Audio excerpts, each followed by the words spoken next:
Hello and welcome to a DFS strategy video for the 2023 Players Championship. My name is Eric and here at SweetSpotDFS, it's all about trying to hit the optimal lineup every single week. And of course, we do that in the preview videos by going over the stats you want to target. The strategy video is all about going over the marquee tee times, the sweet spot ranks, and the anchor buckets to try to figure out which golfers we want to anchor our lineups around. So that is what we'll be covering in this video. We'll also be building lineups at the end of the video. So if you are here in the live chat, all you got to do, provide me like 1, 2, 3, even 4 golfers you want me to build lineups around. We'll use the optimizer to build lineups at the end of the video. And that way you can get some good ideas on, or actually get some lineups that you can put into some contests. Before we get into any of those pieces, a couple reminders of kind of giveaways that I like to do. Well, some of them are giveaways. One of them being a cheat sheet. Check the description of this video. There is a link to this page. I see one person in it already. I've seen a couple people throughout the day. This is available to you, and you get to follow along with me whenever I go over either the preview video or the strategy video. So this video in particular, you can follow along with me. All that you have to do is go up to File, make a copy, and then it's yours. You can use all the filters that I provide. So I have a DraftKings filter on the Dream Sheet, and then on the bucket system, I have the bucket system filter. And of course, we'll be using this throughout the video, but that cheat sheet is available to you free. You don't even have to be subscribed to the channel. You don't have to do any of that stuff. It is in the link, or it's in the description. There's a link in the description for this cheat sheet. Now, the optimizer that we'll be using at the end of the video to build lineups, this is available to you as well, but you have to be subscribed to this channel and you got to comment down below and reach out to me right there, SweetSpotDFS@gmail.com. So there's 3 things. Be subscribed, comment down below, and then reach out to me. Tell me you like to use the optimizer. I can send it to you during this video. So if you are in the chat and you're like, hey, can you send it to me? Or if you want to send it to my email, I have my email up right now. Currently, I don't have any request to send it to anybody, but I will. If you would like me to send it to you, I certainly can. I've made a copy of this optimizer for myself, so I can freely move along the other one. I do see Gabriel left a comment before leaving, so Gabriel, thank you. And yeah, I hope it's a fun rabbit hole we get down. Now, these are 2 kind of easier giveaways. They're not monetary or anything like that. I do have 2 monetary ones. One being a Prize Picks rebate, basically. If you have not yet signed up on Prize Picks and you're interested in doing so, I'm going to give you $20 just by using the promo code SweetSpot. So when you sign up, use that promo code, and then all you got to do is put at least $20 in your account, and I will send you $20 back. So that is available to you. It really just requires your sign up information. Now, if you want to put like $100 in your account, Prize Picks will match your deposit up to $100. And that way you'll have $200 in your account, plus you're getting another 20 from me. So it only really costs you $80 to have $200 in your Prize Picks account. But again, I'm allowing you to play it for free. So all you got to do is put 20 bucks in and I will give you $20 back. Hey, what's going on, Byron and Joanne? Nice to see you guys. Hopefully you are ready to build some lineups or have some ideas to building lineups at the end. Maybe seeing some interesting marquee tee times, some interesting anchor plays here in this video. I got one more giveaway reminder to do before we actually get into this thing. So let me go ahead and get to it. Subscriber giveaway. Now this says monthly, but it also applies to a weekly giveaway. I run weekly giveaways every Monday during the DFS preview. And now, of course, if I have emergencies like I did last week during a Monday, then I'll do it during the Tuesday podcast. But it will always be ran weekly. The weekly giveaway is the same as the monthly giveaway. You gotta be subscribed. Comment on any of the videos that I put out. Now I've only put out one this week, but I will cut that up after the strategy video. Put it into several other ones. That way it gives you opportunities for more entries into this giveaway. And again, just takes your participation. Comment on the videos, be subscribed to the channel, and you'll have an opportunity to win $5 during next week's giveaway. Now that also goes into the monthly giveaway. So all of my entries that I gather for this weekly giveaway, I will just apply to the monthly giveaway. And we ran that yesterday. Jim Lemoyne won both the weekly and the monthly giveaway that that schemy little guy. Actually, I don't know if he's a little guy, but he took both of them. So that could be you. You could win not only the $5 giveaway. Now, of course, we didn't hit the goal, so there wasn't a $50 giveaway that I did. But I do have several of these T-shirts that have the SweetSpot DFS logo on it. Jim will be getting one of those. So yes, Byron, let's get us to 500. We're 2 subscribers away from hitting the goal. Once that goal's hit, the monthly giveaway at the end of this month will be worth $50. Of course, we got to sustain the 500. We can't just have people come in and just be like, temporary subscribers and then just, dart out right before the end of the month and bring it below 500. So we got to sustain. We got to get up to over 500 and sustain and well, not so much sustain, but grow even more. So those are all of the giveaway reminders. Prize picks, weekly, monthly. You have the cheat sheet and also the optimizers available to you as well. So if you are interested in those things, by all means, do the necessary things to get those, and they can be yours. All right, so let's go ahead and get into this thing, and we're gonna start with my rankings, the SweetSpot DFS rankings. As you can see on the screen, we have, well, I don't have the filter on. If you're following along with me, by the way, again, you can do this on the cheat sheet. Go down to the dream sheet. Put that filter on, and you can follow along with me. Sort by the SS rank over here, the SweetSpot rank, from top to bottom, and you'll get my rankings. Number 1 in the model, it's pretty easy, right, Byron? It's Jon Rahm. And then it's Rory McIlroy and Scotty Scheffler. 1, 2, 3, they're paired up together in the Thursday, Friday tee times. So we'll be talking about them in the marquee tee times, quite obviously. And just to kind of give you a breakdown as to how the score happens, we'll come back and talk about some of these other golfers. But just to give you a breakdown of what the score actually entails, we have OWGR points. Now, I'm using both grass stats. So grass number 1 for me, since it is an overseed this week, I'm just using bent grass. If I had ryegrass, and really if I really wanted to be specific, I'd go with Florida overseed. If there was ever a category to do your research, just go with Florida overseed. All overseed anywhere is usually ryegrass. Sometimes it's POA. But if I'm being quite honest, overseed with any of those grasses are going to be relatively similar because they're not growing in fully. They're not, taking on the full characteristics of that grass type. So if you were to use POA, yeah, we know POA is bumpy. But POA in Florida isn't as bumpy as POA in California. That's a natural grass over in California, not so much in Florida. So it doesn't really build the characteristics that you normally would get with the certain grass strain. Now, bent and rye, they're pretty much similar. So I'm using bent grass. I've been using bent grass at this tournament for a very long time. I was reviewing last year's tournament and golfers inside my top 100 rankings, all, our top 10 for last year's tournament. I don't think I had a single golfer outside the top 100. So I think when I'm building lineups today, I'm just going to remove 101 down. So there's 144 golfers in this field. We did have a bunch of withdrawals. I'm just going to look at the top 100 golfers and build lineups around them. We're going to exclude the bottom 44. And I think that's fine. Last week, the same thing at the Arnold Palmer Invitational. Not a single guy over the 100 threshold of the SweetSpot ranks finished inside the top 10. I'm personally always looking for top 10 golfers to put in my lineup. So why not look at the top 100 and only the top 100? That way we can cut away some of the fat. I'm also using grass number 2. Now, if you're on the cheat sheet and you're following along with me, grass 1 is bent grass. You can see that in columns AJ through AM. And then, it wouldn't be that way for you guys. If I went to the SweetSpot cheat sheet, it would be AB to AD. I'm sorry, AA to AD. And then I'm using Pete Dye stats. So AE to AH in that cheat sheet. So just to go over that again, my grass number 1 is bent grass because it's overseed.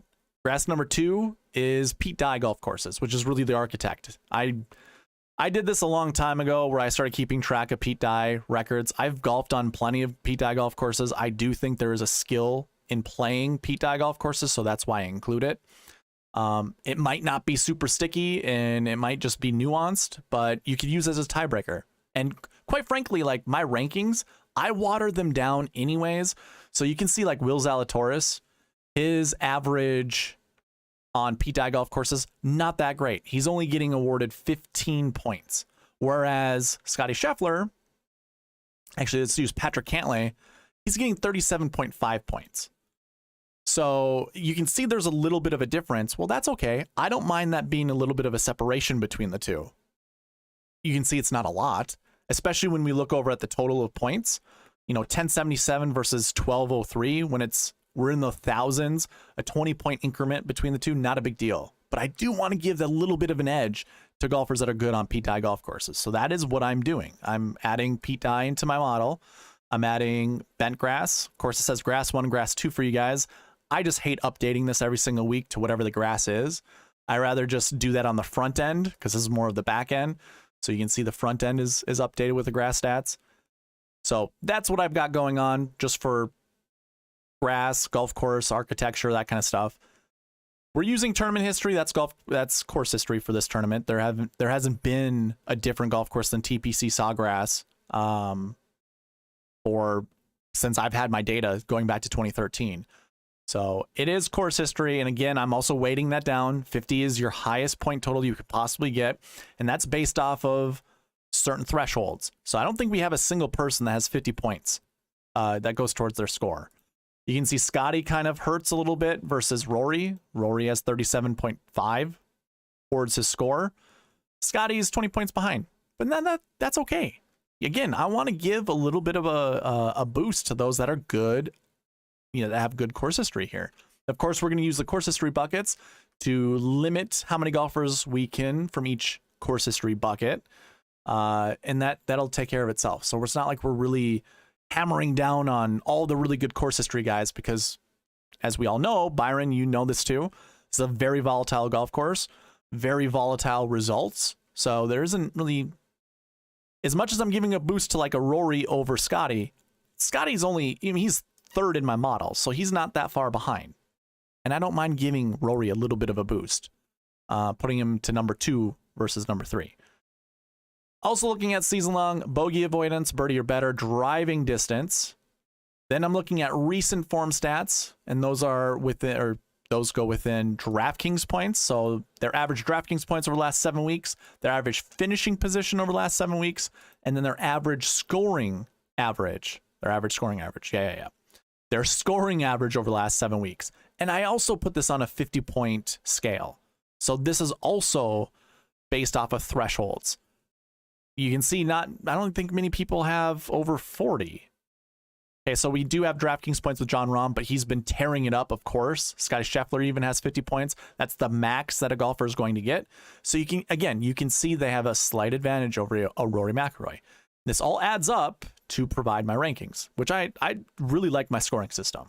I haven't seen a single issue with it so far, dating back the last year. So I continue to do the same thing because it provides me decent results. Not saying it can't be better. If you guys have, suggestions, I certainly can add them. And then I'm looking at season-long DraftKings points, their average, or their scoring average, of course, rounds under 70%, cut made percentage, and DK top 10 percentage. And these are all based off of, actually, no, this is based off of who is the best with these points. So this is more graded on a scale. The top performing guy in each stat will always have 100, and then it scales from there. So this is not by threshold. This is all scaled.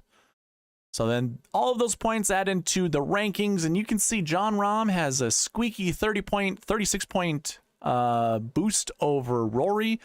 Rory has a 22 point boost over Scotty. And then Scotty has a 15-point boost over Patrick Cantlay. So those 4 golfers are pretty similarly ranked. Which to me is, I don't really care like who's number 1 versus number 4. If I like a certain golfer a little bit more, then I'm going to lock that person in my optimizer, and the optimizer is going to try to figure out what is the most optimal guy or most optimal lineup with that golfer in it. So I think it's pretty negligible. If you think any of these 10K golfers and above are better than one, better than each other, then by all means select that guy and just move on. You don't really have to worry about my rankings or the score or how close they are together. It's entirely up to you. What I like to do with some of this is just kind of figure out which golfers seem to have value based off of my rankings and based off of the salary that DraftKings has provided. So like, if I sorted this from salary top to bottom, you can see my 8K range stops at line 22. When I sort this back up by the SweetSpot rank, I go back down to line 22 and I have a $7,400 golfer in Corey Connors. So right away, I know he's a value. But then I have Sam Burns at 78. But that's obviously a value to me. 7,400, Keith Mitchell, 7,500, Keegan Bradley. And then everyone else is 8K and above. So pretty much where we'd assume them to be. Here's an interesting one. Victor Hovland, $8,900. Remember, line 22 is $8,000 when it comes to DraftKings salaries. Victor Hovland, not a super great value. Now, that's not me saying don't play Victor Hovland. Just understand if you're using the optimizer to build lineups, it's probably not going to choose Victor Hovland that much. Now, there is a way you can do this yourself. I almost feel like putting like another category over here that just says Eric's bias, and I can add, points, like give them like 100-point boost or something like that to bump up their ranking, because I do like Victor Hovland at this golf course. I think it's okay for him. I don't mind that. Victor Hovland is like everyone's, or not Victor Hovland, Colin Morikawa is everyone's sweetheart this week. I was just going to the grocery store, was listening to the PGA Tour radio. Steve Elkington was on there and going, this is a golf course that suits Colin Morikawa perfectly. He was giving his insight saying having a little fade at this golf course is very beneficial. Now, if you're watching my preview video, we went over the golf course information. I have more draws that I think are preferred than fades. I'm not a PGA Tour player. I'm not an ex-PGA Tour player like Steve Elkington. I probably would take Steve Elkington's advice over mine. It's just, I'm looking at, basically satellite images of the golf course, or I have looked at, I did this like 2 years ago. I think what I did was take one of those course previews that they have on the site, and you get to see that, either they have a drone footage that goes, over each hole and tries to figure out, not so much figures out, but just shows you what each hole looks like. And it's like, well, if I was playing this golf course, the sight lines look like you want to hit a draw at this golf course or at this hole, and so on and so forth. It is worth mentioning, he said, hole number 2 and hole 16, those 2 tee shots, if you can hit a draw, you cut off so much distance between you and the hole on your second shot that it just makes those holes easier. He said those are really the only 2 holes that require a draw. Hole 18, you have the water all on the left side. I think just sight lines, I think hitting a draw is more beneficial than hitting a fade, but we obviously see every single year people bail out and hit the ball way over into the right side. They usually go into the pine straw that's over there, or they're in the rough, or they're on the cart path. They don't care. They're staying away from the water as much as possible. But I do think if you hit a draw, it definitely benefits you. Like when JT won, he hit that huge swooping draw. We also saw Tiger do that a bunch of times at this golf course. I do think a draw is beneficial there. Now, I'm just bringing this up because we were talking about Colin Morikawa and how hitting a fade is the preferred shot shape. I'm just mentioning how it differs from what, call me a couch general or whatever you want to call it, like someone who's sitting at my computer chair reviewing a golf course that I've never played before versus what a PGA Tour player says. So, everything's kind of with a grain of salt, but like we could go and look at the results and see a lot of the golfers who hit draws versus fades, like Paul Casey, Kevin Kisner, and Keegan Bradley, all notorious for hitting draw types of shot shapes. Bryson DeChambeau is a drawer of the golf ball. Brian Harman draws a golf ball, but he's a lefty, so that's opposite that I'm looking at. Corey Connors hits a draw. Paul Casey hits a draw. JT, when he won, he was shaping it both directions. Rory hits a draw. Jim Furyk hits a draw. I think Pepperell Vegas hit fades. Tommy Fleetwood hits a draw. You would think Dustin Johnson hits a fade all the time, but he came into the PGA Tour hitting a very strong draw. He knows how to shape it both directions. Webb hits a draw. Xander hits a draw. Jimmy Walker hits a draw. Jason Day hits a draw. How can you tell me that a draw is not beneficial at this golf course? Yeah, there's always going to be mixes of draws and fades, but I'm counting 3 out of 4 winners that hit, draw shot shapes. Siwoo Kim hits a fade. I know that for sure. But Louis Oosthuizen hits a draw. Poulter hits a fade. Cabrera Bello, from what I remember back then, hit a draw. I don't remember. Stanley hits a fade. Glover hits a draw. Adam Scott shapes it both directions. Brendan Steele hits a draw. Draws are definitely something I think are a bit more beneficial at this golf course than fades, especially when the wind comes up. Hitting a draw, it doesn't get knocked down as much as hitting a fade. So that's my little soapbox when it comes to fades and draws. It's not an end-all be-all, and I said this in my preview. It's not an end-all be-all. You don't have to go in the weeds. Yeah, the nerd stuff, Byron. We don't have to go that far into the weeds when it comes to this, but when you're deciding your anchor plays, golfers that you want in 60-70% of your lineups, maybe that's a tiebreaker. I mentioned, do you go with Jon Rahm or do you go with Rory McIlroy? If they're even in your eyes, maybe the draw that Rory hits is a little bit more beneficial than the fade that Jon Rahm hits. So that's kind of how I look at it. Like going back to this whole value thing, Victor being underneath the value line. Remember, 8K is line 22, so he's 8,900. Colin Morikawa is 9,500. Everyone thinks he's a great fit at this golf course. So be it, whatever. I'll still play him. Like, I have no issue playing him whatsoever. Cameron Young, $8,500. Again, underneath that, line 22 is $8,000, so he's not as good of a value, but lots of potential. And that's what you want in your DK scores, is potential to score a lot of points by getting birdies. And Cameron Young is not allergic to getting birdies. Hideki Matsuyama, way down here, 42nd in my model, $8,400. We know Hideki's battling injury issues. I see, when he's that low, that almost makes me like auto fade, like get into auto fade mode. But I think my FOMO is always going to be like, nah, I got to play at least 1 or 2 of him. Like if in 100 lineups, I got to play at least 1 or 2. And I'm cool with that. There's never a part of me that goes, well, because he's such a low value, no one else is going to play him. That means I got to play him because I'm just going to get all that leverage on him. Well, no, Hideki kind of stinks right now. He hurt, he's battling neck injuries. I think chasing speed like Bryson DeChambeau did. If you look at his golf swing and you just watch it, his neck snaps down every single time he tries to swing hard. It like literally snaps down. Just go watch it. Pull up a YouTube video of it. The faster he's trying to swing it, the more that neck's going to snap down. So it's part of his golf swing. And I don't know if it's a very smart thing to chase speed like he's trying to do. A neck injury is just like a back injury. It takes a long time to recover from. It takes rest and, time off from playing. So I'm going to be very hesitant on Hideki Matsuyama, and I'm going to be fine with that. I'm cool with that. It's a stand that I'm willing to take, and I'm going to do that. So really, it's those 4 golfers that don't fit their price tag relative to my sweet spot ranks.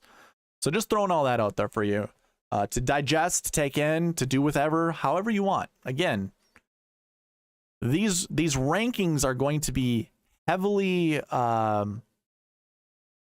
they're going to heavily manipulate the optimizer. So we're not going to see a lot of Victor Hovland. We're not going to see a lot of Colin Morikawa or Cam Young lineups because they're that bad. We kind of have to force it in there, or we have to alter the metric that goes into the optimizer. So just keep that in mind. If you do grab the optimizer and you're wondering why you're not seeing a lot of Victor Hovland, Colin Morikawa, Cameron Young, that kind of stuff, it's because they're below, they just don't rate out to their salary. That's basically it. All right, let's move on. So we use these rankings for the marquee tee times. I take their cumulative score. So let me go ahead and sort this by top to bottom group ranks. Ooh, I already see something I need to change. Let's see. It doesn't matter what these groups are like, but you can see I have a tie here, you know, for seventh place. It skips 6. That's just kind of how the algorithm that I created does it. I think what I'm going to do is put Xander, Zalatoris, and Kurt Kitayama is my group 6. And then I'll resort this. And I'll update this on the cheat sheet as well. Or you can, as you're watching this, because you have a copy of this, you can do whatever you want to your cheat sheet. But top to bottom, what I do is I add up the SweetSpot ranks, their cumulative rank, and that creates their ranking when it comes to the marquee tee times. As was already said in the comments of the preview video, and also on Twitter, the top 3 guys are paired up together. I mean, they're the top 3 guys in salaries. They're the top 3 guys in my rankings. I'm sure they're the top 3 guys in your guys' rankings as well. It makes sense. Is it number 1, 2, and 3 in the world? Yes, 1, 2, 3 in the world. Jon Rahm, Rory McIlroy, Scotty Scheffler. The lowest group total you can possibly have, 6 points. They're group number 1. So what I like to do is highlight every 3 golfers. That's obviously a marquee tee time. And the rule here, and we did this last week with the API. We talked about this. I forgot to color code it. I'm gonna have to do that here shortly. I'm highlighting the top 9 groups. Those are my marquee tee times. The rule is you want to select somewhere between 2 to 4 golfers from the marquee tee times, put them in your lineups, anchor around them in your lineups. Now you can obviously create a pool of just these golfers, and whatever optimizer you say or you have that optimizer select 2 to 4 of those guys here. Now the other rule that I have to go with it, so remember 2 to 4. The other rule is don't select more than 1 golfer from each group. So if you're really on to, let's find a good group that has a pretty good selection of salaries. We'll use the Justin Thomas, Max Homa, Jordan Spieth group. If you liked all 3 of these golfers, I highly advocate do not play all 3 of them together. Like, highly advocate. I think over the last, I'm going to make up a number because I don't really remember, but what was it, 2 PGA championships ago? So how many ever weeks that was? Over 100 weeks, maybe? I don't know if we're actually that far yet. Just say 90 weeks, because I started this just before the PGA Championship, the one that Phil Mickelson won, Kiowa Island. I started really tracking marquee tee times at that time, and I think I did it a few weeks beforehand. Since that moment, I either have 0 or just 1 instance where 3 golfers from the same group were in the optimal lineup, and also in the GPP winning lineup. I think definitely the GPP winning lineup had 1 instance where 3 golfers from the same group were in the winning lineup. That's over the last 90 weeks. All the stat nerds out there, what is that percentage? 1/0 to 9 or 1/0 to 90? You know, that's pretty close to 1%. 1% of any available contest has had 3. So definitely don't put these 3 guys together. That's what I love about the SweetSpot process. I can just deduce by numbers. You can avoid playing bad or choosing bad plays just by thinking it through like this. Now, there have been moments where 2 golfers, so if you like Justin Thomas and Max Homa, they've been in the optimal lineup, but that's less than 10%. 10% of, you know, each tournament, again, dating back to 2 PGA championships ago, so again, over the last 90 weeks, 10% of those have had 2 golfers from the same group in the optimal lineup, as well as like GPP winning lineups. I'll have to record the stats and show you guys. This is just all from memory, and obviously I go over this every single week, so you can validate me with all my information. We rarely see 2 guys from the same group. We did last week, by the way. Last week was one of those groups. Tyrrell Hatton and Rory McIlroy were in the optimal lineup together. They were also in the GPP winning lineup, but guess what? I created a SweetSpot optimal that was 13 points behind the optimal lineup and 30 points ahead of the GPP winning lineup by not selecting 2 of those guys. It used Tyrrell Hatton, and then it used Scotty Scheffler, who scored like 3.5 points less than Rory McIlroy. So I'm still going to follow the SweetSpot process, despite, you know, it happening last week. And I think someone brought up this either on Twitter or on YouTube. I can't remember. I think it might have been a preview video, yesterday's preview video. Someone says something to keep note or something to keep track. Perhaps it's because, you know, these are stronger fields and there are golfers grouped up together that are the best in the field. Maybe that's why they show up, you know, together in the optimal lineup. Something to that effect. I'm summarizing, but that is a good point. There are a lot of good golfers that are paired up together. Obviously, the marquee tee times are the best groups in the tournament, but I'm still going to play the statistics. Yeah, sure, that's fine. And by all means, if you like 2 of these guys, like say you were really on Justin Thomas and Max Homa, go for it. I'm not holding you back from it. I'm just letting you know you have like a 10% success rate doing that. And is that something that you are going to feel comfortable with?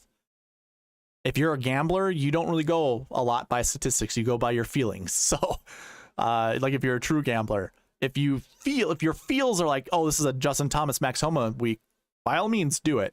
But I'm sticking to the SweetSpot process, and I practice what I preach. So I'm going to follow that to my wit's end. So either way, again, the rule is, of these 9 groups, really you select 2 or 4 of the groups and you select 1 golfer from those groups to put in your lineups. That's essentially what I try to tell you every single week. So just by like eyeballing it right now, are there some, I now that this is live, anyone in chat, do you have any preferred pairings to put together? I think for me, it's really hard not to start up here at the top. And I am not afraid of playing any golfers 10K and above. I think obviously my track record shows that. So yeah, I don't have an issue doing that. I would probably go, I'm kind of, if all honesty, I first started the week really on Rory McIlroy. I'm kind of feeling Scotty Scheffler. I kind of want to play Scotty Scheffler. I don't know. It's just, that's my feeling. That's my feelings taking hold and saying, it's going to be this guy. Just pulling up my, okay, perfect. So I think that's where I would start. My dummy lineup, just to give you a heads up, has Rory and Patrick Cantlay in it. And my dummy lineup was created before I saw tee times. So I'm pretty okay with that. I do like Rory and Cantlay this week. Although Cantlay has what, like 3 missed cuts in a row? That's fine. But if I'm being honest, and I'll do this during the building lineup portion of this video, I'll be using all 3 of these guys in the 10K range. And I'll pair them up with the 9K golfer, like almost each 9K golfer. So I'll talk more about that once we get there. But these are your marquee tee times. Select 2 to 4. Select 2 to 4 groups and select 1 golfer from those 2 to 4 groups to anchor your lineups around. That's how that works. Moving on to the next portion. This is the anchor buckets. So if you're following along with me on the cheat sheet, what you would want to do, and of course, just to remind you, if you want access to this cheat sheet, I do have a link in the description below. Once you're there, once you come to this site or this page, go to File, Make a Copy. It's the only way you can use the filters that I will be using in my video. So you can see that with the bucket system. So go ahead, put that filter on, make sure everything is selected before we filter out the anchor buckets. What's going on, Chad? Nice to see you here. You got 2 golfers you want to leave me with, or 3, 4 golfers you want to leave me with before you bid adieu to your family obligations. Chad usually stops in for like 10 minutes. That's all he has time for. Haven't gotten to the building lineups part, but we're close. I'm on the anchor bucket, so we'll probably spend like 10 minutes here and get into lineup building. Anyone following along with me, though, what I like to do is go to the max projection, filter by condition, greater than or equal to 2. That's going to limit, or that's going to, you know, filter out a bunch of groups. And then what I like to do, I mean, look at how many, wow, we might not have any anchor buckets to really talk about. What I typically like to do is go filter by condition under this year for bucket totals, filter by condition, and we're going to go less than or equal to 30. And what do we have, like 2 groups left? Oh, we have 4. That's good. That's cool. I mean, 30 for our strokes gained 1. We're not going to talk about that bucket. So we've got 3 anchor buckets to talk about. Last week ones. So golfers who top 20 last week. We got a couple good golfers in that bucket. Recent form ones. Golfers coming in with really good recent form. Just a hint there. John Rahm is in that bucket. Recent form 2s. So the second best bucket for recent form. Those are your 3 anchor buckets. So really it's recent form. Coming into this tournament, recent form, you want to anchor your lineups around not all 6 golfers. That's not what I mean by anchoring, because obviously we have projections right here. None of them say 6 or more. They're all limited to like 3 or 4. So starting with that first anchor bucket, the projection is 1 to 4. That's how this reads. We round up 3.16 up to 4, and we round down 1.89 to 1. So that's 1 to 4. And if you're following along with me, what I'd advise you to do, if you've sorted by the marquee tee times, resort top to bottom for salaries. That just makes it easier to go over this. And we're going to go over last week ones. So golfers who top 20 last week. Rory McIlroy is in it. Scotty Scheffler. We were just talking about these guys when it comes to the marquee tee times. I don't mind building my lineups around those guys. I think that's simple. Very easy for me to get to. Very simple. Now, I'm projecting 1 to 10 or 1 to 4 golfers from this bucket to be inside the top 10. And it's not even so much me projecting it, it's the bucket system projecting it. You can choose 1, choose 2, 3, or 4 golfers that you want to build your lineups around. And I think you have a pretty good success rate. There's 19 golfers in this bucket. Just to note, it could be the top 4 golfers that finish inside the top 10. And you can't build a lineup with all 4 of them. You can probably barely build a lineup with 3 of them. Most likely you can't. So if you're being kind of truthful here, being honest with yourself, you probably just want to select 2 at most from this bucket, unless you really like some of these guys down here, 8K and below, which I have no issue playing any of these guys. I don't mind going back to Davis Riley. I don't mind going back to Kurt Kitayama. Sith Theegala is interesting to me. So is Keegan Bradley. So is Ben Griffin. And of course, I don't mind going back to Jason Day or even Tyrrell Hatton.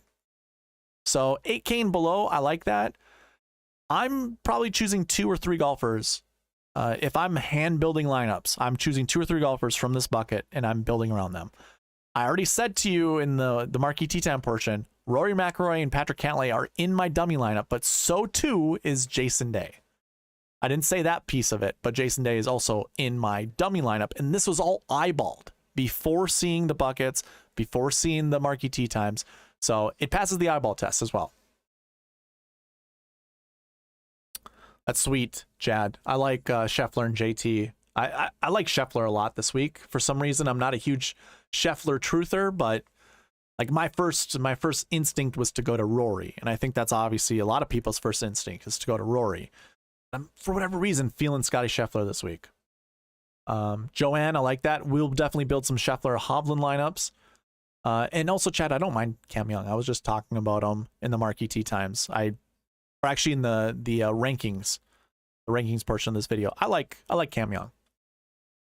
Okay, let's move on from this anchor bucket, go to the next one so we can get to lineup building here soon. Recent form ones. Golfers coming in with really good recent form. We want somewhere between 1 to 3. Now it's a very, very small, like it's a low projection, 2.11. You know, we round this up to 3, 1.26, we round this down to 1. So I'm kind of feeling more 1 or 2 golfers from this bucket just by numbers alone. But let's take a look to see who's in these buckets. There's 10 golfers, by the way. So if you're following along with me, select everyone in the last week bucket that you just filtered out, and then go to recent form 1. I can click it. Jon Rahm, Scotty Scheffler, no Rory McIlroy, but Xander Schauffele, 10K and above. There's your boy Justin Thomas, Chad. So he's also there. Here I said 1 to 2. You've got your anchor plays right there. Now, one thing I would advocate for, the projection goes up to 3. I'm probably staying away from 3 because it's really difficult to go with a 10K golfer, a 9K golfer, and another 9, or even some of these 8Ks. I guess I don't mind going to Jason Day, honestly. But I'm also not putting 4 of these golfers together. So Chad, if you have any Ryan Fox lineups, Keith Mitchell, Jason Day, going with Scotty, like if you did this 5, you're not winning any money. I'll put a full case of beer on that if you're doing that. Maybe you can do this with your narrative lineups, the Darbo don't do's. There you go. We got alliteration there. Darbo don't, whatever. We'll figure it out. But that's 5 golfers I wouldn't put together. And I probably wouldn't even put 4 of these guys together. So if you take out Jason or Keith Mitchell and you have Jason Day and Ryan Fox, I wouldn't even do that. Sure, don't get me wrong. There are some mold breakers, as I like to call them, but I'm not seeing it.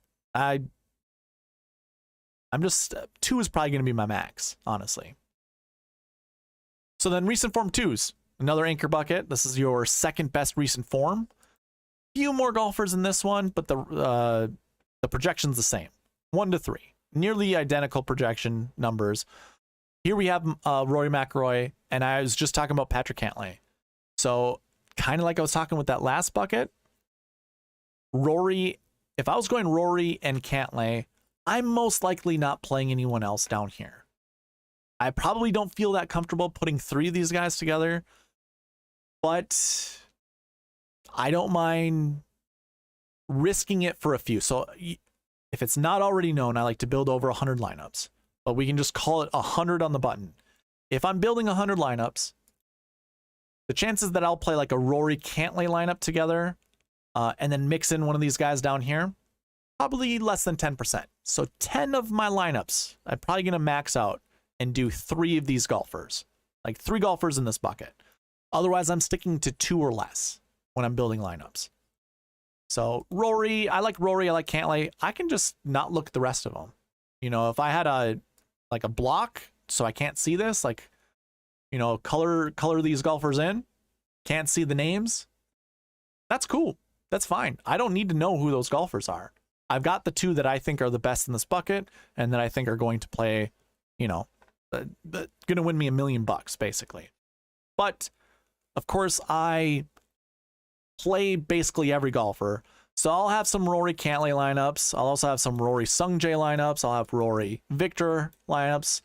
Spieth will be mixed in there here and there. Cam Young will be mixed in there here and there.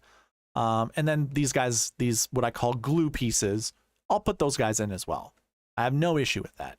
And of course, then I'll skip some Rory lineups, and then there'll be like Patrick Cantlay and Spieth lineups, or even Cantlay Sungjae, Cantlay Hovland. You get the picture. But I'm really trying to probably stay away from 3 from this bucket, like putting 3 of them in a lineup together. I think it's just more beneficial. I'm going to have a higher success rate of, you know, coming close to hitting the optimal, or hopefully hitting the optimal. And if not, maybe, you know, winning a GPP. That'd be nice. Cam and Clark. Cam Young, Wyndham Clark, is that what you're talking about? Of course. All you degenerates with your Windy C love. Wyndham Clark is a talented golfer, but, you know, he's close to 6K because of a reason. He's very volatile. So I don't mind Wyndham Clark. All right, so that's going to wrap up the anchor buckets, because strokes gained 1, I say this every single week. It shows up a lot, but you want to know why? It's all strokes gained stats over the last year being in the positive. And obviously, it's your best golfers in the field. Like, there's really no reason to talk about some of these guys. Some of these golfers that are in the low 7K and 6K range, maybe worth talking about. Like Thomas Dietrich and Ben Griffin, I think, are great plays. posting at 7K seems a bit ridiculous. And like Stallings, I think, is probably a good value. But yeah, I don't really necessarily need to talk about any of these golfers because you already know most of them are pretty darn good. So we're going to move on to lineup building. And I have one request to build a lineup already. So if anyone else has requests to build lineups, give me your 2 golfers that you want to build lineups around, 3 golfers, 4 golfers. I'm going to open up my copied version. If you want access to this spreadsheet, all you got to do, be subscribed, comment in the live version right now, and then email me at SweetSpotDFS@gmail.com if I don't already have your contact information, and I'll send you the optimizer. What I'm right away going to do is I'm going to trim the fat. We're going to remove the bottom 44 golfers, so I'm actually going to keep the top 100. So Fratelli would be my 100th ranked golfer, which means I'd be trimming away Patton Kizzire, Luke List, Kevin Streelman. Oh, I don't know about that. That's hard. Minwoo Lee's down here too. Minwoo Lee's in my dummy lineup. Oof. And Minwoo Lee is that low price or that low value because he has very little PGA Tour events. Some content creators would say if you don't have European data or Asian tour data or Korn Ferry tour data, you're doing yourself an injustice. I don't think it matters. Truthfully, it doesn't matter. You can just use PGA Tour data and you'll come to answers just as quick as looking at all the tours in the world. Let's see here. Who do I keep? Because like I don't want to get rid of Minwoo Lee. I don't want to get rid of Lee Hodges. I like those guys. I could get rid of someone like Ryan Palmer. Like I'm trying to think of making some substitutions here. I don't know, man. I think we just stick to the sweet spot process. Like if we look at 2022, oh, we did have a 142. Of course, there was a lot of, we had a bunch of 100 and above golfers. Pretty darn close to the top 10, if not inside the top 10. So I think we got to keep some of these guys, right? Okay, all right. I'm watching, I'm listening. We don't in 2021, where there wasn't a ton of wind. Victor Perez, I guess, and Charles Howell III. Okay. Hey. Let's keep some of these guys, all right? Let's keep some of these guys. We got to come up with some decisions. I think I just get rid of Fratelli. I don't think there's a chance I play Dylan Fratelli. I probably play Patton Kizzire. I probably don't play Ryan Palmer. I just, man, I can't see. He's actually in a couple good buckets.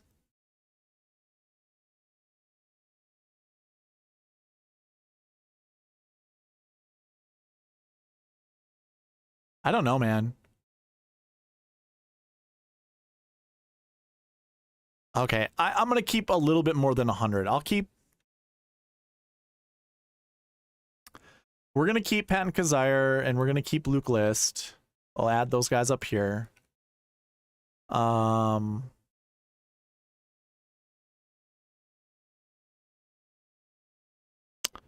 know it won't be Tyler Duncan.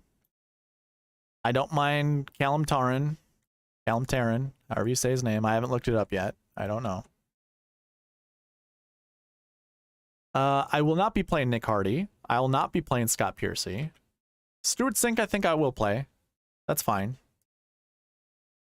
If you don't know what I'm doing right now, I'm just kind of picking and choosing golfers that I'm going to play that are ranked 100 and above, or 100 or worse in my rankings. Because typically I like to remove bottom. I only like to keep the top 100. So then I think I just do Minwoo and maybe Matt Wallace, just because he's from England and it seems that Europeans do well here. Everyone else, I think I'm cool with just axing. We got Minwoo Lee, we got Matt Wallace. Kind of want to include Doug Yim, but then I also don't. Yeah, whatever. We're done. We're gonna just remove all those guys. Okay, cool. Sorry that took a little while.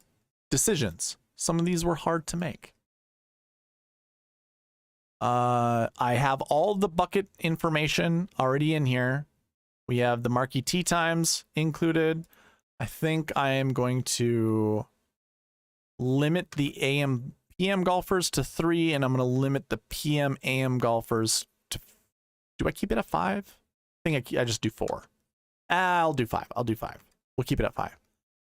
I like PM AM more than AM PM. All right. So the first combo we're doing is Scheffler and Hovland. Scotty Scheffler in group 1. Ooh, I got to remove some of these. I did a boo-boo here. A no-no. I got to remove all of these numbers that aren't 9 or below. Otherwise, the optimizer won't work. So I apologize.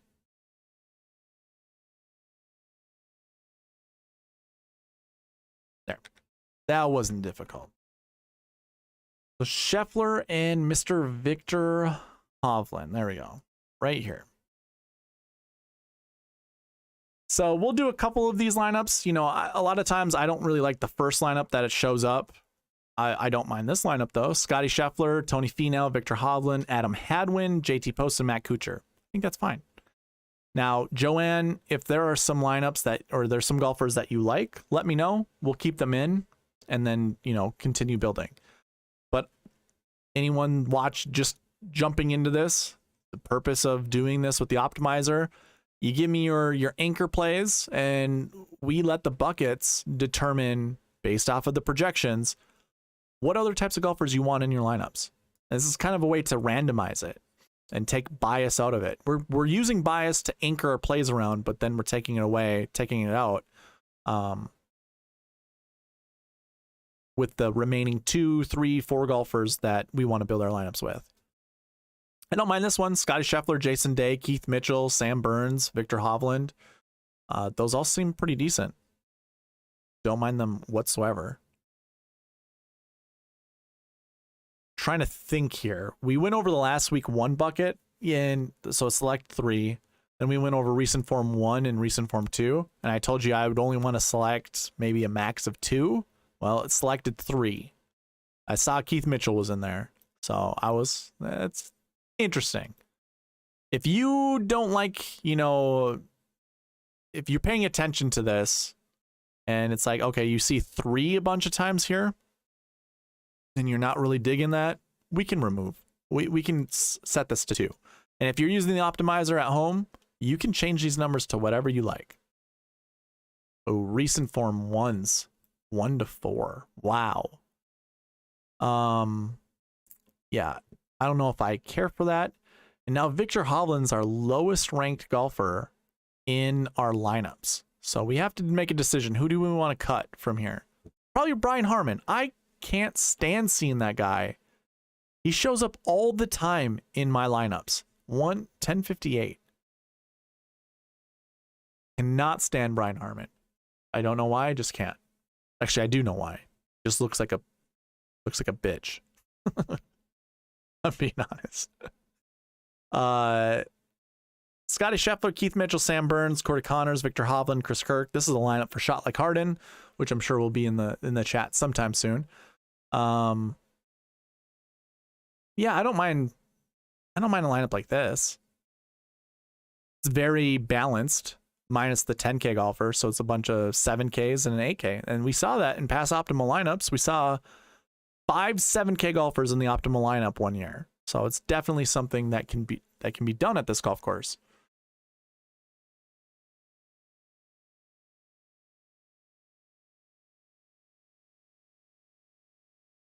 I like this lineup a lot.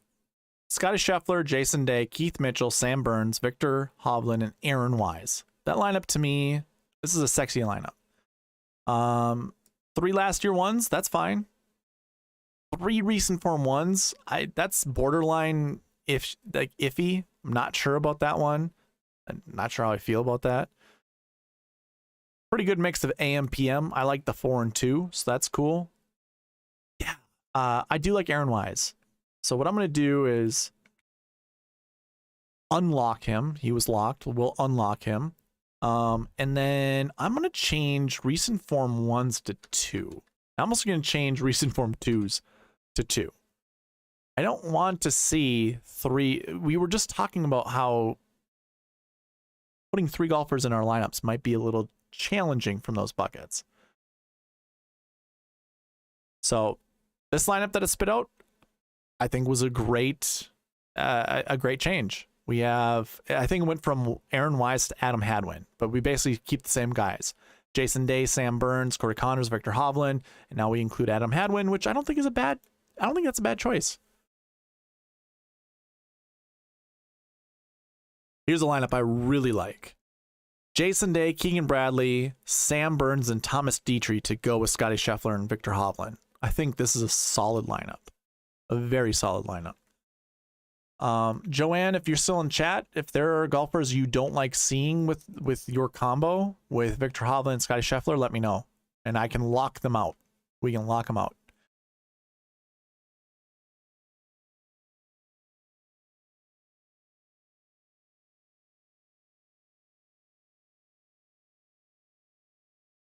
So yeah, Jason Day, Keegan Bradley showing up a bunch. Now we have Justin Rose and Taylor Montgomery showing up in this lineup. I like this lineup too. This is a really good lineup. Yeah, it looks like Jason Day is going to be a staple. And that's because he's a good value. Good value in a bucket that, or in buckets that are easy to choose. So how about we challenge the optimizer, lock out Jason Day, just to see what it does.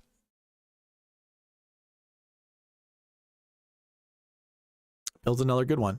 Scotty Scheffler, Tom Kim, Keith Mitchell, Sam Burns, Victor. I like that. This is a sexy lineup right there. Edward Gale, you like Tom Kim? Yeah, I don't mind Tom Kim at this event. He wouldn't be like the golfer that comes to mind. Like I listened to him on, I shouldn't say listen to him.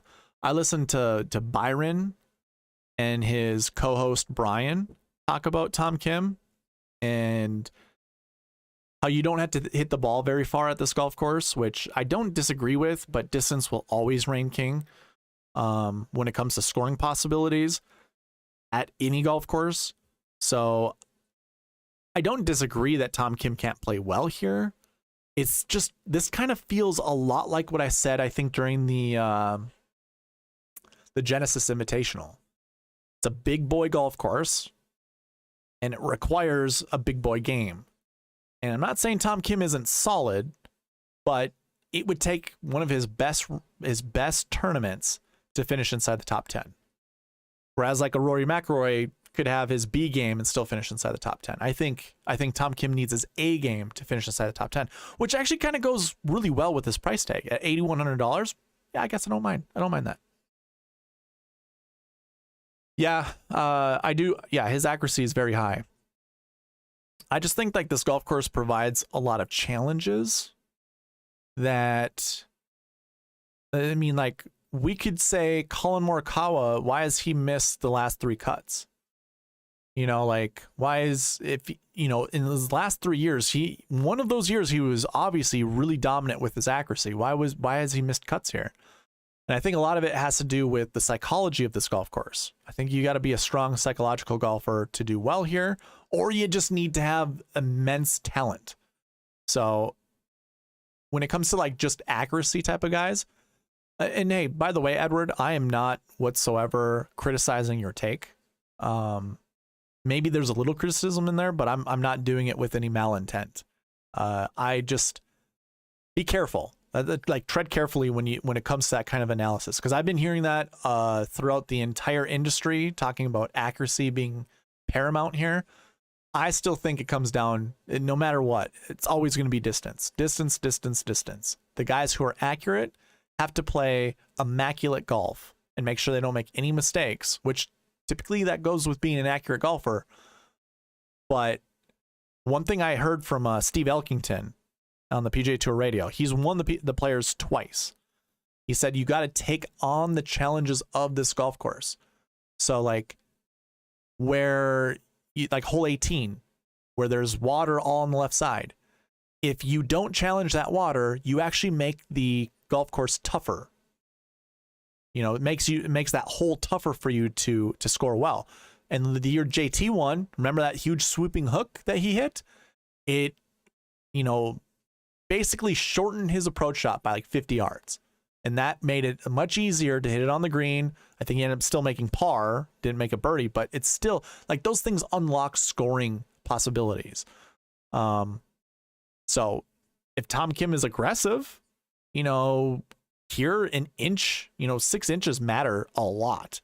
You could be in the water, you could be in trouble, or you could, you know, find yourself in a very, very good scoring opportunity. So yeah, that was kind of a long diatribe of just like, be careful of listening to like accuracy. I bet you like a Johnny Vegas finishes somewhere in the side top 10, he's going to be erratic off the tee. You know, someone like Johnny Vegas. So that's also why I like the bucket system, because it doesn't, you know, narrow your focus on a particular stat. It just says, you know, play up to this mini golfer, you know, golfers that have this type of stat profile, just this amount, you know, 1 to 3, 2 to 4, something like that. And I don't mind playing some Tom Kim stuff, or Tom Kim lineups. Barry, what's going on, man? Nice to see you show up to this video. Where were you last week? Huh? What possibly could you have been doing on a Tuesday night in February? Was it February? Was it March 1st? Yeah, March 1st. What were you doing on that Tuesday? Why weren't you in this chat? I'll never stop giving shit to you, Barry. You still owe me money, by the way. Ooh, okay, Joanne. I'll do that. So we're gonna go with Scheffler, Hovland, Day, and Bradley. And Edward, I see your message too. Yeah, I have no hard feelings. I don't mean to do that with malintent or anything like that. I've been on the opposite end where I'm talking to the streamer and I give, you know, like kind of a piece of like my mind or, you know, something that I like, and I get instantly shot down, and it's like, okay, and then it just moves on. It's like, what? You know, I don't want you to feel that way. Just providing my 2 cents. I still think Tom Kim's a good play. Jason Day and Keegan Bradley. That's right. We got to add these guys. I am going to... Actually, I'll probably keep these all locked. You see how they all have no's? That means they're locked. I got to find Keegan Bradley, though.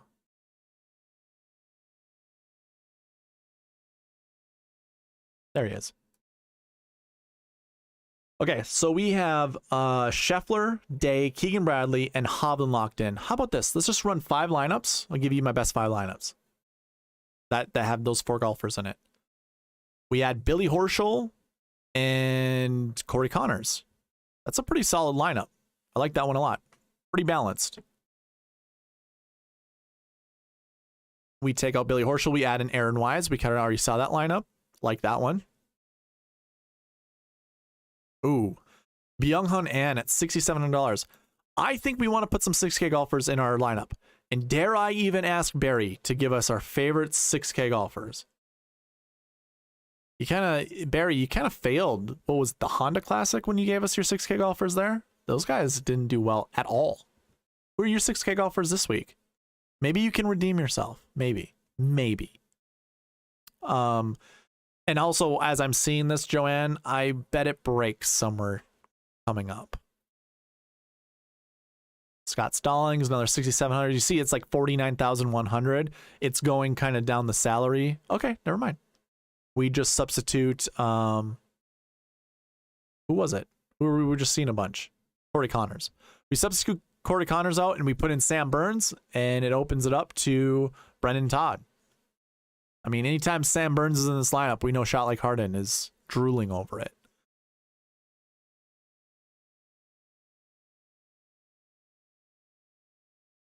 We replace, I already forgot who that last person was, but we put Emiliano Grillo in, and I think that's great. I think Byron was talking about Emiliano Grillo as someone worth playing, and I think that's, yeah, absolutely. Here's a sneaky play this week, Cameron Davis. Playing some awful golf as of late. hey, I think the kid has a ton of potential, a ton of upside. I don't think it's a great play. I think it's a sneaky play. Cameron Davis, definitely not someone you want to anchor your lineups around, but hey, I'll put him in some of my lineups. I've got no issue with that. Yeah, what did Andrew Novak finish? Like 64th place? It was down there, wasn't it? Nothing to brag about, that's for sure. From what I remember.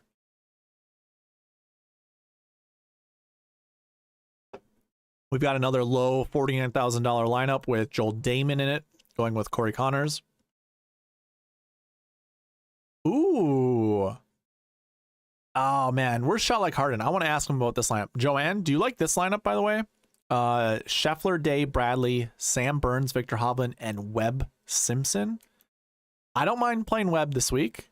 I think there are worse plays. He's kind of trending up. He's also been battling injury. By the way, he's 37 years old. I went over this at the end of the preview video yesterday. I'm 35. There is no way I think Webb is just 2 years older than me. He looks literally like Matt Kuchar's age. He looks like he's like Matt Kuchar's age.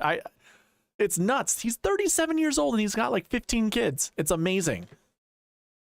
Amazing. He comes from a large family. He's got a large family. He doesn't have 15 kids. He's got like 5, but like, let's be honest. It's like, that's like 15 in today's world. Okay. Hey, I'm with you on Emiliano Grillo. I think that's an easy choice. You've had some like tougher, like Luke List and Steven Yeager during the Genesis. I think that was the Genesis, right? Excuse me.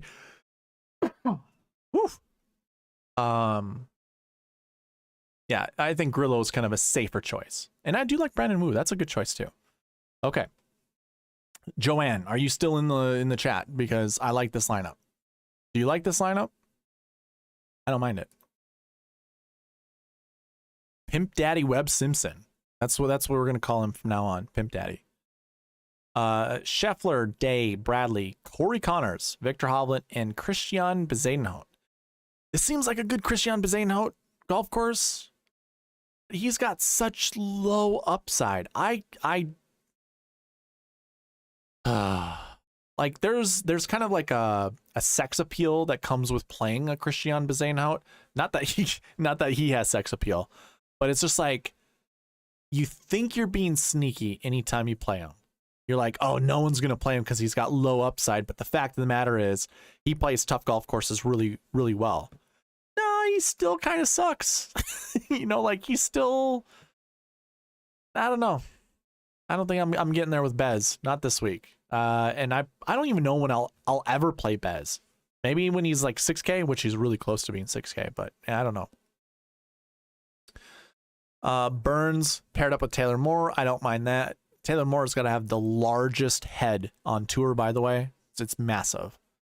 Actually, Keegan Bradley would be number 1, and Taylor Moore would be number 2.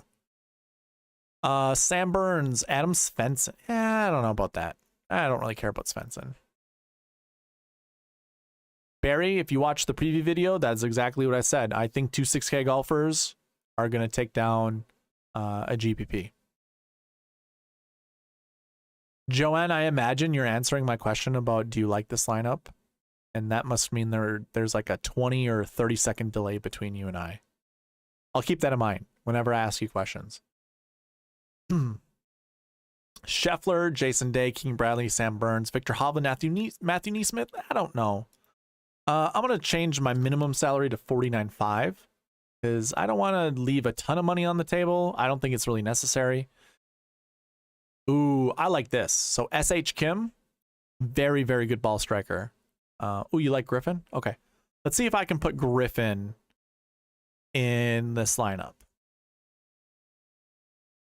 I imagine we're talking about Ben Griffin and not Lonto Griffin. I don't even know if Lonto withdrew already, but I feel like he might have. Let's see if Ben will fit. And if it doesn't, we'll see why it failed. Yeah, it broke. So I imagine, let's see here, Scheffler, Group 1, he's an AM golfer, 2 PMs, 3 PMs, 4 PM, oh no, it's 3, sorry. 3 PMs, 1 AM, and Griffin would be a 5th p.m. 4 p.m. I'm sorry.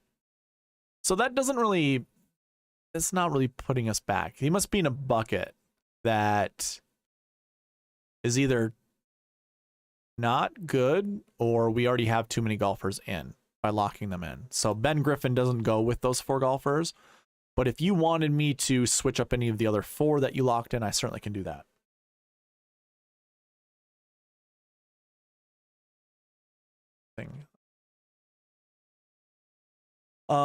Let's see here. How to change? Maybe if I go 49.4, let's see if that changes. Probably not. Ooh, it does. We can build the 49.4. Okay, so, oh wait, I took Ben Griffin off. Okay, never mind.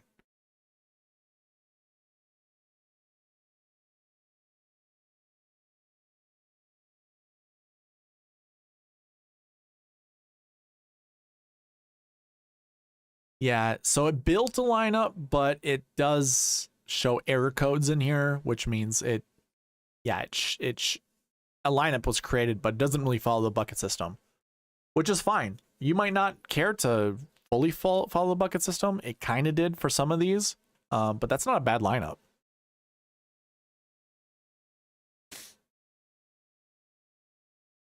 Barry R. Make sure to get some Xander lineups this week. Sneaky GPP play this week. Fading the big 3 and starting with Xander equals huge leverage.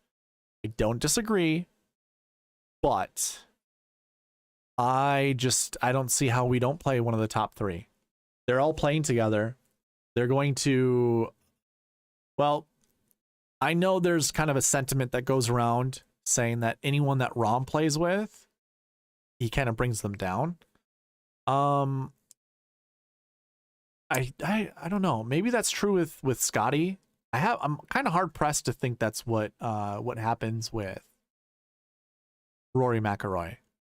So it's possible. It's very possible. There are certain golfers that, you know, some golfers play well with and some that play really poorly with. So you might, maybe that's a reason why not to play one of those top 3 guys, but I think it's hard pressed not to think they're going to do well. I will say this, they are in the AM PM wave, and I don't know if I really care for that. So maybe I'm there with you, man. Maybe I can get on board with that. Edward asks, curious on your thoughts on Connors. Corey Connors? Yeah, I think he's a good play. He showed up in a few of my lineups last week, and I was like, you know what?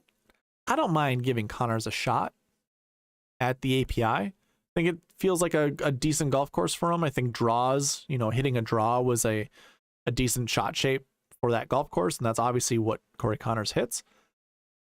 Kind of feel the same way about him at this tournament. So I have no issue playing Corey Connors this week.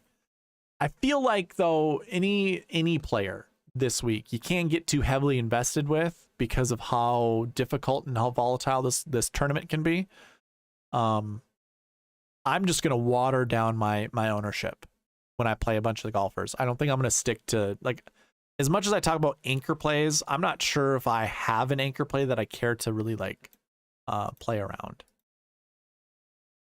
Maybe if I find like a decent duo that I really like, I'll do that.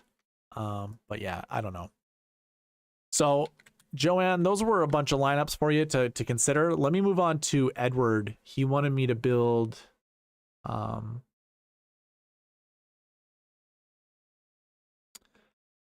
Cantlay and Scheffler.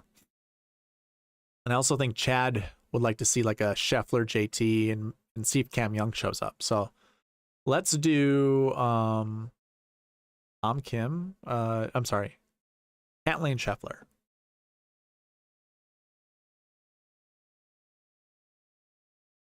See, we'll build like 10 lineups and see which ones are the best here.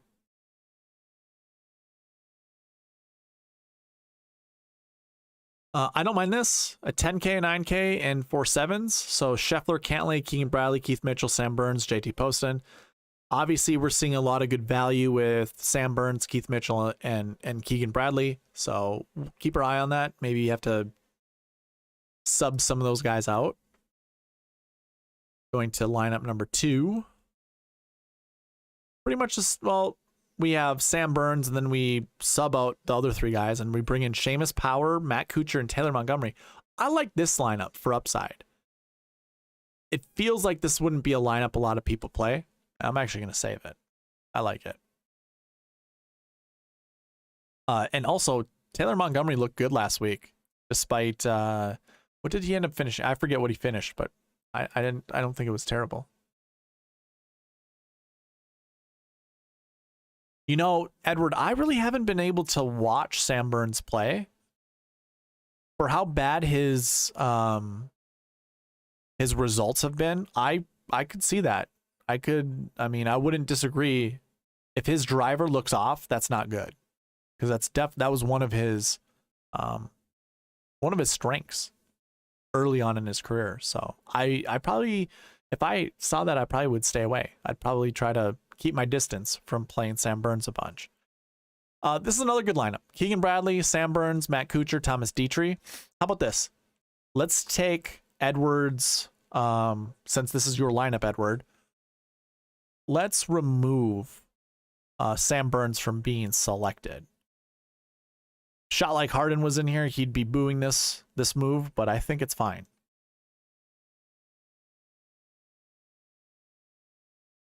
And this will give us access to like Will Zalatoris because they're playing together, and also Cam Young.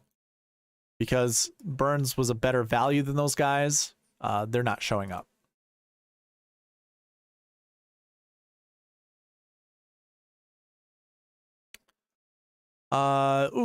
I don't know about this lineup. Scotty Scheffler, Patrick Cantlay, Shane Lowry, Keith Mitchell, Seamus Power, and Scott Stallings. I don't mind putting like Scott Stallings in a lineup, but I'm hard pressed to put someone like Shane Lowry in my lineup.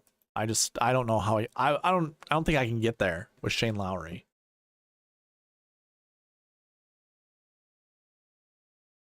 This next one's Scotty Scheffler, Patrick Cantlay, Keegan Bradley, Keith Mitchell. So yeah, Mitchell and Bradley keep showing up.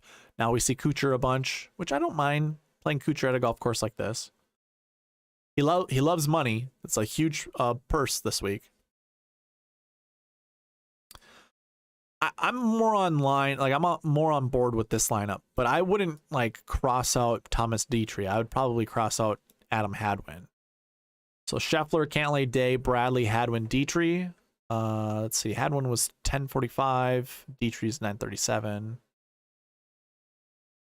So we're gonna do this with Hadwin, and then I'm gonna bring back Thomas Dietrich just to be selected.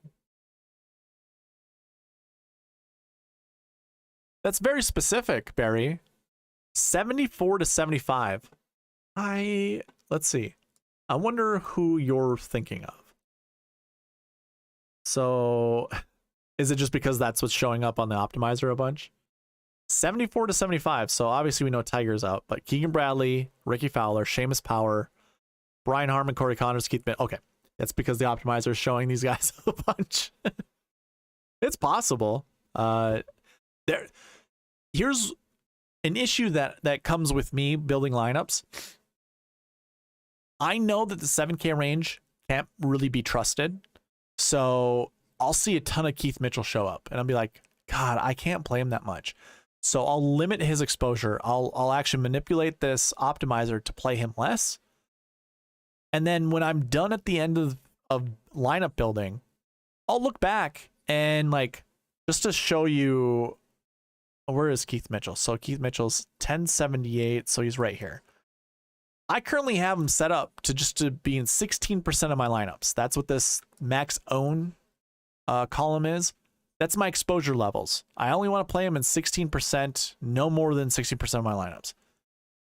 Well, like I said, I'll manipulate this to not see him as much. And then he'll only be like in 4% of my lineups. Where if I kept him as is, he'd be in 16% of my lineups. And then he's one of those guys that are in the optimal lineup. I'm like, well, what? Wait a minute. I saw Keith Mitchell show up a bunch. And I forget, I'm like, oh, that's right. I kind of manipulated it so he wouldn't show up as much. And then it's like, why did I do that? I had an email earlier this week that I thought was really interesting. I think I mentioned this in the preview video, but a guy asked me, when you review a tournament and you use like the SweetSpot Optimal, are there any trends that you see? Is there anything you can decipher from that? Is there anything you can pick up? And it's like, no, and then he also was like, is there a way that we can get on, you know, I don't know if you really said this way. Again, I'm paraphrasing. Like, is there a way to figure out, you know, 1 or 2 golfers that we know every single week to play? And it's like, yeah, I typically see a lot of the same guys or the same type of guys that I want to be putting in my lineups, but I also, like, I've been burned that way too. So like Keith Mitchell, 16%. Sure, I could keep him in 16% of my lineups. But it's like, I know Keith Mitchell isn't a safe play. So sometimes I'll put him in 16% of my lineups and then he just burns me. And he's also in my high priced lineups because I'm like, well, he seems like a good fit at this golf course. The optimizer loves him. He's in all the buckets that I want to play him in. And he burns me. The very next week, the same thing happens. And I'm like, I'm not playing him. That damn player is in the optimal lineup or he's in the top 10. And that's the psychology with this DFS golf stuff or just DFS in general. You have to have a short memory. You got to forget what happened last week and just, okay, fine. We're doing this again. And play the numbers, kind of like how I was mentioning earlier on in this pod or in this stream. But it is fun. Like this sport can be quite vicious. So anyways, Keith Mitchell, is he the 7K golfer, the $7,400 golfer that's going to win the tournament, Barry? Solid range of players. Yeah, that's fair. I understand what you're saying. Mr. Thomas Hoagie, though, at $7,400, I don't know about that one. I think we can fade that one easy.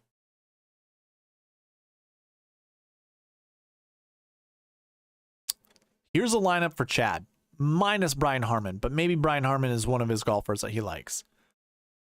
Scheffler, Cantlay, Jason Day, Brian Harman, Matt Kuchar, and Wyndham Clark. Not terrible. Man, Bo Hauser can be in one of my lineups and that's it. This isn't a terrible lineup, but it's not sexy by any means.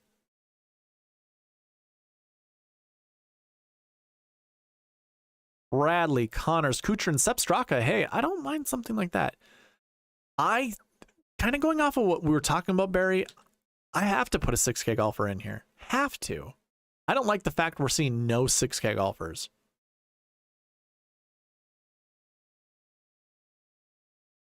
Ooh, Sam Ryder. I've seen worse. Not terrible.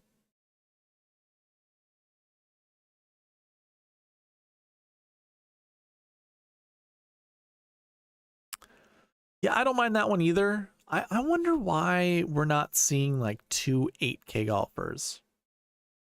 Here's a lineup I like. Minus Brian Harman. Ooh, man, I can't do Brian Harman. Just can't. Okay, Brian Harman, you're going. Now, if we're using Steve Elkington's advice that a fade for a right-handed golfer is good at this golf course, that means the draw from a left-handed golfer, which is what Brian Harman does, would be good as well. Just throwing that out there. I don't care to play Brian Harman, that 2'0" guy. That's fine. Okay, so this isn't terrible either. Why are we stuck with these? Like it's only Jason Day in the 8K range and that's it. Is that because of buckets that Scheffler and Cantlay are in? Maybe I need to cross out Jason Day. I think that's what we got to do. I'm only crossing him out because I think he's messing up the buckets or the optimizer somehow. Oh, Shane Lowry, come on.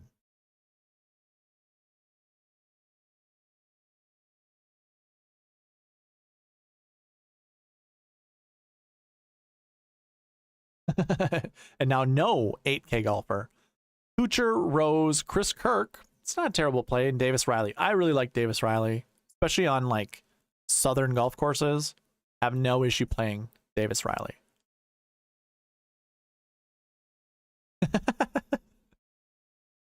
Barry's stamp of approval. Just look at all the winky faces that he posts. Those are points of interest, if we want to call it that. Oh, here we go. We got two 6K golfers in this lineup. Perfect. That's what we want to see. Cantlay, Justin Thomas, Scotty Scheffler, Keegan Bradley. Okay. I can dig that. Edward, at the beginning of this building lineup section, I was going over removing the bottom 44 golfers from my model. Nasty Nate Lashley was like 104, 105. I cut him out. He's not showing up. He won't show up in this optimizer because I cut him out. Nasty Nate is not down here.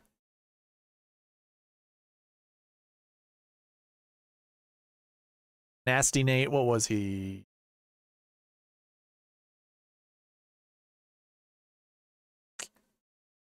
There he is. 114. Not in my lineups. He's out of here. Out of here.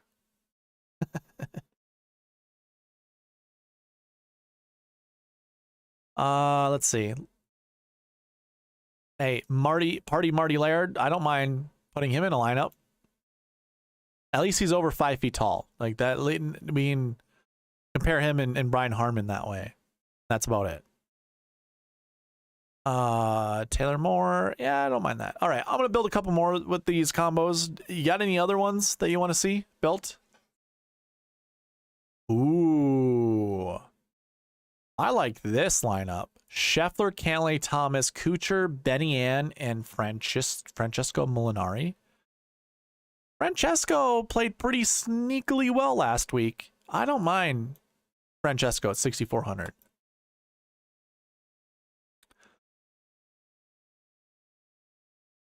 Yeah, I wonder where Ryan Fox was in my model. I can't remember. 83rd. So he definitely shows up, and I think when we were going over the anchor buckets, he was in a bucket that had like Scheffler and Rahm or something like that. I think I was mentioning it to Chad, like, hey, if you like this golfer and this golfer together, you don't want to be pairing them up with a third golfer in this bucket and Ryan Fox. I use Ryan Fox as one of my examples. So, I mean, I don't mind Ryan Fox. I think that's fine. I think a lot of the top end content creators have, you know, probably overspoken Ryan Fox, which, I mean, I don't think, I don't really care about ownership leverage, but, or I'm not even saying like his ownership is going to be super high because they were talking about him. I don't know really how I feel about. I'm pretty indifferent with Ryan Fox. I'll play him. That's fine. If he were to show up in the optimizer, I'd be okay with it. This lineup is pretty decent. Sky Scheffler, Patrick Cantlay, Justin Thomas, Benny Ann, Ben Griffin, and Steven Yeager. Steven Yeager's back in the 6K range, Barry. Are we playing Steven Yeager this week? I feel like that's a pretty decent 6K play. Excuse me, I need to blow my nose.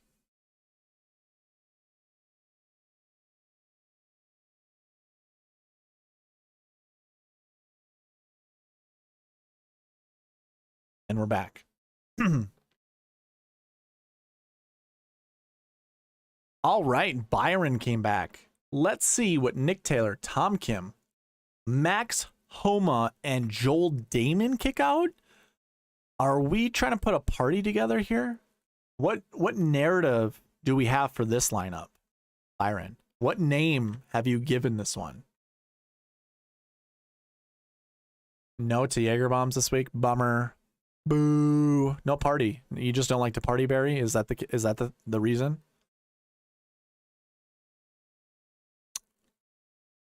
Taylor, Tom Kim. Here's our boy Tom Kim. Maximum Homa.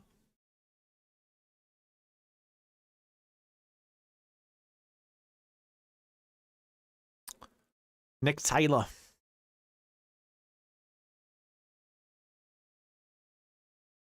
Okay. Oh, I forgot to put music on. Oh, there's no time like the present. There we go. The Canadian underage white claws. What? Oh, is that because they're all basic bitches? Is that where we're getting at here, Byron? They're all basic. They're Canadian.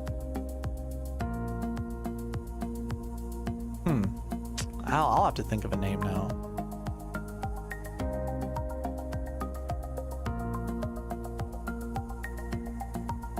There, I found Nick Taylor. He was only like the 3rd ranked Taylor on my Taylor big board. So that's 3 of your 4. Who's the 4th guy? Joel Damon.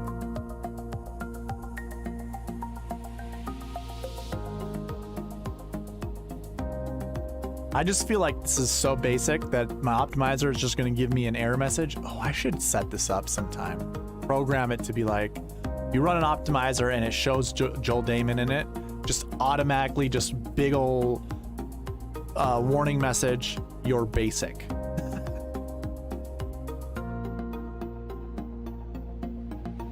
Ah, that's fair. I love it. So, with that being said, who said the Xander's going to be a sneaky play? It's going to be a good leverage play. I forget who said it. Was it you, Edward? Was it Barry? Who said it? It was Barry. Barry said, make sure to play some Xander. Here we go. We got Xander. We got your Nick Taylor. And we add in big old Keegan Bradley. I don't mind this lineup. I think it's fine. So Xander and Keegan get added to it. Let's kick out Keegan. I don't mind that. Keegan's gonna ruin the party because of his diet. I don't know if you know what he's been up to. He kind of went on the all meat diet for a while. Now he's no carbs. So there will be no alcohol consumed by Mr. Keegan Bradley. So we'll take that square out of our lineups.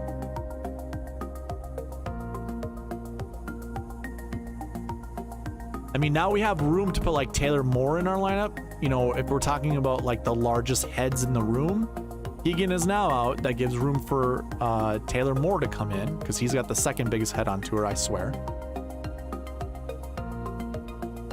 Oh, and now we put a big, oh, hey, here's a party lineup right here. You can't not have, if you're gonna have a party, you're gonna have to invite an Irishman. And no one pounds him down like Shane Lowry, like Darren Clark would be the only exception to add to this party, right? Well, Byron, that's still 2 grams more carbs than Keegan probably wants to drink, for being quite honest. You know what? Keegan is probably a basic white boy, right? He probably does the White Claws. There are no laws with White Claws, something like, I forget what the stupid saying is. But we got ourselves a beer drinker in Shane Lowry. That works.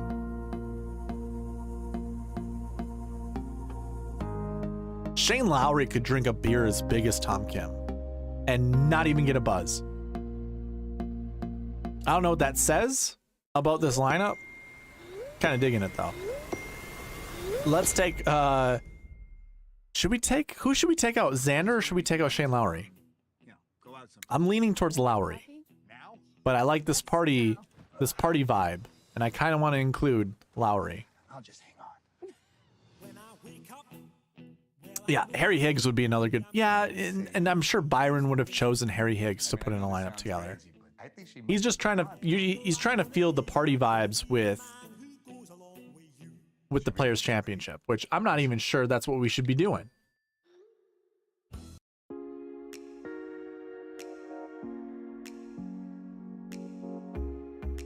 Ooh, Edward Gale, I like that lineup. Scheffler, Cantlay, Young, Kitayama, Siwoo Kim, and Davis Riley. He's solid. Byron's sleeping on me. He already drank too much today. Let's see. I'm gonna take out Shane Lowry.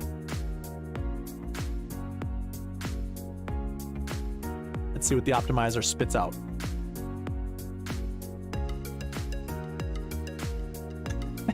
Takes out one Irishman and puts in another. That's a sign, right? That's a sign.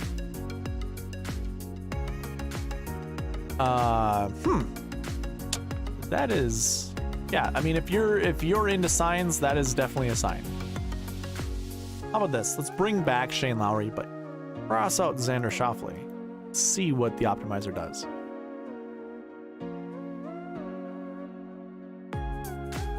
Homa Kim, Victor Hovland. You get to put Stoner Rory in there.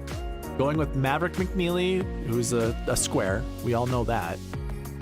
I don't know about Maverick McNeely. I can't trust someone who just came back from an injury.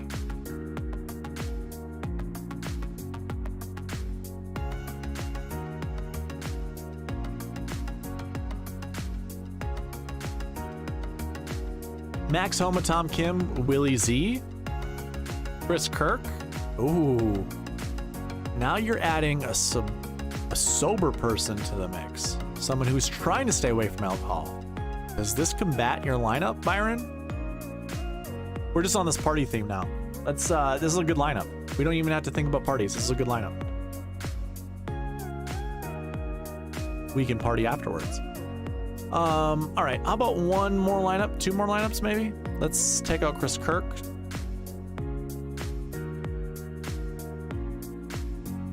Any other combos out there that people want me to play with? Edward, I'm gonna see what that looks like. Doing Scheffler, Cantlay, Young, Kitayama. See what that does. Homa, Kim, Burns, Hovland, Damon, Nick Taylor. That's not terrible. We get to bring Sam Burns in, which we already were discussing how bad he's been off of the tee. Uno mas. Good Byron. And this kind of breaks it. You can see all the funky numbers here. So I think we're at our wit's end with trying to build lineups with this core. So we built our handful of lineups. So either that's a good omen or it's, you know, bad selection of golfers, which I don't know at this moment.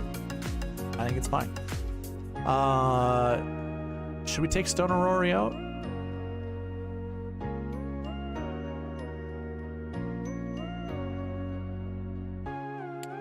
Still broken, but we had Matt Fitzpatrick. Oh, 47,800. Yeah. Okay, so we can't build lineups after we take some of these other guys out. Okay. I like Edward Gales, Scotty Scheffler. Wait, what? Is Aaron going to the Jets? I haven't been paying attention to sports ball, football. That'd be interesting because like Brett Favre went to the Jets. Does that mean Aaron Rodgers is going to come to the Vikings in 2 years? Because I'd be game for that.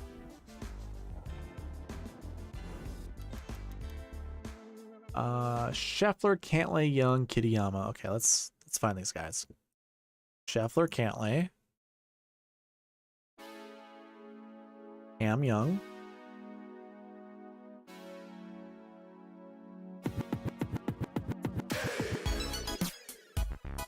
I'm gonna have to look these other ones up. Riley. What I'm gonna do is actually put in Siwoo and just see if it picks Kurt Kitayama.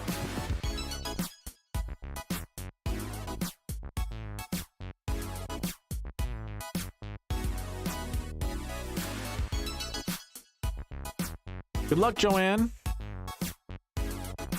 Good luck with your long day tomorrow. You are very much welcome. Oh, I see what okay.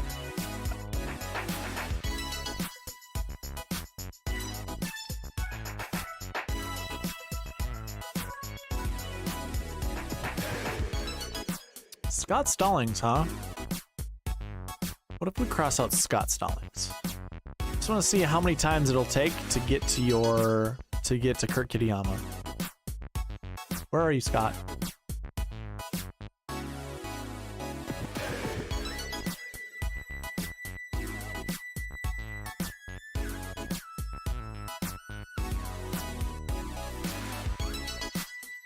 You sure you followed that correctly, Mr. Edward Gale?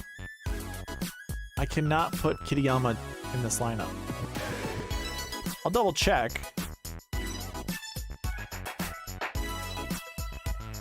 Unless you're just giving me a player pool. Oh, you want to know why? I think you got two guys in the marquee tee time. Cam Young is in group 7. Kurt Kitayama's in group 7. So the sweet spot process, the optimizer won't let me put golfers in the same marquee tee time together, and that's what we have.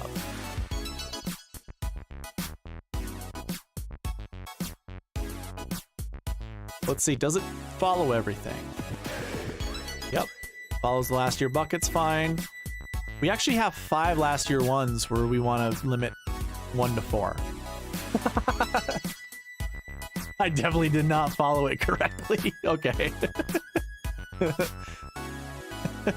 That's pretty good.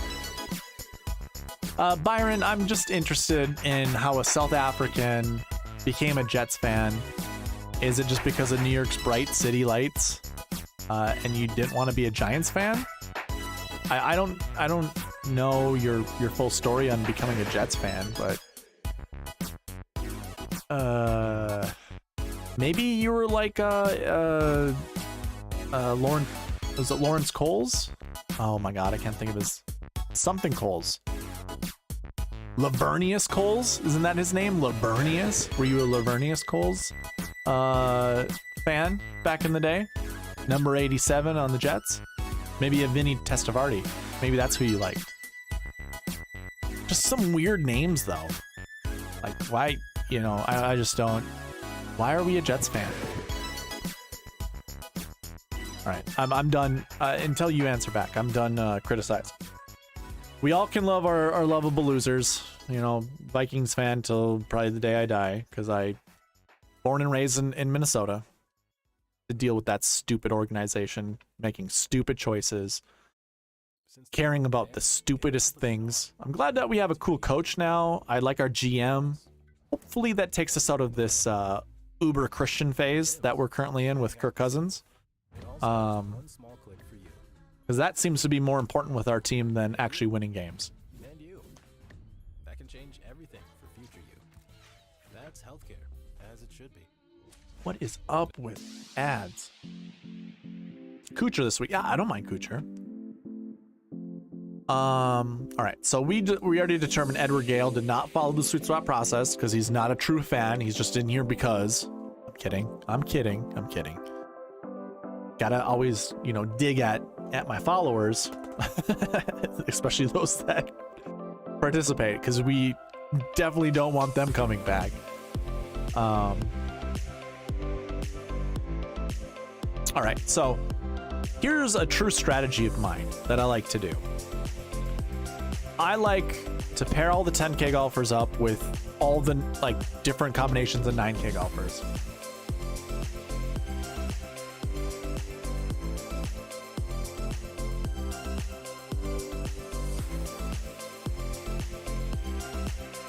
Okay, that makes sense, Byron. That makes sense. I get it. So you just like jumping on the bandwagon is what I like. That's what I see. You're a bandwagon sports fan. Kidding. I'm kidding once again. Kidding. Bad.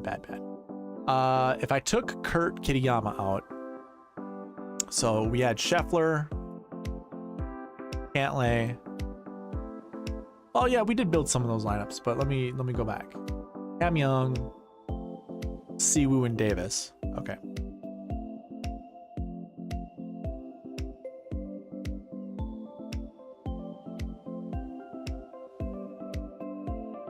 Davis Riley was what? $6,600? Decent value, I think, right?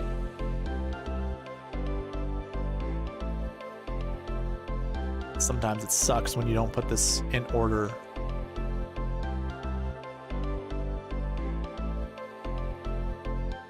$6,500, even better.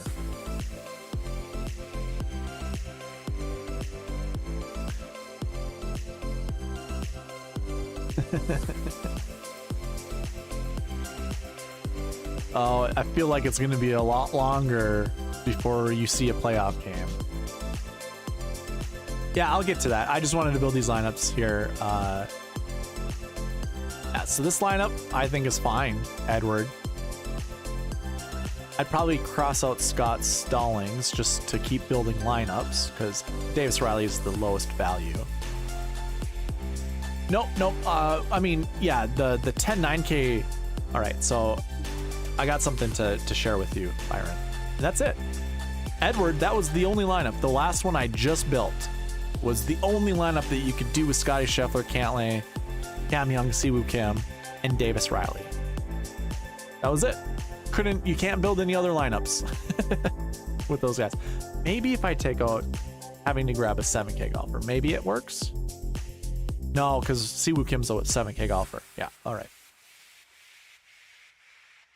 All right, so Byron, this is, I don't know if you're following or paying attention, but I took down a Nagel's Bagels contest 2 weeks ago. I was sick and tired of losing money. So, what I was doing, like at the Genesis at the WM Phoenix Open, was I basically found my anchor plays and I just built lineups with those anchor plays. Now, last year I took down 3 Nagel Bagel contests, and they're winner-take-all 100-man contests. That's probably what I thrive at when it comes to lineup building.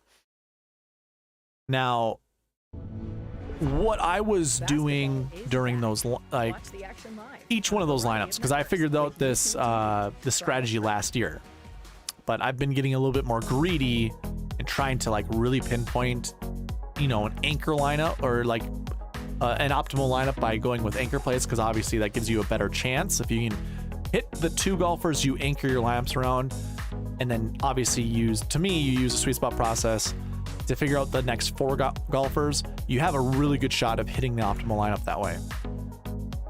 So I've been toying around with that, but I've had very little luck, very little, you know, success doing that. During the Honda Classic, I basically went John Rahm. So I want to play every 10K golfer, or each 10K golfer. So John Rahm is in group 1. We don't even really have to worry, because if I select these guys, that's fine. But once I get down to Xander, there's a different story. But either way, I'll go John Rahm, Max Homa, and I'll build a lineup. I'll build like 3 lineups going John Rahm, Max Homa. And then I'll substitute Max Homa out and I'll put Patrick Cantlay in. I'll sub him out, put Colin Morikawa in, sub him out, put in Justin Thomas, and I'll build 3 lineups with each of these combinations. And then I'll come down to Rory McIlroy, and I'll do the exact same thing with each 9K golfer. And I'll do the same thing with Scotty Scheffler. Now, Xander, like I was saying, is a little bit different. He's in group 6. Doesn't look like there's a 9K golfer in group 6. So that actually helps. So now I can build Xander with this same amount of 9K golfers. The reason why I brought up his group, because the SweetSpot process does not let me play golfers in the same group. So I would never put a Xander Will Zalatoris lineup together. Maybe I'll do one for FOMO reasons, but I'm cool with following the SweetSpot process because the numbers bore out. You're gonna have a low success rate pairing these guys up together. So that's essentially what I'm going to do this week. And really, like, if you think about all the combinations, so you have how many 9K golfers? We got 6, which is lovely. I love that, because that means really, so we have 4 10K golfers, we've got 6 9K golfers. If you just build one lineup each with the 10-9 combination, that means you got 24 lineups. Obviously, easy math, right? 4 by 6, that's 24 lineups. Well, I can multiply that by, you know, probably 5 times, because I'm going to build over 120 lineups, most likely. So I could put John Rahm and Max Homa in 5 lineups together, and I could literally do that right now. Cross these things out here. So let's go John Rahm. So basically what I'll do is, and I eyeball this too, guys. I don't, you know, run and save 10 lineups. I don't run and save 25. I'll hit this run optimizer and see what it spits out. And if I like the lineup, I'll save it. Which I do like this lineup, so I don't mind saving it. Now what'll happen is you can see this optimizer updates. It says I have 100% exposure on John Rahm. Well, I set it to 27. I don't want to play more than 27 of them. When you hit this lock, it ignores this. So I can continue to build John Rahm and Max Homa lineups. But what it won't do is build me another Keegan to go with these guys. It also won't do Corey Connors again. So that's also something to keep in mind. So now we're going to skip Keegan Bradley, Corey Connors. And I'll build the next one. And again, I'm eyeballing each one of these. Now, do I like this lineup? Yes, I do. So I'm going to save it. But if I didn't, I would just hit run optimize again because it's automatically just going to exclude the lowest ranked golfer. And I wouldn't want it to exclude Davis Riley. I like this lineup a lot, but let's say I didn't like Siwoo Kim. I'll come down here, find Davis Riley, unlock him because he's currently locked out with that no. And I'll be like, I really don't like Siwoo Kim. So I'll actually lock out Siwoo Kim, run optimize and see what it does, what other lineup it'll spit out for me. You need to try these Delta 9 gummies from Mood. Oh, I did hit the gala. Products from Mood because they carry the highest quality. Whoopsies! I'm sure one of you guys saw that. We're like, no, you did the wrong one. Taste so good. I actually have to be careful not to eat too many before the high creeps up on me. I know what you're thinking. Is that legal? Yes, so I'm a little superstitious. I don't like seeing two $6,500 golfers together because I never see that when I review the optimal lineup. So I'm gonna skip that one. And here we go. Now we've got a unique lineup. Stuart Sink can be my wild card. I don't mind that. I'm gonna save this lineup. And I run optimize once again. And I'm keeping Rom and Max Homa up there because this is going to give me unique lineups. If I were to go, okay, let's do one Rom, one Max Homa lineup, and then let's go to the next, actually, no, I've done it this way too, where I will start with lineup 1 will be Max Homa, and then I'll remove him and go to the next 9K golfer that I like.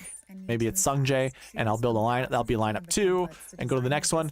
But I think during the Honda, what I did was I built 5 right away with Max Homa, and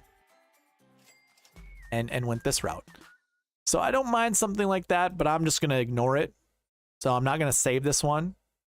We'll build another one, and something like this, just the craziness of this lineup, I like. So this is a great GPP lineup.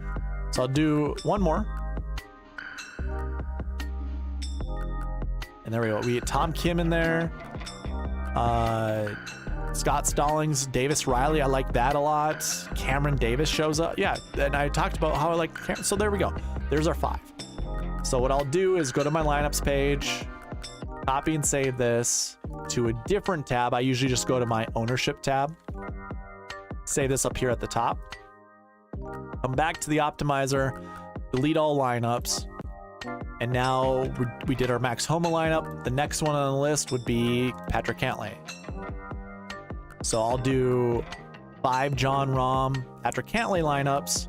Now, I could have kept those players on here because a lot of times what's going to happen is we're going to get the same player combinations together. And I don't necessarily like that. So, you know, what I could do is just bring these lineups back over to the lineup page. Copy and paste that there, and then come down here and just unlock everybody so they're not locked. They're already going to show up with exposure levels. Like you can see Aaron Wise, I have exposure set to 14. He's owned in 20%, so he won't be selected for 2 more lineups. So I could do it this way and go on from here. So yeah, like I don't really necessarily like Bo Hosler, so I'll probably just skip that. That's fine. But here we go. Now this is a very, very interesting lineup. A lot of volatility, but hey, I like the upside. So Rahm, Cantlay, Spieth, Pendrith, Jaeger, Hadley. Now this is one of the reasons I like doing this is, would you ever think about putting this combination together? And you get to eyeball it. So you get to be like, ooh, I like this. I don't mind that at all. And I didn't even save it, which I hit the wrong button. Sometimes you do that. Sometimes you screw up and do stupid things.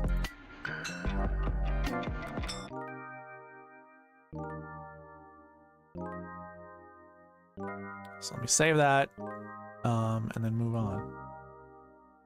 Let me catch up with chat. I have not, I didn't see the last couple of ones. Edward Gale says, I appreciate this. You're absolutely welcome, man. Absolutely.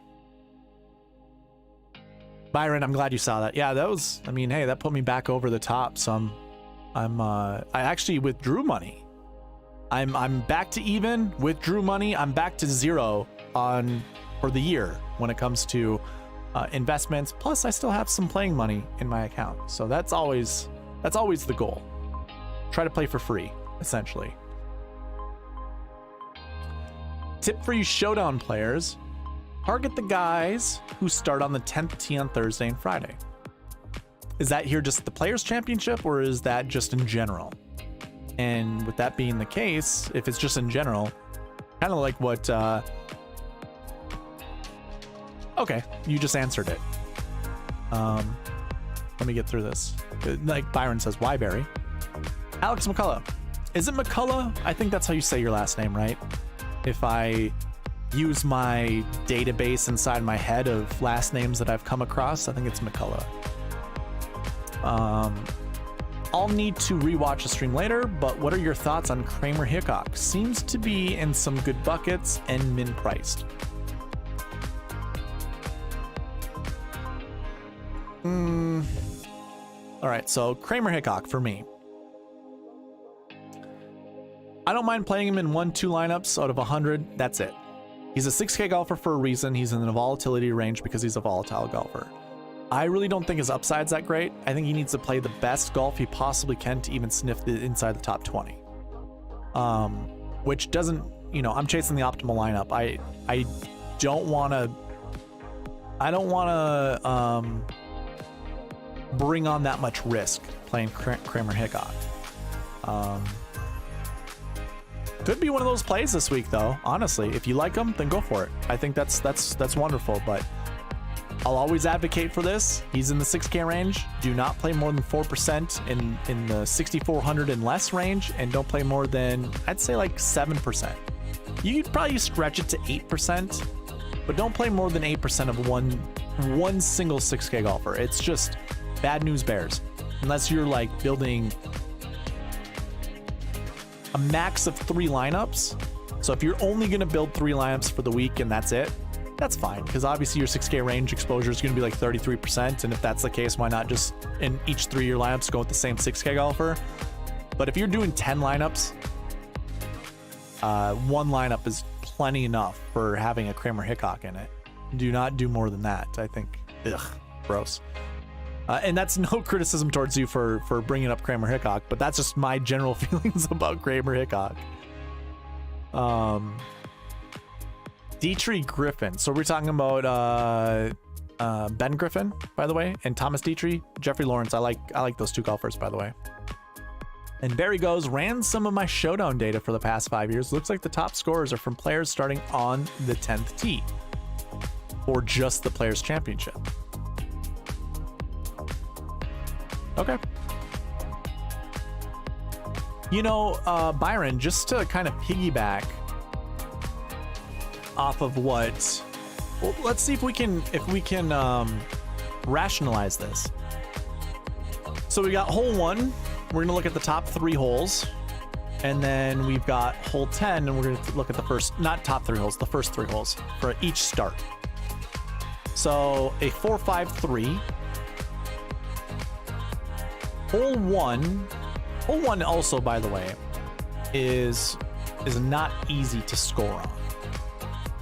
So my mindset is, if we start on hole 10, when we make the turn and we go to 1, 2, 3, we've already played some, we've got a little bit of rhythm.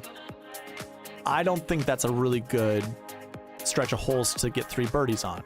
And certainly going from hole 17, 18 to 1, 2, 3, I don't think there's a very good play, you know, very good chances of getting your birdie streak there. And by the way, let's back up. Let's time out here. This might be foolish analysis that we all do in the industry. Like, which turn makes the most sense to have our golfers go through to give ourselves more scoring possibilities? Because that's kind of what it breaks down to, right? Is like, what do you like better? Do you like going 17, 18 into hole 1, or 18 into hole 1 and 2? Do we think there are, you know, 3 birdies in a row that could happen? Probably not. Not with hole 18. Just straight up period, not with hole 18. So then we would just automatically disregard and say, starting on hole 10, the stretch of holes that you have in concession after each other don't give you the best birdie.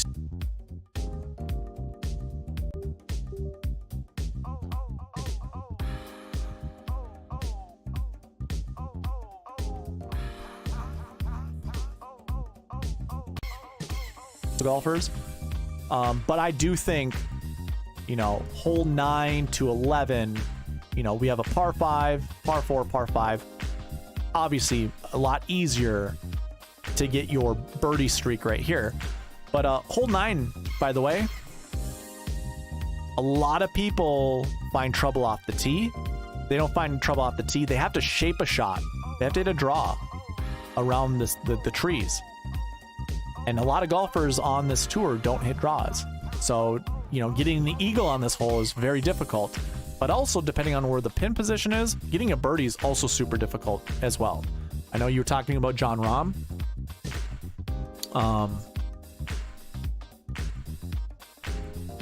Like hole number 9 is where he would overspin a wedge shot. I've seen it happen to him before. He's done it on that hole, and so has Rory. Rory does it there as well too. So this isn't a given birdie hole. Just throwing that out there. Hole 11 I think is fairly easy, but I think this benefits faders, you know, that approach the shot. And I agree with this. Hitting a fade into the screen is way more forgiving than hitting a draw.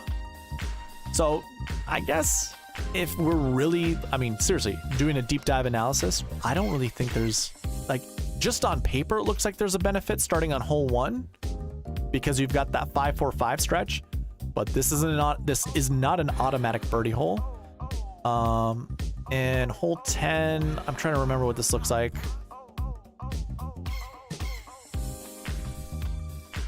Oh yeah, I remember hole 10. There's a big fat tree on the left side of the fairway that if you hit it too far to the left, you do have to shape a shot around it, or you have to go sky high with it. You want to position yourself on the right side of the fairway in order to have a clean approach shot. But then you also have trees that overhang on the right side too. I can't remember if it was Jordan Spieth or whoever I was watching last year. He found himself in trouble because he hit it too far right. So this isn't an automatic birdie hole either. And usually the pin is on the back, the back end on either Thursday or Friday. That's like an impossible birdie hole for a lot of golfers. So okay, I mean, that's our deep dive analysis on, you know, showdown slates starting on the back and the front. I guess I don't know. If Barry has stats that say that it's better to start on hole 10, I think maybe that's I'm not gonna argue against it. With that being said, it's an interesting thing to think about when it comes to just week-long strategy, because Rahm, Rory, and Scotty do start on hole 10 on Thursday in the morning.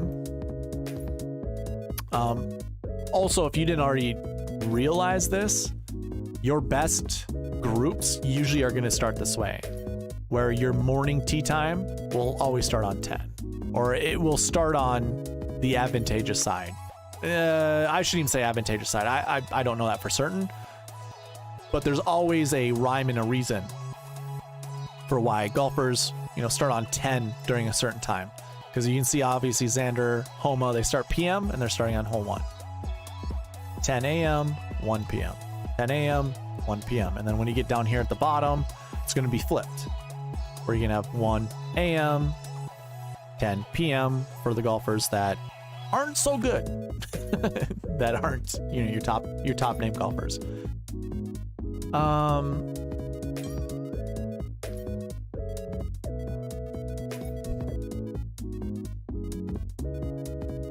Was I muted for real? That's a bummer. I actually have my stream up over here, and obviously I'm talking, so I wasn't sure I was muted. I think we're fine. Okay. Hope I wasn't muted for too long. Hopefully you got some of that analysis. I have no idea. Let's see here. All right, so you know what? If that's true, Barry, well, that's lame, Byron.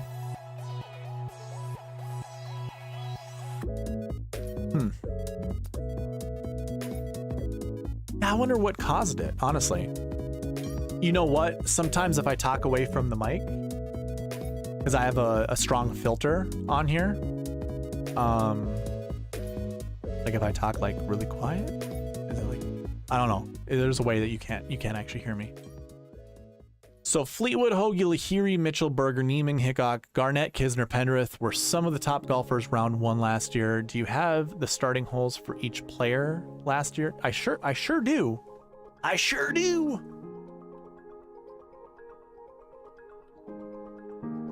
What would you... Are we just looking at those golfers? Did you choose those golfers for a particular reason? I need to know your justification. I know Lahiri was at the top. He started on hole 10 in the morning.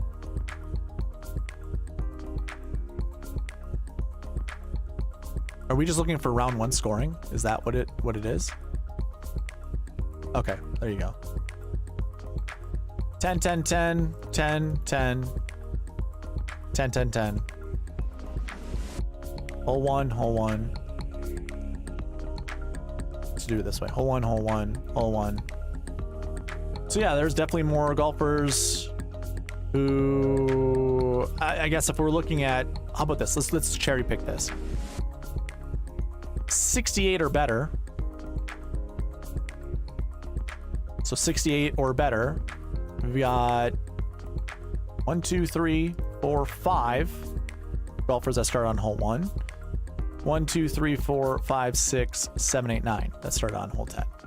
So hey, he might have a point there, ladies and gentlemen.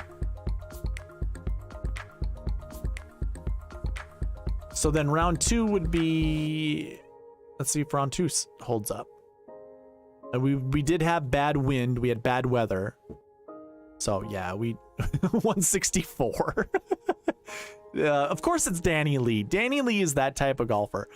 Shoots a 77. Oh, whoa. I don't think he finished. I don't think he finished. His 64, I don't think he finished. He withdrew. Wow. Oh, I gotta look at that. Makes you think. So I kind of have like a... Something shows up for me when a golfer withdraws. Chew on it. If this is under 60, it'll automatically be an NA. Because we know, you know, unless the golfer is, you know, top of the leaderboard, they didn't shoot a, you know, sub 60 round.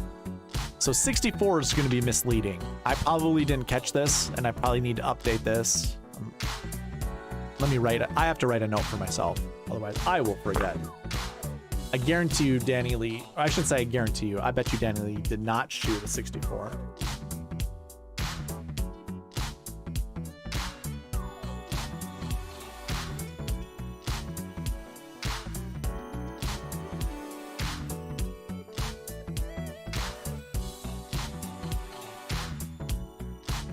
Okay. Yeah, hard to distinguish, you know, what happened on round 2 because of such the terrible weather. But maybe in 2021, we can also look at this too. Well, Barry. It's another terrible scoring round. Like scoring day. Not too many shots or not too many scores in the 60s. Of the ones in the 60s, a lot of them start on hole 1. And even if we extend this to whole golfers in the 70s, 1, 2, 3, 4, 5, 6, 7, 8 start on 10. 1, 2, 3, 4, 5, 6, 7, 8, 9, 10, 11, 12, 13, 14, 15, 16 started on hole 1. And it looks like hole 1 dominated round 2. So it's that was very specific analysis. So it doesn't look like it really doesn't match up. But of course, here's the other thing too. Let's pretend I have a website up and running. Let's pretend that I can use the strength of field points that these guys have, or the OWGR points, let's put it that way, and determine the quality of golfer that we see at the top, you know, of each round. That way we can really distinguish round 1 versus round 2.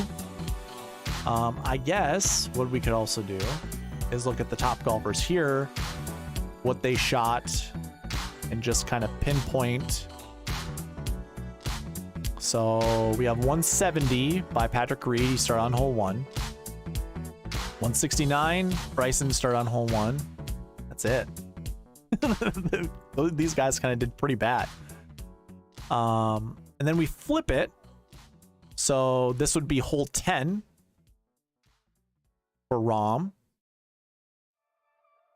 This was also be hole 10 for Bryson. Beating my former self. Being the best. Tony Finau would be hole 10. Having an approach that leaves no stone unturned. Danny Berger would be hole Making those 10. little incremental improvements. And then Matsuyama Trying to would get be a little hole bit 1 better each day. for those that shot this. So it's not clear cut. 2019, I don't think I have 2019. I really didn't keep track of tee times until like 2020. I think it was 2020 when I started. So, or just at the end of 2019, something like that. So I don't have tee times, unfortunately, for you in 2019. I could grab that at some point in time, but that's just extra work at this point in my life. So unfortunately, can't do that. But hey, interesting to bring that up. This is definitely one of those Gabriel moments that he loves us going down that wormhole, or that rabbit hole, I should say.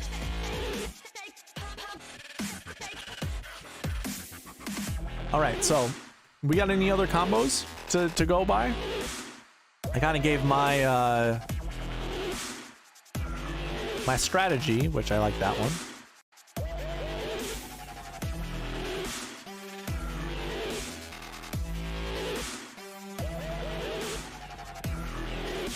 Ooh, I like this lineup. If you are unaware of what I'm doing, I'm just picking up where I left off when I was telling everyone about my strategy of building 5 lineups with basically each 10K, 9K combo you can. So we're currently on Jon Rahm and Patrick Cantlay. I'm eyeballing my lineups to see if I like them. If I do, then I save them, and I have one more Rahm Cantlay lineup, and then I'll move on to the next one. And I like that lineup too. So now we remove Cantlay, and I'm going to build my next Jon Rahm lineup.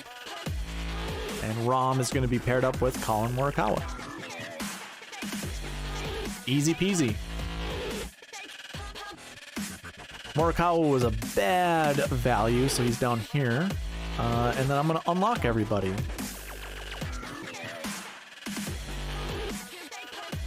All right, Mr. Edward Gale, you have yourself a good night as well, and good luck to you. I hope one of us takes down a sizable paycheck. Let's one of us take down a GPP. That'd be wonderful. I don't care if it's a 1,000-man GPP. I don't care if it's a, you know, I think 1,000 probably is the cutoff. Well, let's take one of these contests down. Dime Time, the Quarter Arcade, the $1 short game, the $5 drive the green, the $3 birdie, maybe the Millie Maker. Let's take one of these ones down. That'd be wonderful. Here we go. We got a Kitayama lineup here with Collin Morikawa, Rahm, and Keith Mitchell. I like this lineup.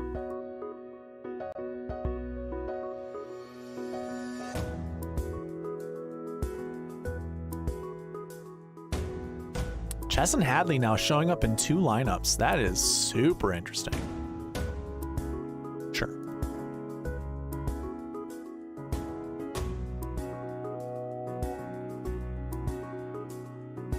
Rahm, Jason Day, Collin Morikawa. So Jason Day now showing up twice with my Collin Morikawa lineups. That's okay. That's fine. I don't mind that. Taylor Pendrith, I like quite a bit. This is a very high upside lineup. I like this one. This would, to me, would be a super good GPP lineup.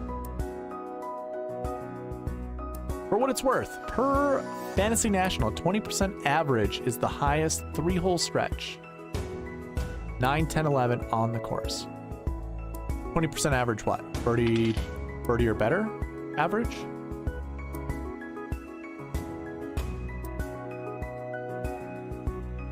What does that mean? 27% average.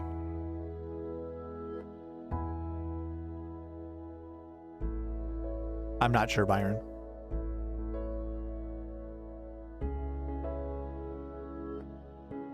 Jaeger bombs. Where's Barry? Okay. I figured that's what you meant with birdie or better. So 27% isn't high. It might be the highest 3-hole stretch, but it isn't high. It isn't something to bank on. I think a lot of us probably get lost in those types of stats where it's like, ooh, this is a high percentage, but it's not super high.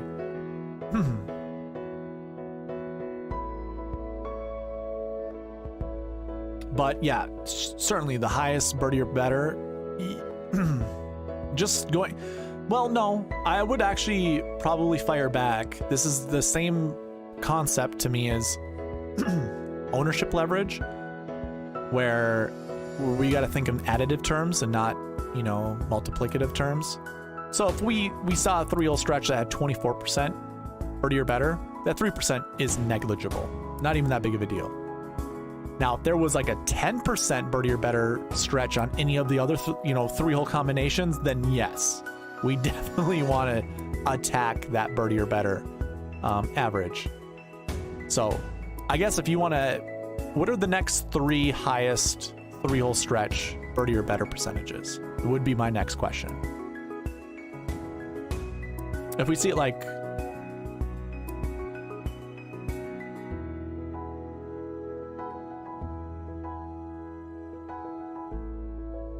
oh, okay. See, so hole 10, not a very high birdie hole, but hole 11, 37.3%. Yeah, that makes sense. That makes a lot of sense. That 15 scares the shit out of me, by the way. That doesn't make me that doesn't make me feel comfortable whatsoever. That is not a guarantee. 3 in a row birdie stretch. You want to know who's going to get that for you, Byron? You want to know who's going to birdie those 3 holes together? I'll give you one clean guess. You know who it is. But I want to hear it from your lips. You tell me. Barry, I like Ben Martin. Come on, Byron, you tell me. Who's going to get 3 birdies in a row on those 3 holes? There's one golfer, and it's only one golfer. You tell me, buddy.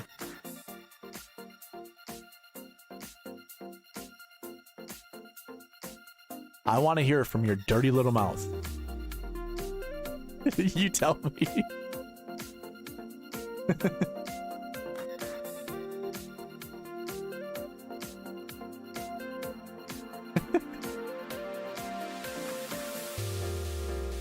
Oh, come on. No.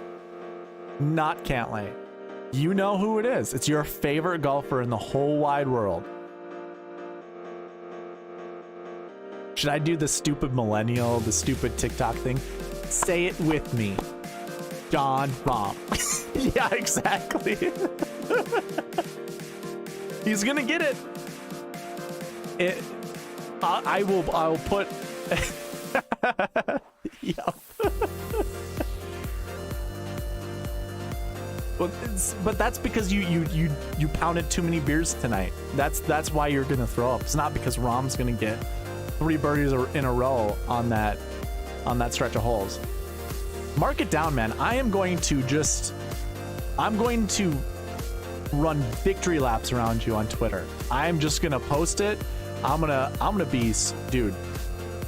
You want to see ultimate troll? I am going to troll you so hard. And it's gonna be wait, where does he start? Does he start on hole 10 tomorrow? If he starts on hole 10, then it's a no-go. Yeah, okay, so Friday. Friday, I am going to run hot laps around you.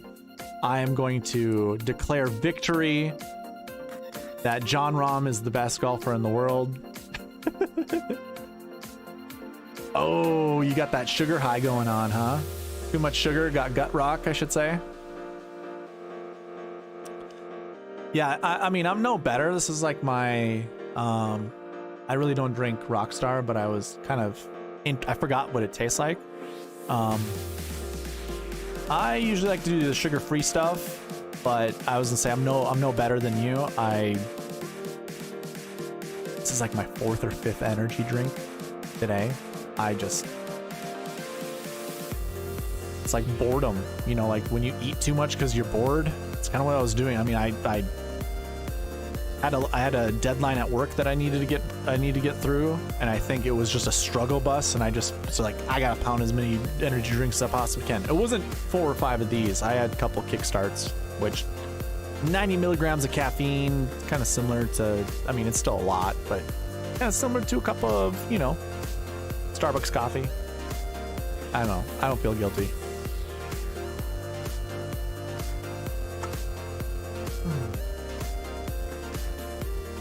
Who is still in chat? Raise your hand. We got Barry still here, I'm assuming.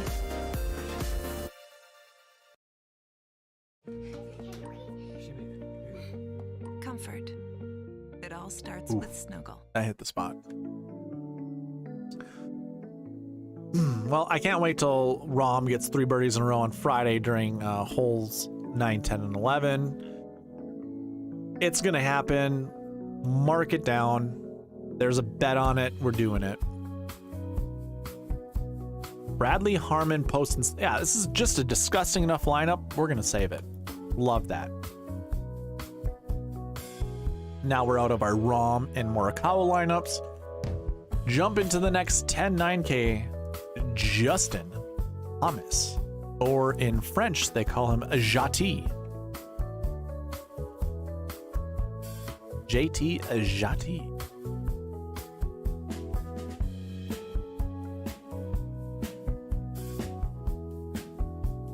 And we'll unlock everyone else.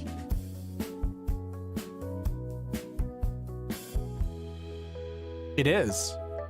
I think when they changed that to a par 4, they also mowed that whole left side of the hole, which attracts a lot of water balls. I'd be interested to know what the rate of golfers finding the water versus getting eagle or no, we don't need eagle. It'd just be birdie. Ooh, I like this lineup. Look at this lineup. Where's Shot Like Harden? I need the stamp of approval on sex appeal because he probably knows best. This is a sexy lineup.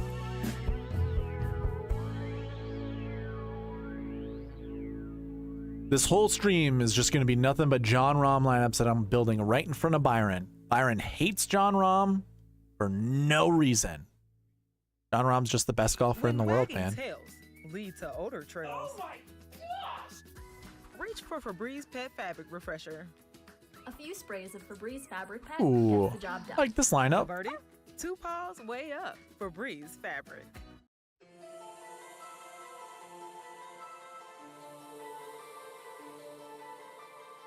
There we go, Johnny Vegas. I said Johnny Vegas is going to be a top 10 golfer this week. He gets to be added to this lineup. So really good. I'm already liking a ton of Rahm, Justin Thomas lineups, by the way. This is turning out to be pretty good. Even something like that. Yeah, I could do a lot of Rahm JT lineups. I'm just curious to see what the next 5 lineups are going to be with Rahm and Justin Thomas. Higgs, Heath Mitchell, Matt Kuchar. All right, Byron. We take Rahm out of this lineup and we just look at these 5 golfers. We got to have a nickname for this, right? I mean, these golfers seem like they would be members at the Greenbrier. And they'd all be, you know, loyalists to the old white TPC golf course there, if you know what I'm saying. I mean, I don't know a whiter lineup than what I see right there.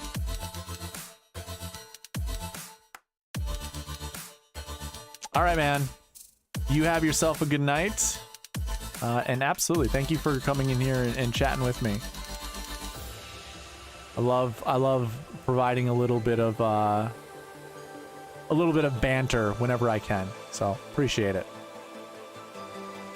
This is a really good lineup. I don't know how much I like Kevin Streelman, but it's not terrible.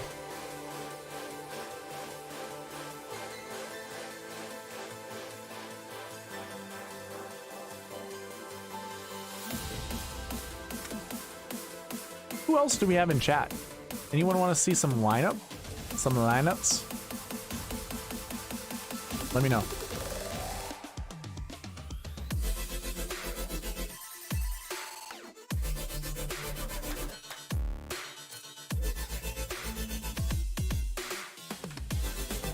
Let's see here. So I don't know if I can get really away from like Keegan Bradley and Matt Kuchar.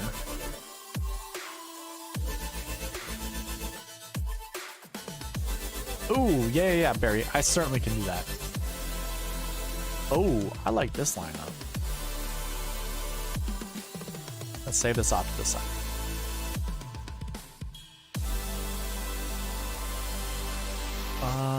All right. So what I'm going to do is just save these over to a different page.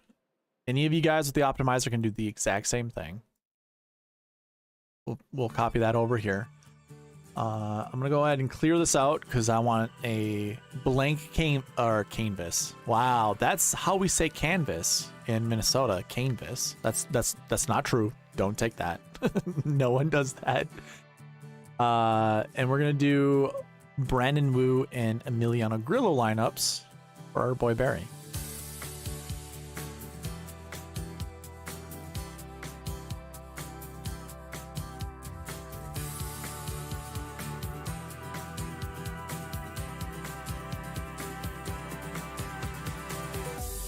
All right, man, let's see. Who are we getting together at the top? I didn't expect that. That's super interesting. Do we like this lineup, Barry? I don't mind this lineup whatsoever. I think this is a solid lineup. How much do you like it though, Barry? You tell me.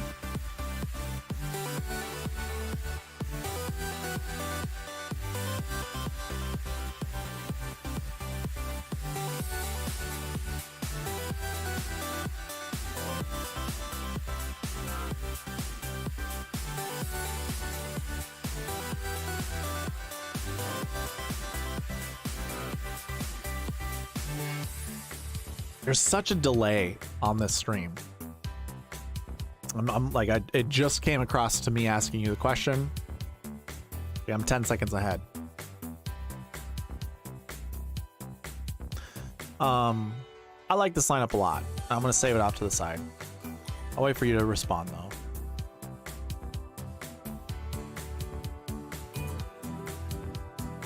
Well, it has Xander. You are correct. And I think the fact that it has two 10K golfers make it really good. I like that a lot. Let's not have ROM in it and see what it does. Has Keegan. Yeah.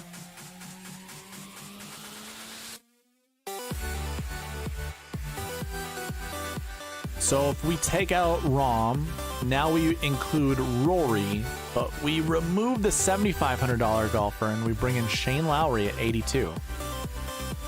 Let's cross out Mr. Lowry. Well, there you go. I'm ahead of you. We already did a Rory lineup. We'll see if we can cross out. Oh, there we go. We'll see if you like this. This is 49,000. I don't know. 49,100. I don't know if I like leaving that much money on the table. But we have two chances of a $7,500 or a $7,400 golfer winning this tournament. And you have Xander, you've got Rory, and then the two guys you wanted me to lock in. Seems like that's the best avenue for you, but let's see. Interesting. Okay. So we remove... we removed Lowry and we bumped up to 49,500, and now we bring in two 9K golf. Well, two 9s, and then we don't have that $7,500 golfer. Do you like Cantlay or Thomas? I mean, I don't mind Xander just continuing to pop. I'm going to say no to Cantlay and just wait for you to respond. I'll build another lineup or two. There you go. Rory, Xander, Matty Fitzpatrick, Aaron Wise, Emiliano Grillo, and Brandon Wu. I don't mind that. Maybe we take out Aaron Wise.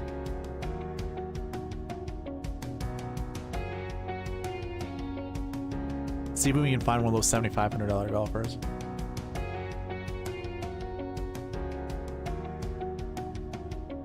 Don't like JT this week? Okay, perfect. We'll cross out JT instead of Cantlay. All right.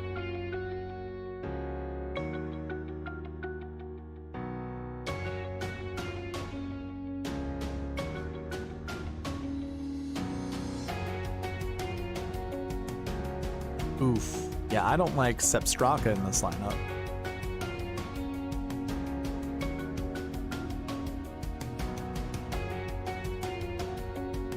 Okay, okay. Well, we can... Ooh, Tom Hoagie. Rory, then Xander, Chris Kirk, Tom Hoagie, Grillo, Wu. How do you like this one, Barry? I don't care for it, but it's not the worst thing I've seen. Well, let's say, okay, so obviously you like Xander, and you said you'd rather do Morikawa, so why don't we go ahead and put Xander Morikawa together and see what it'll spit out.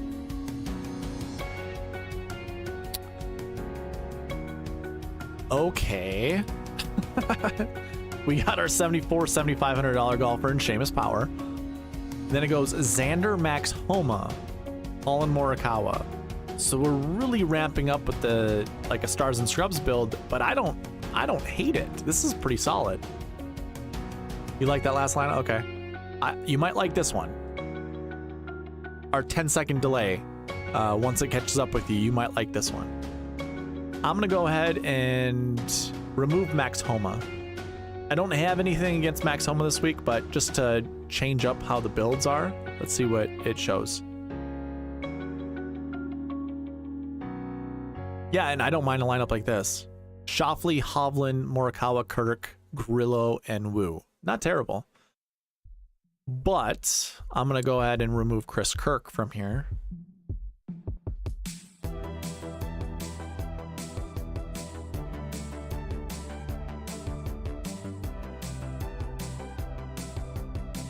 And then it breaks.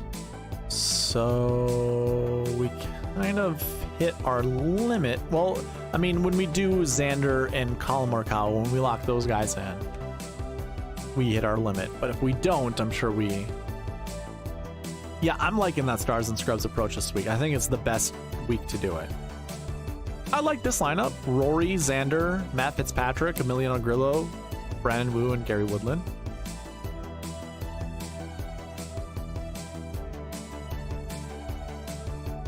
And I like this lineup. I'm actually going to steal this one. I'm such a sucker for Alex Smalley for no reason. I know very little about his golf game. I just know he kind of has the raw potential. But outside of that, couldn't tell you what he's really strong or weak at.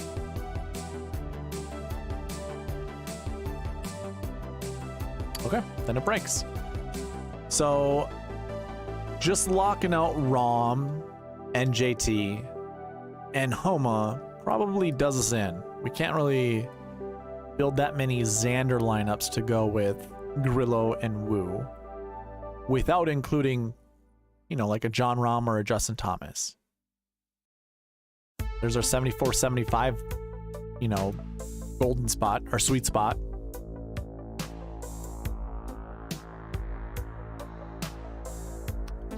I don't like Hoagie. I don't want Hoagie in the lineup.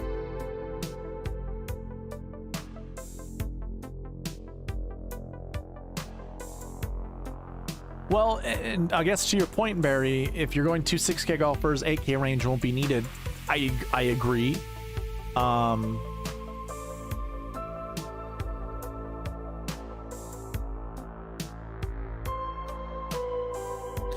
I don't know if I truly like that though. Like the lineup that's on the screen right now. includes 2 8K golfers. I like that. I mean, John Rahm is the highest price guy, so that's why you probably can't do a 9K golfer. But I think, you know, with this lineup, if I make the optimizer choose a 10, 9, and an 8 to go with a 7 and a 6, you know, just doing the 10, 9, 8, 7, you know, at least 10, 9, 8, 7, 6, we break it. Let me remove some of these blocks. Let me unlock some of these guys. See if we still get it to break. It's possible.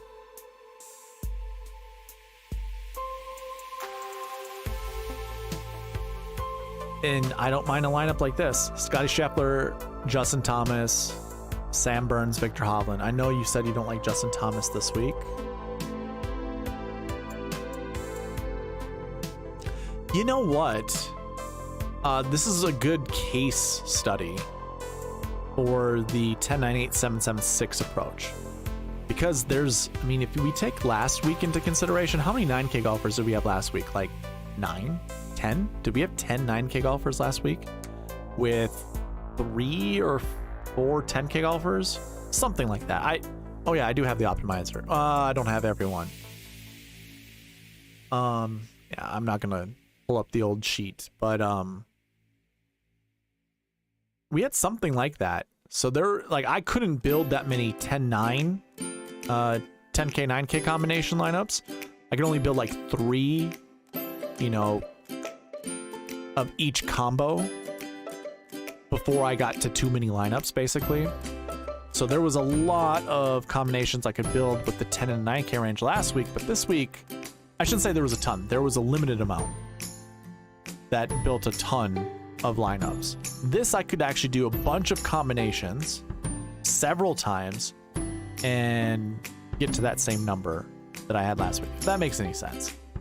Basically what I'm trying to say is there's less 10 and 9K golfers this week than there were last week. Let's double check that. I don't want to speak out of my backside. So I'm pulling up the API and just off of memory. So we had our 3 10K golfers, and then we had 8 9K golfers. So total of 11. This week we have 4 and 6. So we've got 10.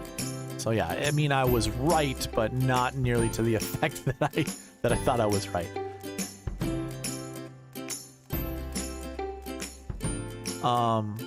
Still goes without saying, just having one less player means I get to create that many more, you know, 10 9K combinations.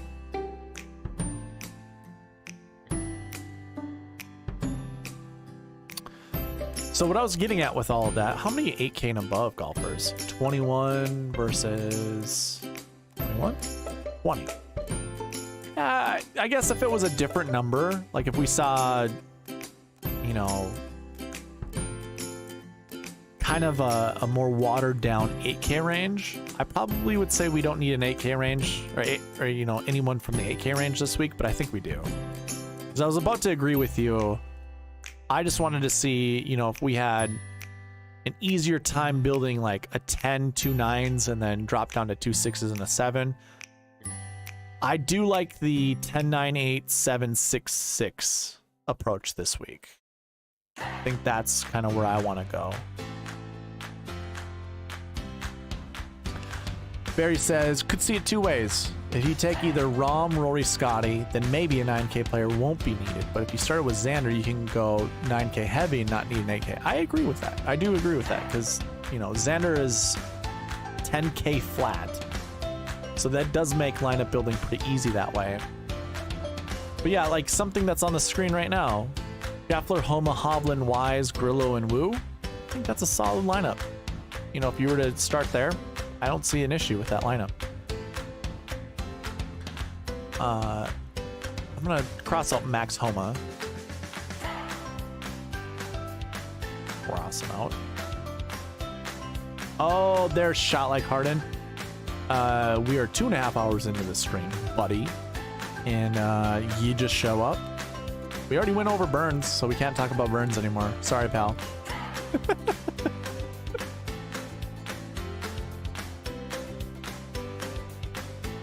Barry, I agree, man. Taking one of the big three with Xander, I don't see an issue with that.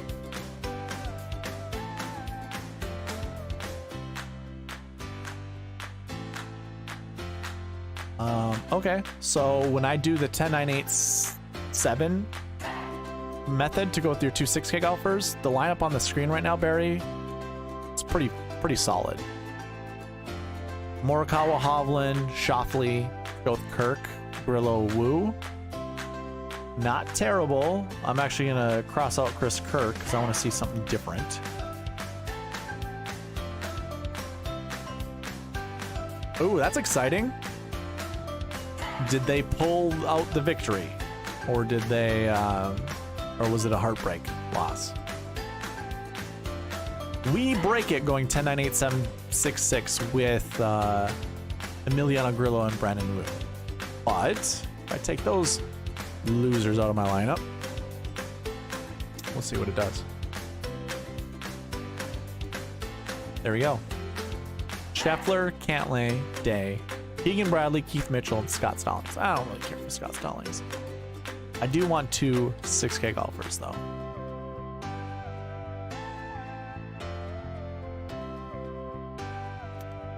First Finau sighting, by the way. And Benny Ann and Davis Riley are my two 6K golfers. That's pretty solid. And we have our $7,500 golfer that Barry says that range is going to win.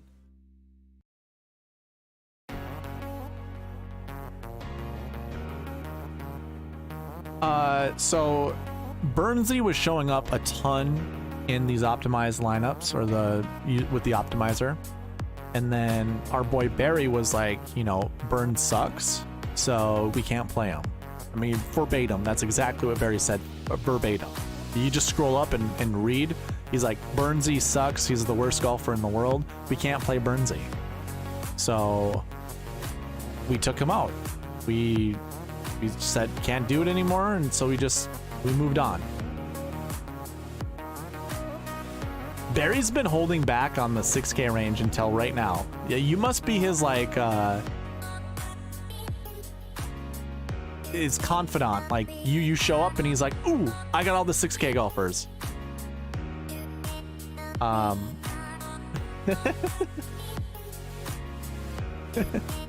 Barry didn't really say that.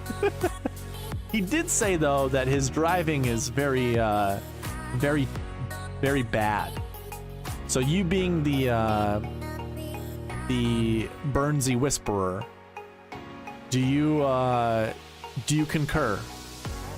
Do you agree with Barry's analysis of him being kind of really bad off the tee?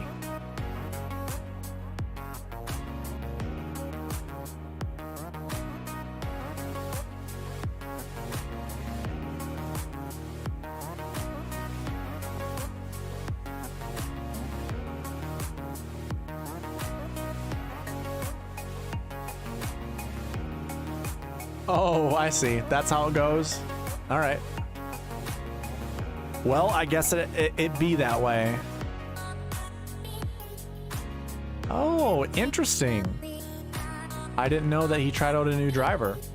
Is that a scary thing or is that a good thing?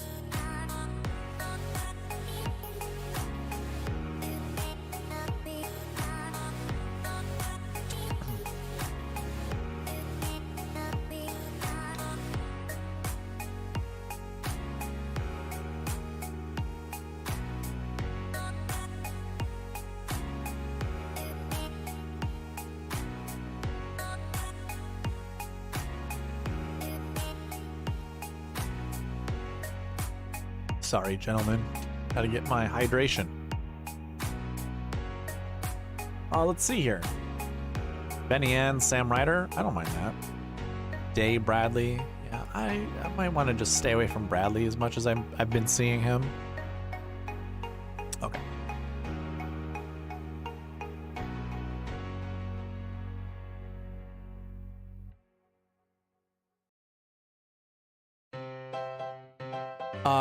So I saw Burns 100 to 1, or at least I didn't hear it. I didn't see it. I heard it.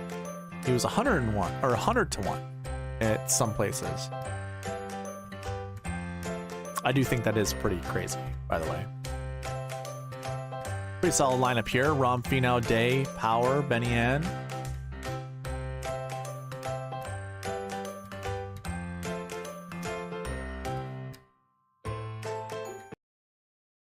If you sleep on your side, I bet you hate your pillow, and this is why.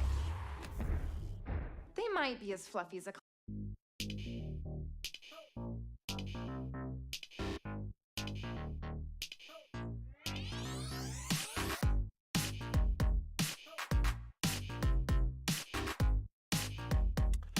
I don't know how I feel about Finau this week. Like, I can't stand watching Tony Finau play golf, if I'm being honest. I do not like that golf swing.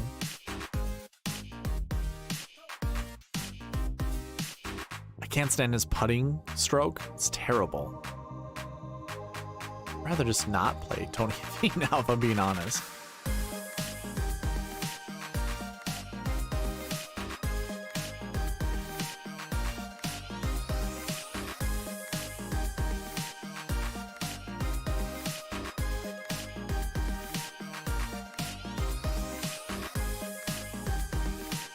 I don't mind eating some Keegan Bradley ownership. Like, I think my exposures are pretty fair. 15%. I'm fine. If he shows up 15% of my lineups, that's okay. I like JT a little, but I don't know how he treated that fan last week for saying bump and run. The greens are fast.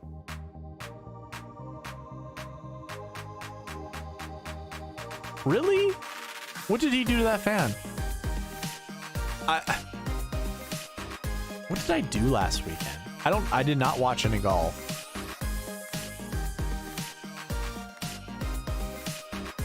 Saturday was a wash.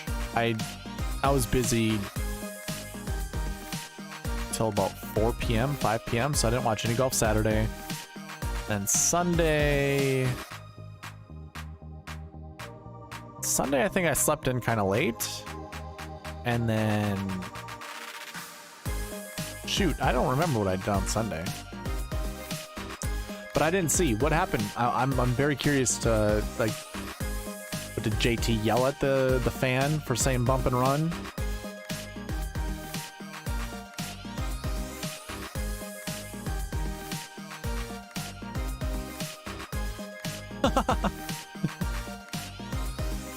Oh, man. I thought about, like, if I was in that position where I was a PGA Tour player and say I was getting heckled,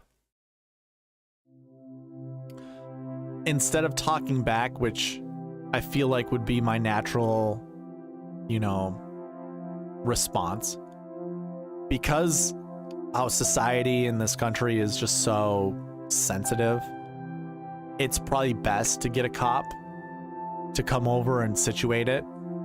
Just be like, hey, this guy's not making me, he's making me unhappy. He's not making me very happy. Please, you know, deal with it. That's probably the PC way of doing things. Whereas if you were to open your mouth and say, hey, buddy, you're being a little shit, he's probably getting in trouble over that. And of course, you know, JT's had his fair share of getting in trouble on the camera or on the sound bites, you know, so he's probably trying to avoid that. But yeah, that seems like a kind of a, you know, dick move, like a dick thing to do.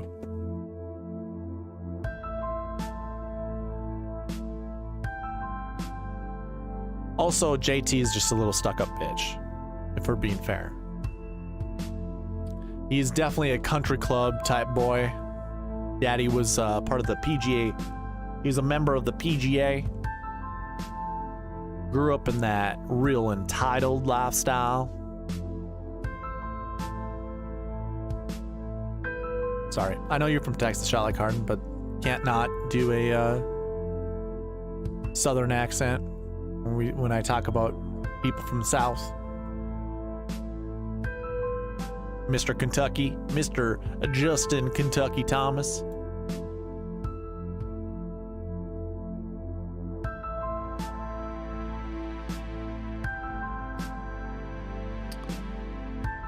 Man, come on. I just want to see like, all right, wait.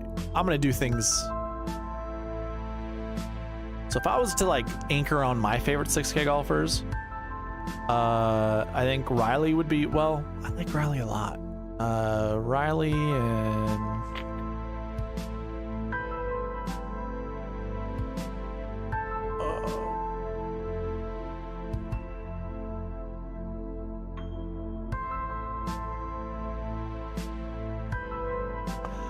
I wouldn't mind like someone like Riley and SH Kim. He's a PM golfer. I like that. Is Riley a PM? Yep, they're both PM golfers. Love that.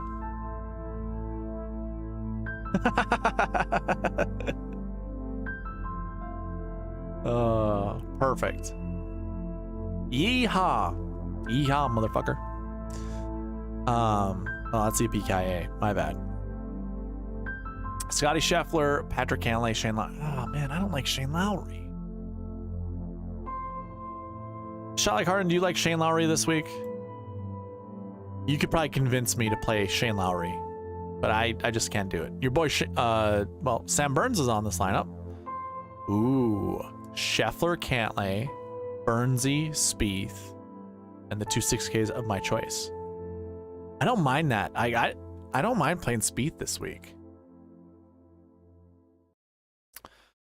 Misses the cut. Yeah. And with Welcome Unlimited for just $25, I love that I got. What's going on, Almond Bread? Haven't seen you in a while. Fucking love almond bread. That stuff is so good. Do we have a weather? Let me look. I'm gonna look up the weather. I have no idea what the weather stack is gonna be. This would be subjective. I just think PM AM stacks are always have a higher scoring, Switch to Extreme and get or like a better scoring average. 360 internet package starting as low as $34.99 a month. On to Vidra Beach. Power up with fast speeds and supercharge every room with whole Weather. home Wi-Fi 360 Pro. Shop online today. 10-day weather forecast. Thursday, we have winds 10 to 15 miles an hour. Friday, we have winds 10 to 20 miles an hour. A little cooler on Thursday, a little warmer on Friday. There's actually a 60% chance of rain on Friday. Okay. Thunderstorms would suck, but I actually wouldn't mind still doing the PMAM wave. Doug Gim is playable. I think I cut him out of my optimizer because he was below the 100 threshold, so I'm looking only at my top 100 ranked golfers plus some hand-picked ones that I like. But I don't mind some like Doug Gim this week. He's like $6,100, I think, right?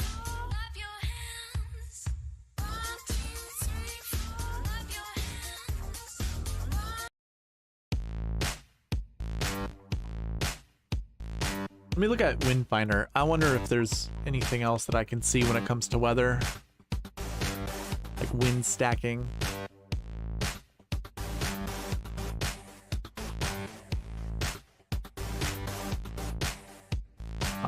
Hey, Shot Like Harden, are you planning on going to any of those Texas events? Are you gonna do the match play at all?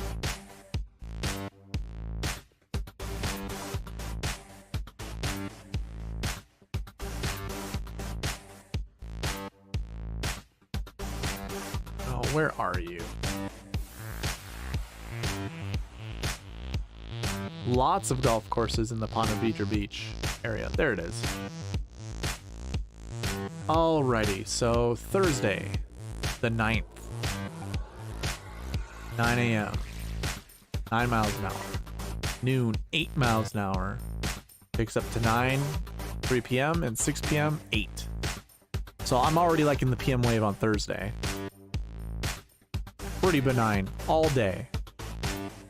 Friday morning, 8 miles an hour. That's 6 a.m. 9 a.m., 9 miles an hour. Noon, 9 miles an hour. 3 p.m., 9 miles an hour. And then it gets up to 14 miles an hour at 6 p.m. So most of the golfers are going to be done by that. So It doesn't look like there's going to be any kind of weather advantage. Obviously, this is Tuesday night. Weather can change. I guess I could have showed this on screen. Probably helpful, right? This is 6 p.m. On Friday, but it's pretty benign. Each of these hour marks. Nothing to seem like an advantage one way or another.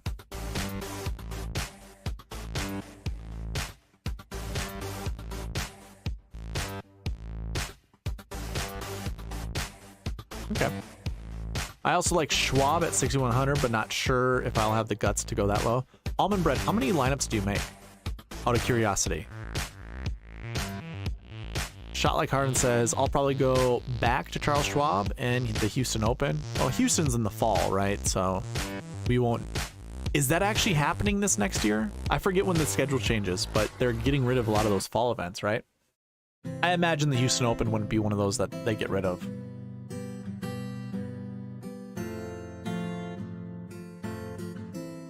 And yeah, match play would actually be kind of... I don't know if it would be fun. I'm actually one of those that don't enjoy going to golf tournaments. I remember going to the 2015 PGA Championship when it was at Whistling Straits, where Jason Day won. Saw Tiger Woods. He was battling, you know, like a back issue at that time. So watch him gingerly walk. Each of the tour players, there was like this it was like this bridge that went over the main road, so you could see every golfer once they got done with the tournament had to walk over that. Tiger had like a whole entourage that came with him. One of the skinniest and smallest dudes I've ever seen. Not so much the skinniest, but he was tiny. Like he looked so jacked and ripped, but when you see him in person, he was just he looked like he was like 5'11". I'm 6'4", so he was like 5'11", so he was shorter to me. And he was thin. Like, he didn't look bulky. Anyways, what I was going on with that is I was trying to follow along Rory and Brooks. When they were playing together, I got to see some of them. And then when it came down to like the end of the tournament, I tried to get good seats to watch the closing, few holes, but everyone was gathered around 18. It was one of the worst gathering holes to look at. It just wasn't, and it was also like 97 degrees out in Wisconsin with that humidity. I remember me and my girlfriend at the time, we felt like we're dealing with some heat exhaustion. Yeah, so when Brooks at the time, he looked like he was taller than me. When I look on the, when you look him up, his height shows like 6'3", 6'2", 6'3". He looked like he was 6'5". He looked so tall. And Rory next to him, I mean, he looked really, really, really short. And he did look like a house elf.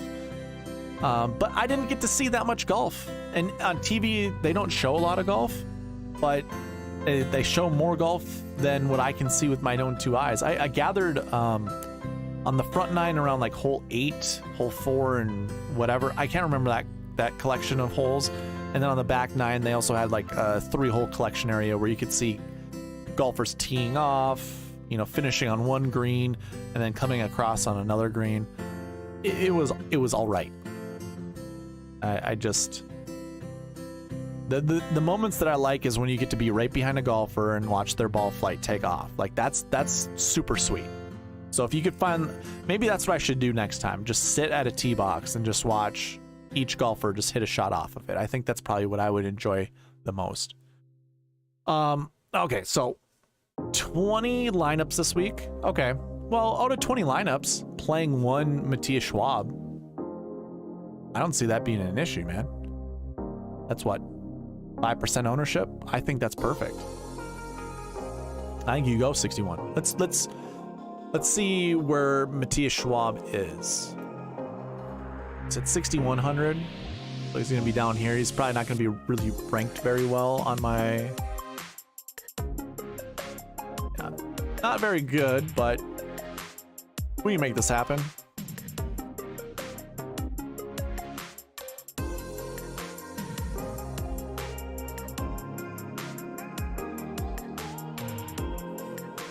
Let's give him a point total of 800 points. I don't know what... Oh, okay, hold on. PM... Okay, yeah, PM works.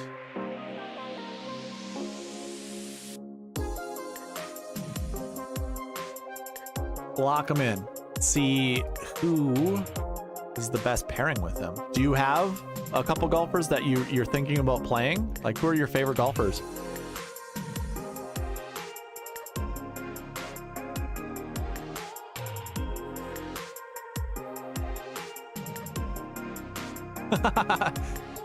Oh, so Shot Like Hardens goes, the Charles Schwab was amazing because Burnsy beat Scotty in a playoff last year. It was hotter than hell though. I was debating jumping in the pond there at 18 when he won. That'd have been sweet. Like because it'd be cool to see you know, like you be like, dude, I'm the guy that jumped in the pond. I'd be like, okay, now I get to see what Shot Like Harden looks like. You know, like, that's a dude that watches my stream jumping in a pond. What with like Burnsley looking on like, what the hell is up with this guy? That'd be so cool. Okay, so I actually have, let me take off all the things that I've added to this. So I had my optimizer do a 1098-766. I wanted it to build 1098-766. So that's what you see on the screen. So that's why we have the lineup creation that there is. But if I take that all off and go back to the normal constraints, here's your best Matthias Schwab lineup, which includes Shot Like Harden's boy Burnsy, Scotty Scheffler, Patrick Cantlay, Jason Day, Keith Mitchell, Sam Burns, and Matthias Schwab. I think that's a wonderful lineup.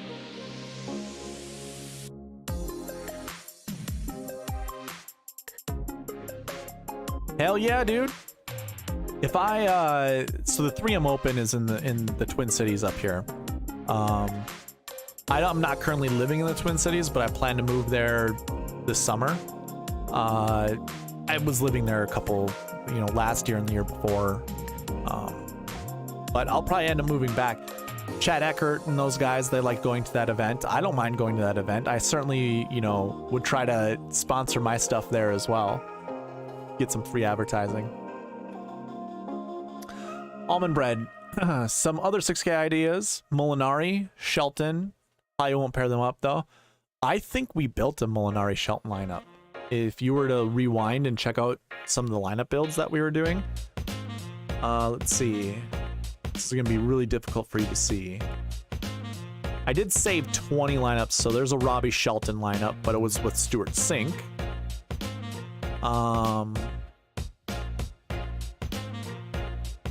Francesco with Wyndham Clark.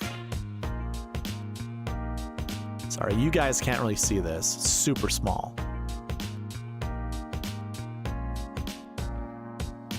Yeah, so they weren't paired up together in my saved lineups, but I feel like we built a couple of those lineups.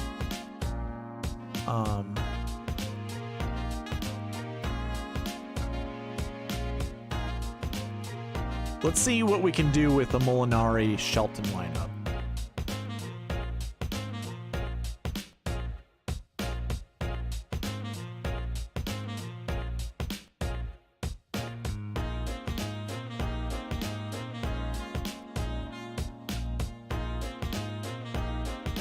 See if it breaks.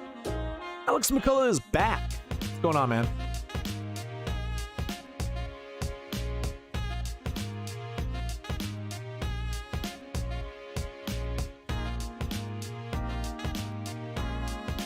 That's an awesome hit. 120 to 1. It's pretty good. This is a pretty sexy lineup, Almond Bread. Putting Shelton and Francesco Molinari. Oh yeah, by the way, Shot Like Harden, I've been saying this throughout the whole stream. Like, I need the person that can put the stamp of approval on if something has sex appeal or not. Since you're my guy when it comes to lineup builds, now I get to ask you: does this have the stamp of approval for sex appeal, or is this not a sexy lineup? Oh, I think you don't like JT, if I remember correctly. Very stars and scrubsy. Putting in that scrubsy Burnsy. I'm reaching, but yeah.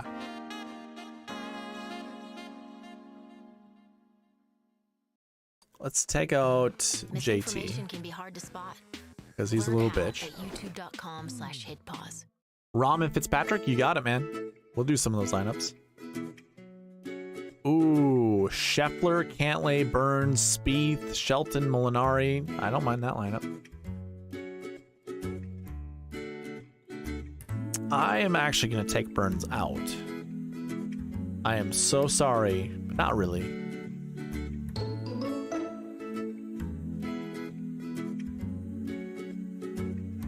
Almond Bread, Shot Like Harden is the Burnsy whisperer. He probably knows more about Sam Burns than any of us here.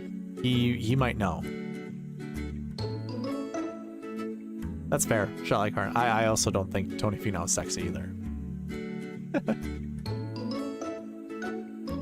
Ooh, here's a really good Stars and Scrubs lineup. I like this one. All right. We're going to remove Shelton, Bob Shelton, and Frankie from our lineups.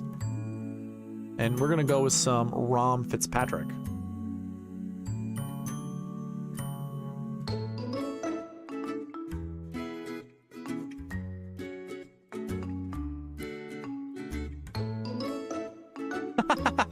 Burns is blacklisted. This is great. I enjoy creating a little what would you call it? Conflict. We got Shot Like Harden, which should just really change his name to Burnsy, who's the Burnsy truther. And now we have Alex in the chat saying he is blacklisted. Hey, we all can reform. Jason Day is no longer blacklisted for me. I'll play some Jason Day. I know what I'm taking on now. This lineup on the screen, though, Rom. I was going to say, where's Fitzpatrick? There he is. Rom, Bradley. Bradley's been showing up a ton, so we'll probably just kick him out unless you like him. If you like him, Alex, we can keep him in. Keith Mitchell, Fitzpatrick, Corey Connors, and Aaron Wise.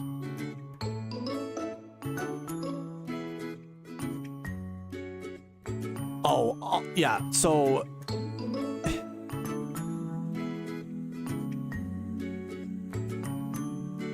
I guess for me, when it comes to Finau, the putting, everything about his putting, that's all mental. That whole putting thing is mental. There's nothing about it that's technical. I just don't see how it can be technical. Unless he knows that he pushes putts to the right and he puts that toe up to hit the ball more left. Because if you didn't know that, if you have your toe up, the loft of your putter, unless of course he de-lofts it, but your loft of your putter then goes to the left. So your putts will now go more left. So if he normally misses to the right, having a toe up will help him not miss putts to the right. If it's a comfort thing, that is just stupid. You know, he's toyed around. He's got what, a 7'4" wingspan. He's like 6'5". He's got like a 7-foot wingspan. His hands nearly touch the ground when he walks. That's obviously an over-exaggeration, but he's got very long arms. So you can see that he holds the club very low. So he was having a short putter for a while, and now he has like a normal size putter, but now he bends it up so he can hang his arms down. It's bad. That's just a mental thing to me. And don't get me wrong, all golfers are mental. It doesn't matter if you're a casual or if you're a pro like these guys, everyone is mental who plays golf. But that putting stroke is disgusting. And yeah, he's pretty consistent when it comes to tee to green, but when he's on the green, it's pretty bad. I don't know. I am a bit of a traditionalist when it comes to like the golf swing. I don't know why I like John Rahm's swing and I don't like Tony Finau's swing. I just like Tony Finau. There's no reason he can't just swing full and be consistent, but he obviously can't. That's why he doesn't. Anyways, yeah, It's like if you put trust in Finau, he's just gonna disappoint you. It feels like. At least that's been my story with Tony Finau.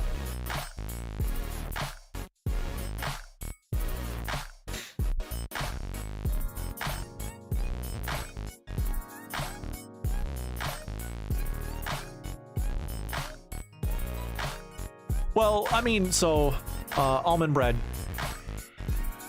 I was going over this earlier. My strategy this week, I've done this in the past. I got away from it for a while. Basically, what I'll be doing is I'll be pairing each 10K golfer with each 9K golfer, and I'll be building somewhere between 4 to 5 lineups with each of them. And that's kind of what I did in my saved lineups that I kind of went over. So you probably can't see this. I'll zoom in for you. Like you see a bunch of John Rahm with Max Homa lineups, and these are all just John Rahm so far. I didn't get through all of them, but I've got 5 John Rahm Max Homa lineups. I've got 5 John Rahm Patrick Cantlay lineups. Colin Morikawa's kind of bunched in here a bunch of different ways because he's a bad value in the sweet spot process this week, but I will be putting Colin Morikawa in my lineups. And then I also have 5 Rahm JT lineups. I'm going to continue to go down the list of the 10 9K combinations and build 5 lineups each with those combinations. So I will get myself to Finau since he's $9,200. He will be paired up 5 times with Rahm, 5 times with Rory, 5 times with Scotty, 5 times with Xander. And I'll have my exposure that way.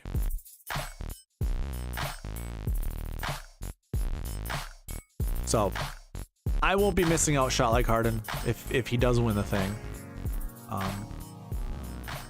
also just have some non-10K lineups. So I don't know. That's more randomized to me. I don't really have a structure when it comes to that. So I don't know how much Finau I'll have. Maybe I'll just create a bunch of different 9K golfers and just see what works and what doesn't.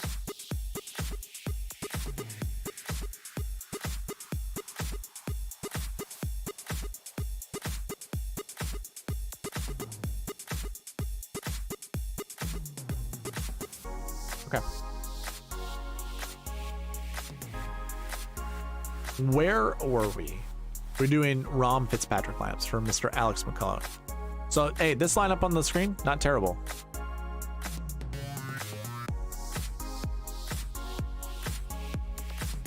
I did answer Hickok. The too long didn't read version is he's in the 6K range for a reason. Out of 100 lineups, I'd probably play him 1 or 2 times, and that's it. I certainly would, if you're only building 10 lineups, having him in 1 lineup is fine. If you're only building 3 lineups, I wouldn't put him in any of your lineups. I mean, it's your own pain tolerance, really, right? If you're willing to take on that risk, then by all means do it. It's just, I don't think his upside, I don't think he has a lot of upside. He needs to play his best golf just to get a top 20, which is definitely doable, but you could find better low 6K golfers than Kramer Hickok.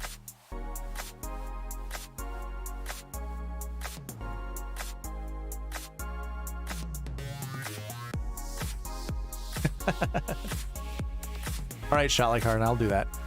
Almond bread. My model says Finau is the one who has the most to gain from the switch from May to March. Why is that?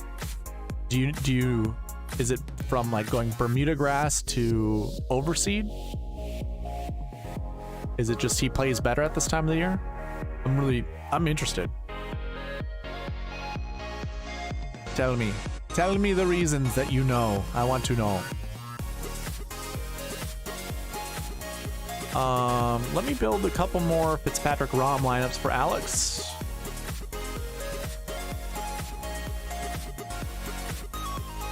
It's not terrible. No 9K golfers showing up. 3 7s to go with an 8. Now we have a second 8K in Tyrrell Hatton. We're gonna take Keegan out. Okay, that makes sense. Almond bread, because yeah, he is not super great on Bermuda. despite winning the Houston Open, which I can't remember if that was overseed at the time, but I feel like in the fall it still had to have been Bermuda. Ooh, here's an interesting lineup, Alex. Rahm, Spieth, Fitzpatrick, Harmon, Poston, and Riley. I like that lineup a lot. A lot.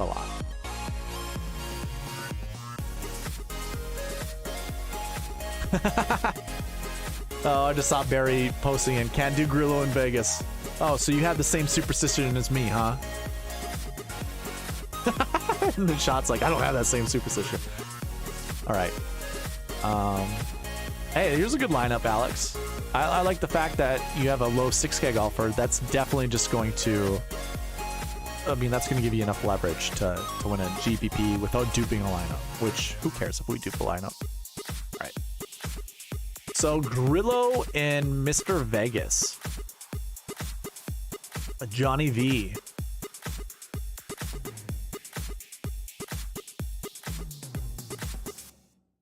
Thought I'd find him right away.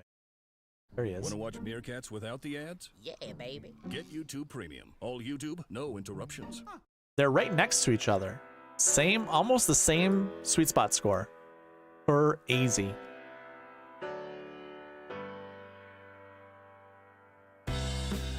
Well, what's going on, Ryan? Of course we're still live. It says live, doesn't it? We're still speaking? This is just a dream, Ryan. You're still sleeping.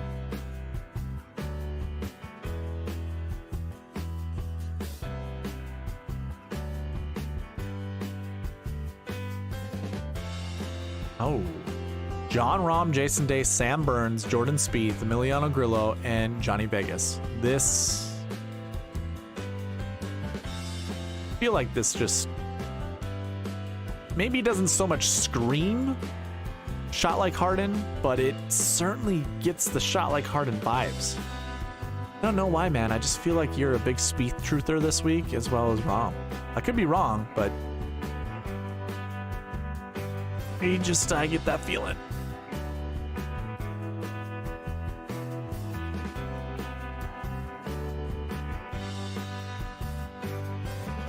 Woo and Grillo instead of Johnny. Okay, we can do that. Oh, there we go. Here's your favorite lineup. We got Mr. Justin Thomas. Here's your lineup. This is really screaming you right now. I'm just kidding. That does not at all look like anything you'd want to do. Let's see. So we're gonna do Grillo and Woo. Okay. And Almond, I see your question. I'll get to it.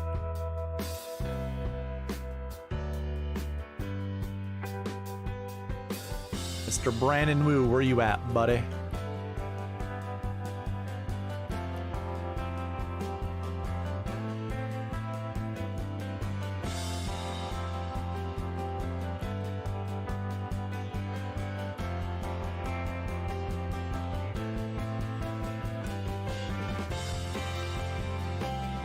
There we go, dude. You do that. I like this lineup. I like it a lot. Rahm, Schauffele, Bradley, Aaron Wise, Grillo, Woo. Like, if I'm building lineups, Bradley and Wise are going to keep showing up. I'm going to fall in love with those lineups, and those guys are going to screw me hard. So let's see a different lineup than Keegan Bradley. And we can't just like go full Keegan, right?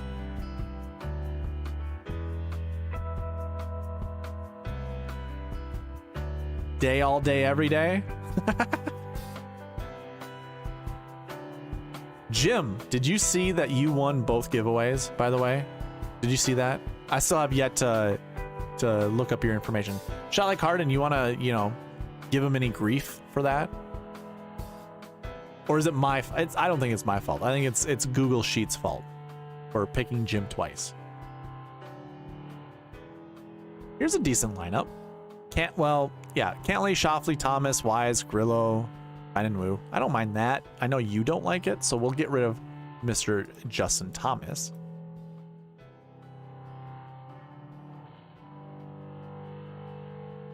There we go. We get your boy Burnsy in there with Jason Day. There we go. Here's the lineup. This is the lineup right here. I'm actually gonna save it. We'll put this somewhere. It's funny. I'm at the 3 hour and 20 minute mark, and I have two new people that come in ready to participate. I was just telling someone this earlier today. It's like, how do you do these 3 hour streams? It's like, well, because someone always shows up. Like at certain minute marks, someone new will show up, start participating, and it's like, well, that's why I continue going on, because we have participation. All right, so Almond Bread goes, who do you consider certified die specialist? Day, Grillo, Siwoo, Harmon. Does Streelman qualify? Yeah, I mean, younger Streelman qualifies for sure. Overall die events, I'll probably exclude, let me remove some of these that are out. I'm probably excluding anyone that is out of, you know, eight events or less. So, you know, you've got Cameron Young, Christian Bezainhout, we have Victor Hovland, Lee Hodges, and Will Zalatoris. I'm probably excluding them because of their low count total. They're obviously like Hovland, Zalatoris, and Cam Young. The fact that they've played Pete Dye events, I'm cool with that because they're obviously, you know, talented golfers. But like Lee Hodges and Christian Bezainhout, I can easily get rid of them. Same goes with Nick Hardy down here.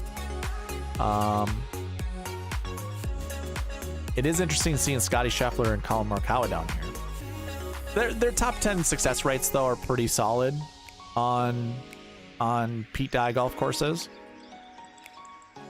So if I'm really answering your question, you want to know who the Pete Dye specialists are. If you're just asking me the names that you have there, obviously Jason Day. You could look at his last year Pete Dye stats and just ignore it because he'd been playing poorly before, but now he's playing better. His history on Pete Dye, he's got several events under his belt. I think that's fine. I think you can deal with that. Grillo, Siwoo, and Harmon. Well, Brian Harmon is right below him, so that's definitely something to consider. I don't really like Brian Harmon.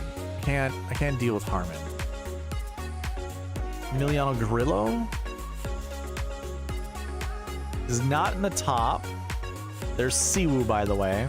Siwoo has a victory twice, right? He's got one at the American Express and one at this event. Does he have 3 Pete Dye wins? I can't remember. He won the Wyndham, right? That's not a Pete Dye golf course. So with 2 wins, you know, that average isn't super great.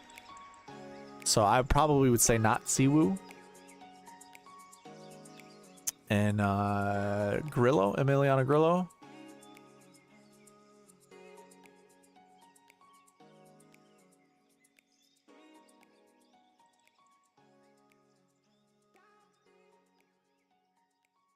Yeah, Grillo's not good. 4% top 10 success rate, not super great. Very bad last year, Pete Dye stats, and very lukewarm stats when it comes to his overall average. Yeah, that's true. Wyndham is a big comp. I don't have an issue with Siwoo at this golf course. I was actually listening to the PGA Tour radio. Steve Elkington was talking about the keys to success at this golf course is being aggressive, and I don't think there's a more aggressive golfer on tour than Siwoo Kim. Danny Lee would be probably my top choice for aggressive golfers, and then it'd be Siwoo. Siwoo is probably the highest, like the highest caliber golfer who is aggressive.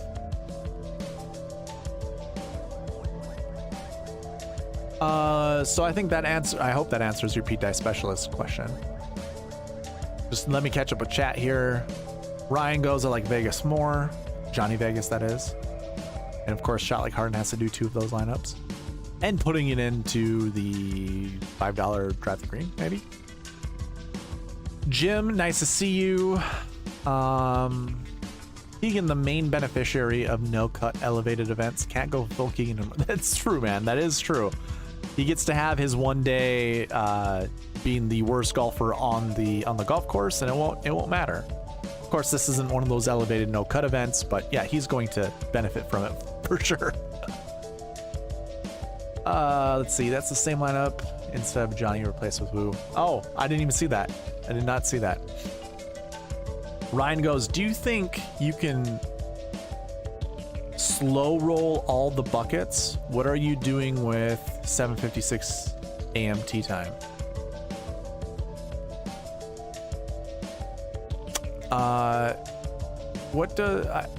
I'm very confused. I don't know what slow roll the buckets means. And what are we talking about 7:56 tee time? Are those the top guys?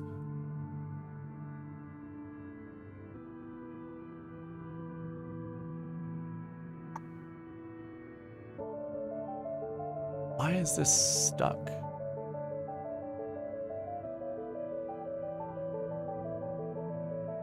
Oh, do I have what filters do I have on here that are not allowing me to see everyone? Oh, I think Pete Dye Specialist. That's what it was. Okay. 7:56 tee time? What? I guess this is Central Standard Time. That's my bad. So I have to go 1 hour ahead. So we're going right here. This is who we're okay. Yeah. Okay. Yep. I get it. My bad. I don't mind playing any of these guys. And Ryan, what I was talking about with my strategy, I'm pairing up every 10 and 9K golfer together. And I'm doing it 5 times. I'm making 5 lineups with each 10 and 9K combination. And that should give me roughly 120 lineups. So when I build 120 lineups, I'll have an even amount of each 10 and 9K golfer. Of course, I'm probably going to build 140 lineups. I think I already have 120 reserved, and I probably should look to see if I can add some more.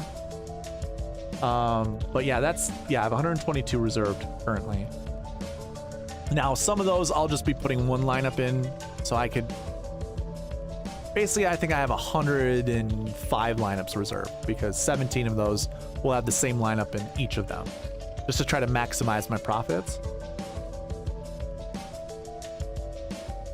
But outside of that, yeah, I like to spread out my ownership. I like to spread out my ownership to give myself kind of the best possibility to win once at one contest.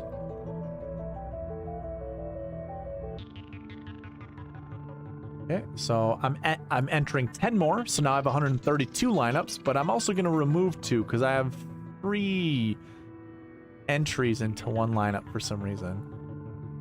Don't know why.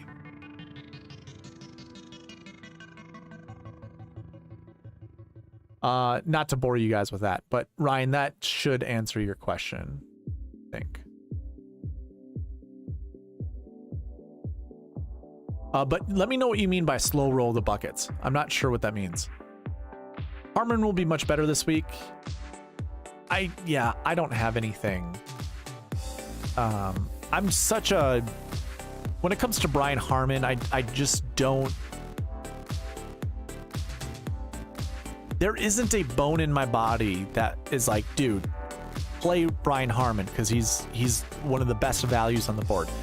He is one of the best values on the board, but I can't play him. Like, I don't like Brian Harmon. I don't think it's like if we were looking at like the Wyndham Championship, or even like the RBC Heritage, or I mean that's an elevated event this year, so maybe not that. I'm going to use Shot Like Harden's Charles Schwab Challenge. A tournament like that where no one is going to be, I don't mind playing Brian Harmon. I actually don't mind playing Brian Harmon when he's $9,000 at a weaker field event. I think that's where he thrives. But Can't stand him here. Even in the U.S. Open, I'd rather play him at the U.S. Open at $7,000 than I would here at the Players Championship. I can't do it. Can't do it.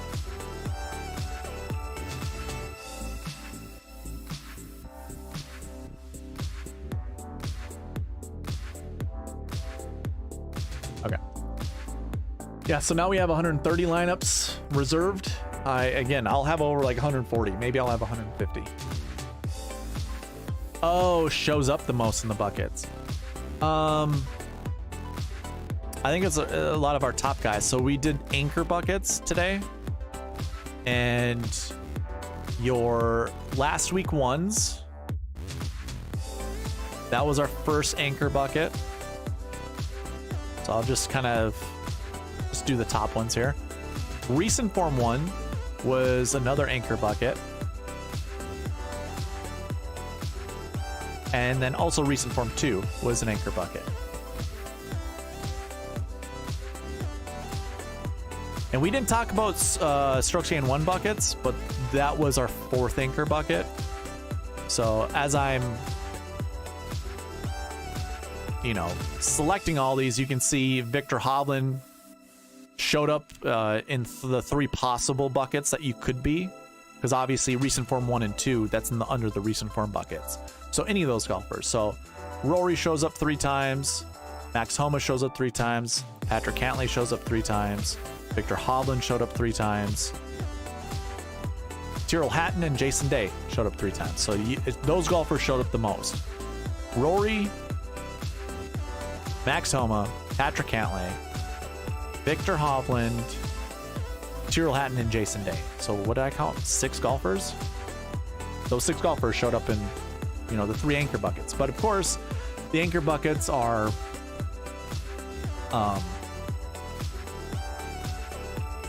the easiest buckets to anchor your lineups around, find golfers to anchor your lineups around, because there aren't a lot of golfers in those buckets. Now, if we're truly looking at anchor buckets,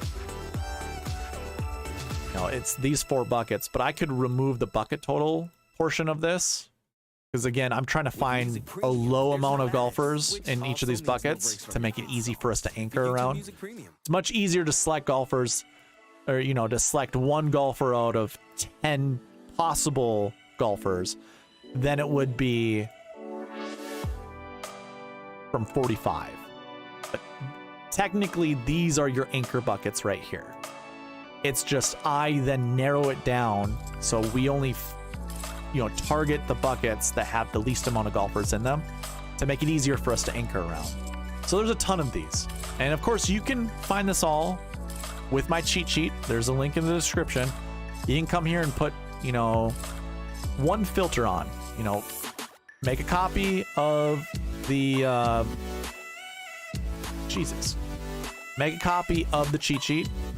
Then you can use the filters that I have. Just use the bucket system and go into the max projection filter, go down to filter by condition, and then greater than or equal to 2. That's all you got to do. This is going to find your anchor buckets, like your total anchor buckets, and then you can kind of mix and match from there and see which golfers truly show up more than not. I mean, I guess course history 3 and course history 4 going with some of these other buckets, and last year 5 and 6. So what was it again? Course history 3 and 4. So Rahm 3, Scheffler 4, Xander 4. So Homa and Cantlay now become. So Patrick Cantlay is in each anchor bucket, every single one. He's the first golfer that's in all 5 anchor buckets. We don't really count salaries as an anchor bucket, but he's in all of them. Colin now has 2. Sungjae doesn't have a lot. Tony Finau's not in a lot. I suppose, never mind. Last year 5 is 1. Now you kind of mix and match. Let's see. Tyrrell Hatton, he's in the course history 4, so he's in 4 or 5 possible. Jason Day is also in 4 or 5 possible. So do with that as you will. I don't necessarily, like I always say, the more a golfer's in an anchor bucket, It doesn't ensure they finish inside the top 10, it just increases their chances. Jim, the playlist that I have currently, if you just, I'll tell you what it is. Google royalty-free music. This is no copyright music. Although I've been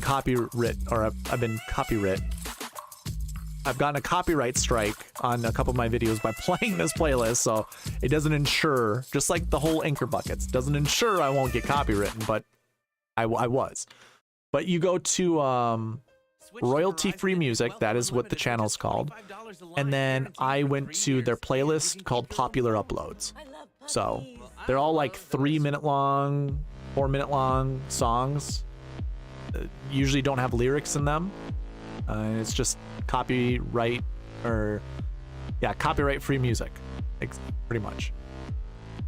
All right, I've got some things to catch up on. Jeez, you guys, I went on that like anchor bucket tirade, and you guys put in a bunch of comments. Holy moly. All right, so let's see here.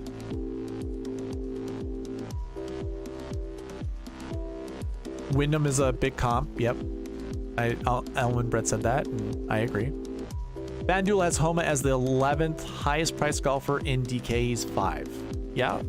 I mean, even if he was like the 11th priced golfer in this field, I still would probably rate him the same way. Like, yeah, sure, value becomes a thing, but I think he's a good play regardless. In your stats, who has played the best in elevated events? I wish I had that data, Jim. I just don't. Eventually, because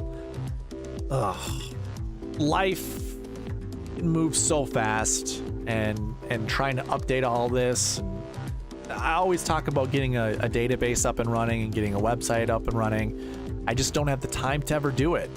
It kind of sucks because I keep saying that. It's like I'm almost making false promises, but it's something. I mean, I'm paying for a website service right now, and I don't have a website.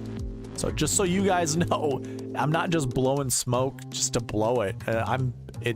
It's hurting me more than it's helping me at the moment. But if I had a website, we could go by strength of field, and we could look up, you know, how certain golfers have played in strong strength of fields, and add that to our model. I wouldn't just go and use that as an end all be all. It would just be like a little boost to certain golfers. Charlie Carden, my bet is Scotty at Jim Lemoyne for the elevated. Yeah, I probably would agree.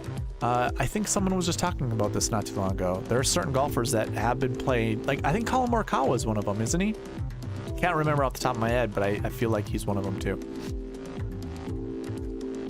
I'm curious who shows up the most in the... Okay, we went over that. The price range, Harmon is one of those guys in the optimal. I don't know about that one. The 7K range is probably the hardest. It's one of the hardest. Let's call it a bucket. The 7K buckets are the hardest buckets to grab a golfer from, because it could be anybody. Could be anybody. Jim, I'm trying to copy and paste, see if this works. 13 players have competed in all 16 rounds of designated events so far in 2023. 3 made cuts plus Maui. Connors, Finau, Homa, Hovland, Im, Tom Kim, Mullinix, James Power, John Rahm, Scotty Scheffler, Seth Theegala, Justin Thomas, and Cameron Young.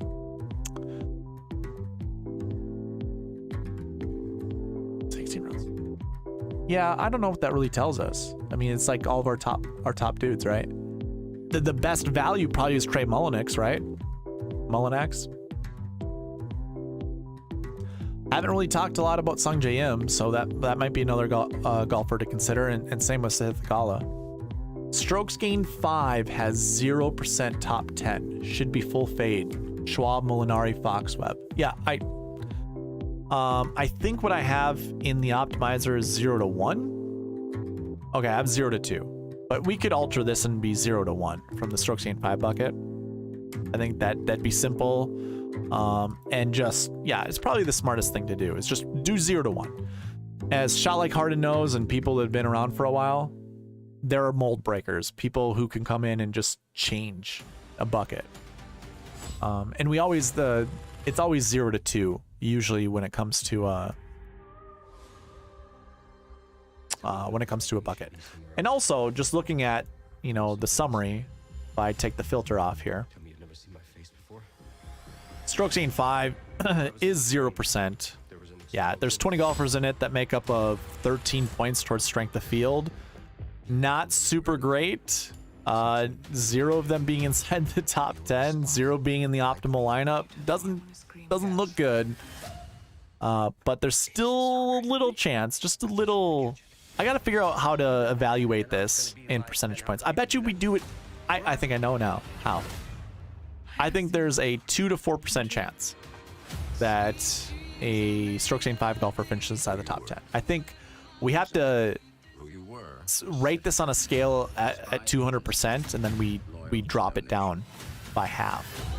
So obviously to get to 100%, then we just divide both of these numbers by 2, and that's what our percentage would be when it comes to like an actual percentage of what we think would be inside the top 10. So I think 2 to 4. 2 to 4%. I think that makes sense. For one, just for one.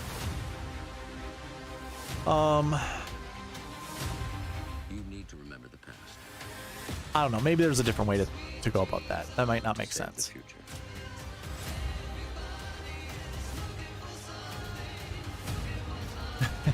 Yeah, Barry R. Yep, you're right. That 74 to 7,500 range. That is exactly what you've been talking about this whole video. What about your 6K? I'm curious on Gim. Gim, we talked about that with, was it Almond Bread? I think Almond Bread brought it up. He was bringing on Gim. Gim is outside my top 100. I don't mind playing him. If you're going to build 100 lineups, put him in 1 to 2% of your lineups. That's fine.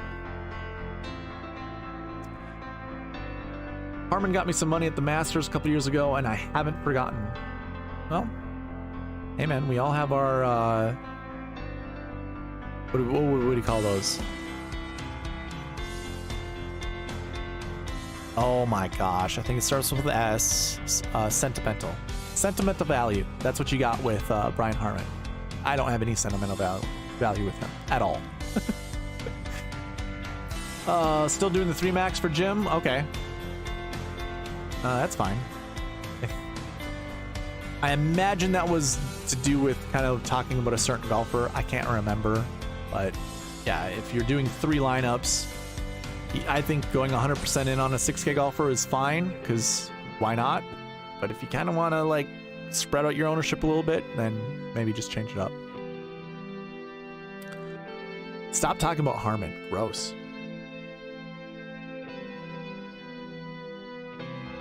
Yeah, I mean, so Ryan, I would say, he mentioned in chat, your optimals have 2 6 guys. I'm saying Gim one of them. Yeah, I just like some of the people in here that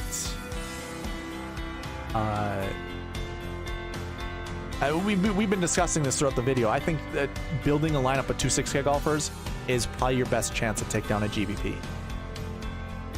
Copy struck, thank you.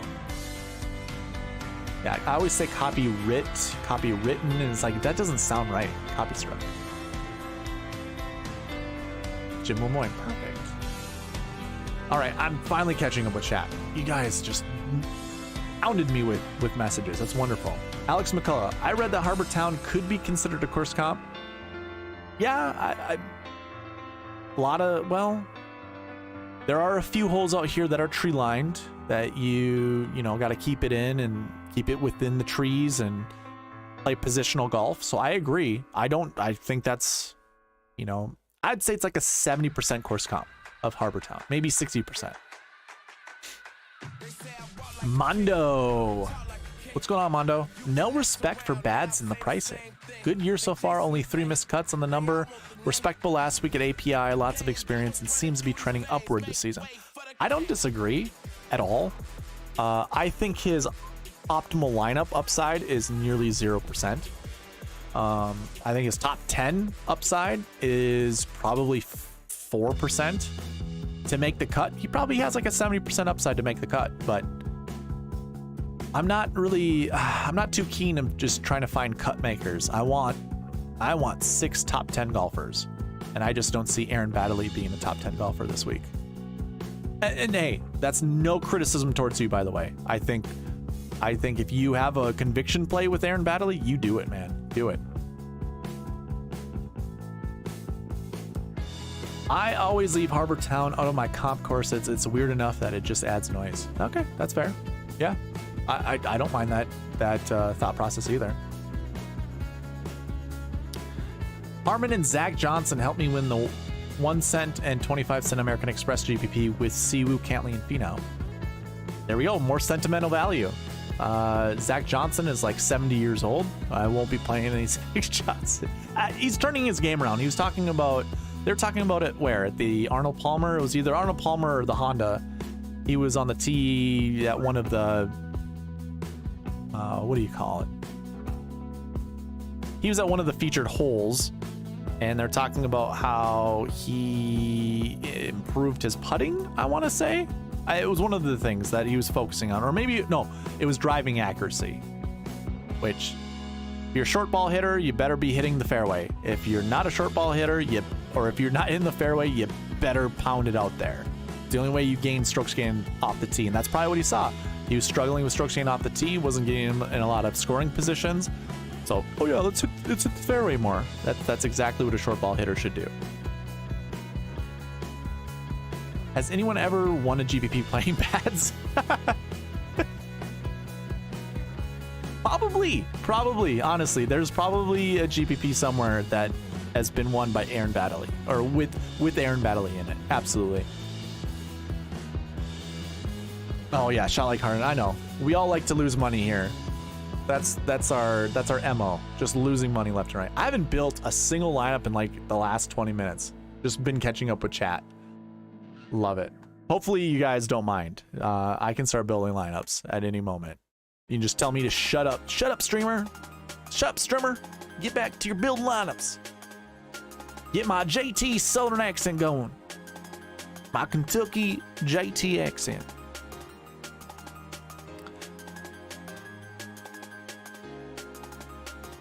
I'm making my 3 max based on highest ownership.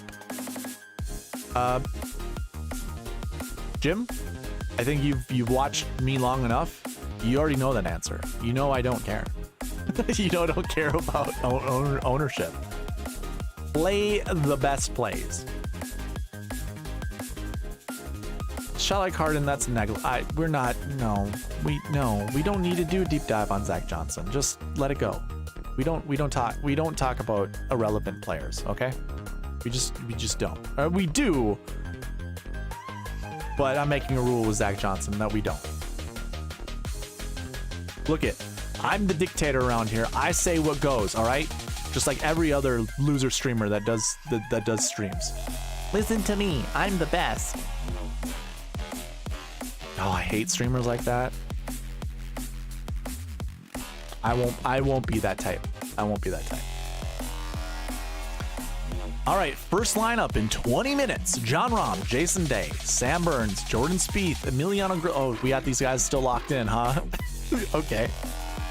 I think this is what we're talking about. You're like, oh, that's the same with Vegas. Just take out Woo or something like that.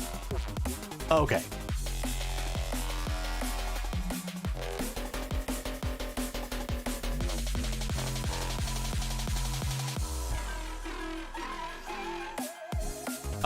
Wrong keyboard. Got 2 keyboards up here.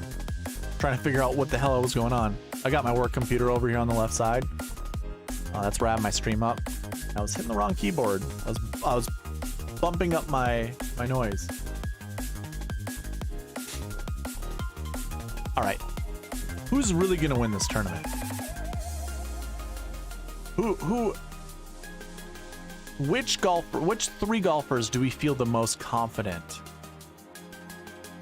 Cantlay, JT, Hatton, Day, Connors, Brad. Did you just give me a full 6 golfers? Cantlay, JT, Hatton, Day, Connors, Bradley. Okay. You did. You gave me full. You already gave me a lineup. Cantlay, JT, or Jati in French, Tyrrell Hatton, as some people in this industry like to call Terrell Atten. Can't say Hatton. Atten. You want to get coffee? Now? Yes. Jason Day, Connors, and Bradley. Her name is Sadie. What the hell? Where's Jason Day? He's like at the top. There he is. Corey Connors, Keegan Bradley. You'll see. Wow, all of the high, like, everyone is in the top 20 of my rankings. I'll say this. Actually, I'll build the lineup. We'll see what it looks like in all the buckets. Last year one, it fits. So this column here is what the bucket chose, or what the optimizer chose, and these are our maxes, these are our mins. So they have to fall within these ranges. Chose 2, 0 to 2, perfect. Last year 2, perfect.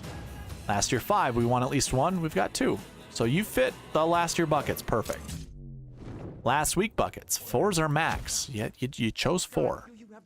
But you failed down here last year, or last week 5s. We got none down there, and we're projecting somewhere between 1 to 3. Now, don't get me wrong. You still fall within this range, so you can ignore this. That's fine. We don't have to. Didn't have to pick a course history 1.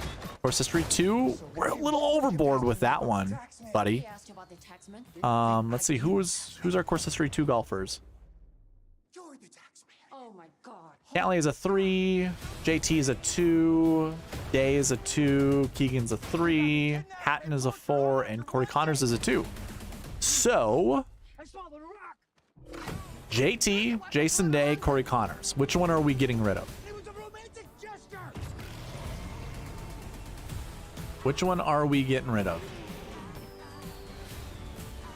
I think Shot Like Harden votes on removing Justin Thomas, and I actually wouldn't agree with. I wouldn't disagree with that. I'd probably remove Justin Thomas because I like Corey Connors as kind of a glue piece, and Barry likes Corey Connors. He's in that $7,400 to $7,500 range, which Barry already said is going to be a part of the optimal lineup this week. A golfer in that salary range. It's extremely subjective. I don't know where he gets that information, but he knows.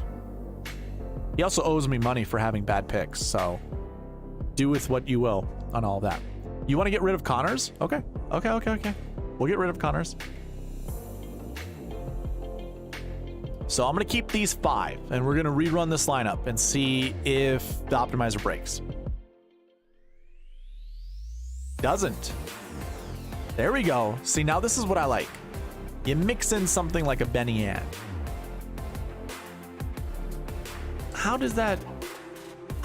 Did we go over? That makes no sense. Did I miss something there? Was this already overpriced, and was this 50? Yeah. It was what? Dude. Were you trolling me, Jim? I didn't even see this equaled $50,300. Did I put that in right? Cantlay, Justin Thomas, Jason Day, Tyrrell Hatton, Corey Connors, and Keegan. Yeah, I did. Were you trolling me, man? That's hilarious. How? Yeah, okay. You see it now too, Shot Like Harden. I was trolled by Jim. We're just gonna call it being trolled by Jim. Jim, I revoke your winnings from the giveaways. We're putting it back into the pot. You made me look like a fool on stream. That's not cool. have this incredible iPhone 14 Pro on them. So you got an amazing network and save money doing it. That's right. Get iPhone 14 Pro, Apple Watch SE. Well, look at this one now. So we cross out Benny Ann, so you could have added Benny Ann to it. Now we have Gary Woodland. This is a great one too. I know, Jim. I'm giving you shit. We got to play around, right? Yeah, we have to play whenever we can.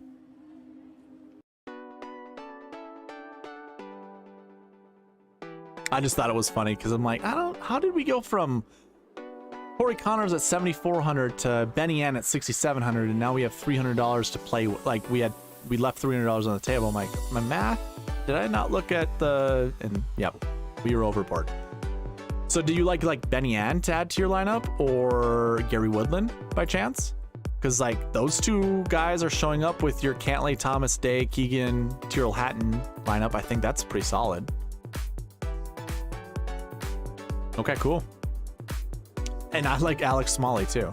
I was talking about Alex Smalley earlier. I don't know why. I just feel like I want to be on Smalley when he wins. Or not so much when he wins, but when he does put all 4 rounds together.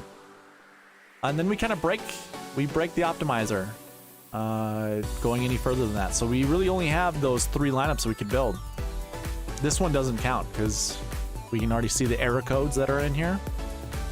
Still producing error codes.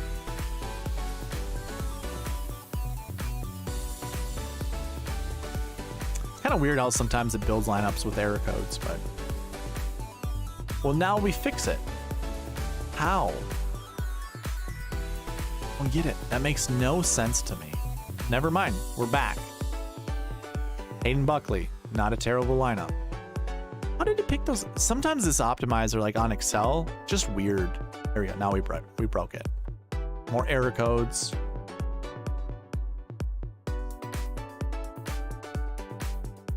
Okay. It's still erroring out, but it's giving me golfers I can select. So weird. So weird. I don't get it. But anyways, we built some good lineups with those golfers. Let's see here. We had another one in here. Lock me in Rory and Thomas. Okay. Rory McIlroy and Justin Thomas. I think this is a good duo to put together.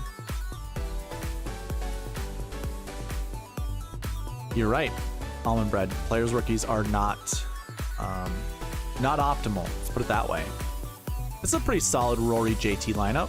Bradley. I didn't even have to lock in Tyrrell Hatton this time. He just showed up. Showed up to the party and wasn't even invited. That's fine. JT Poston and Benny Ann. So Benny Ann must be a pretty decent value. Still have Poston, Bradley in there with Thomas and McIlroy, but now we have Shane Lowry and Hayden Buckley. It's not a terrible lineup. Now we're mixing it up. I love this. Rory, JT, Keith Mitchell, Cam Young, JT Poston. But Poston's still showing up. And then Scott Stallings. Poston shows up again. I'm locking him out. But he doesn't. He heard the warning. Can't do Poston or Ann. Okay. Well, we don't have a Poston or Ann lineup here. Keegan Bradley, Adam Hadwin, Siwoo Kim, and then Aaron Wise to go with JT and Rory. We're approaching hour 4. Sheesh.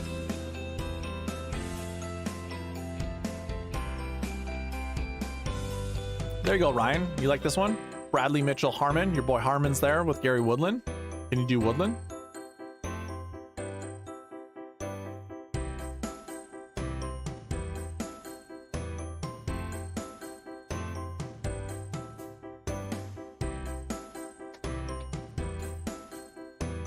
Can't do Poston. Okay. We gotta remove Poston. Otherwise, it's not a terrible lineup. Sungjae, Mitchell, Poston, Sink. Rory, JT, Keegan Bradley, Tyrrell Hatton, Matt Kuchar, Luke List. How do you feel about that one, Ryan? I feel like this is right up your alley. Can we do Tyrrell Hatton? He's showing up a ton.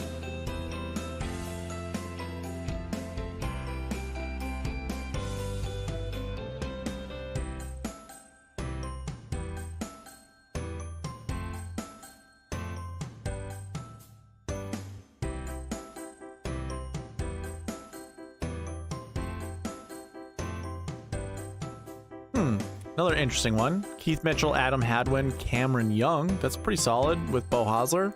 Not a huge Hosler fan, but it's doable. Okay, you do like Hatton. All right. I've just built a few more lineups for you. There's a 10-second delay between us, so that's why I'm moving forward without waiting for your answers. Rory McIlroy, Justin Thomas, Tyrrell Hatton, Brian Harmon, Matt Kuchar, and Steven Jaegerbombs. Barry's like, no Jaegerbombs. He's anti-party. I like this lineup a lot. Rory, Justin Thomas, Keegan Bradley, Keith Mitchell, Justin Rose, and Lee Hodges. I like that lineup a lot. I feel like Lee Hodges is kind of an underrated player. Let's save that one. These are all the lineups we've created today from viewers. Do I have a Francesco Molinari in here anywhere? No. I thought I did. Although unlikely, a risk of PML, a rare, serious, potentially fatal brain infection, cannot be ruled out. All right, let me build two more. If you have an infection, experience frequent infections, or have flu-like symptoms or a 9-player pool.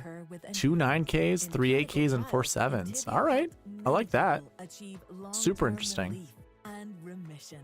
Ask your doctor about Entyvio. All the luck to you, Jim.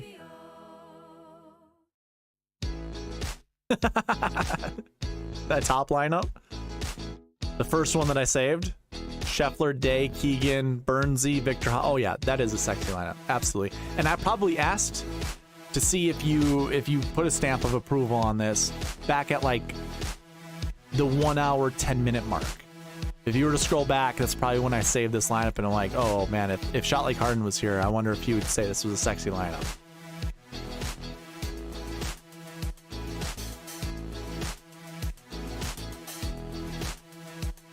Yeah, Almond Bread. I imagine someone like Francesco Molinari doesn't hit the ball very far. And if he finds himself in the rough, he's probably not hitting the ball close to the green or close to the hole.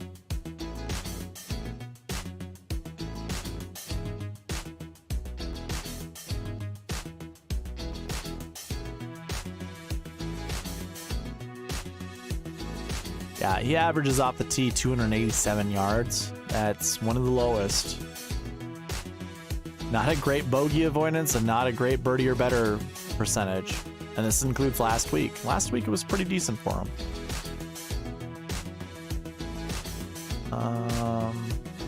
Finished 14th. Scored 81 DraftKings points. That's pretty good.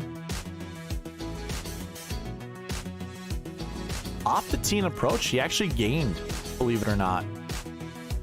I mean, a blind squirrel finds his nut every once in a while, right?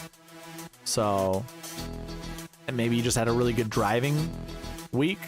Do I anticipate him doing that again? Probably not, honestly, probably not.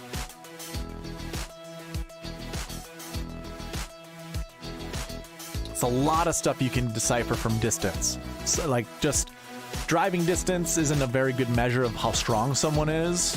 Like, it isn't the... Well, let's put it this way. It's probably the best measurement of how strong someone is. Just depends on where the holes, like where the measurements are taken from. Like Rory didn't play at the Tournament of Champions. That's one course where those numbers get really inflated. But he is one of the top driving golfers on tour this year, and he hasn't really played anything that has elevation. So, anyways, it's a pretty good stat to use, driving distance, to figure out, you know, how far people hit it. Let's see here. What do we think 3.5 inch rough and softer conditions changes this year? Yeah, absolutely. So like, is it softer conditions because it's been raining there recently? I haven't done my due diligence to look up to see what, you know, the weather has been like for these, or for this golf course, or for this area.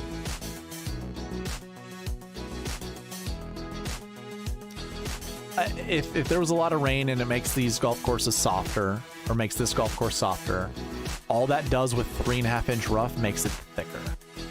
So if that's the case, then, you know, there's going to be bloodshed this week for sure when it comes to golfers who are short ball hitters who hit it in the rough. Did you see Grillo was top? Yeah, dude, that's Grillo for you. One thing I want to know. Okay, I've been thinking about, I plan to do a video on this eventually.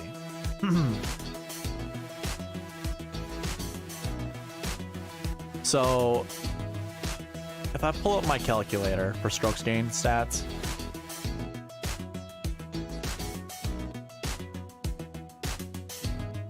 so you can put in any hole, anything like that. Actually, let me bring this back. Let's say we just use a 400-yard par 4. It doesn't matter what the par is; it just matters the yardage. And let's use Grillo's off the tee stats. Just how far he typically hits the ball. What was his price tag again? I already forgot. Grillo, there he is. So he hits the ball on average 301 yards. Okay, that's pretty solid. So we can use 400 and I can use 100 yards and just say he hits in the fairway. He does that for all 18 holes, which obviously we wouldn't have some of that off the tee. That's pretty similar to what he had for the whole tournament, right? So it's fine. We can use this as an example. If he hits to 8 feet from the hole every single time, he's going to gain 4 strokes. So this is kind of what we saw, right? He had close to 9 strokes tee to green. We'll skip around the green, but let's say he makes 30% of his putts. So how about we do this?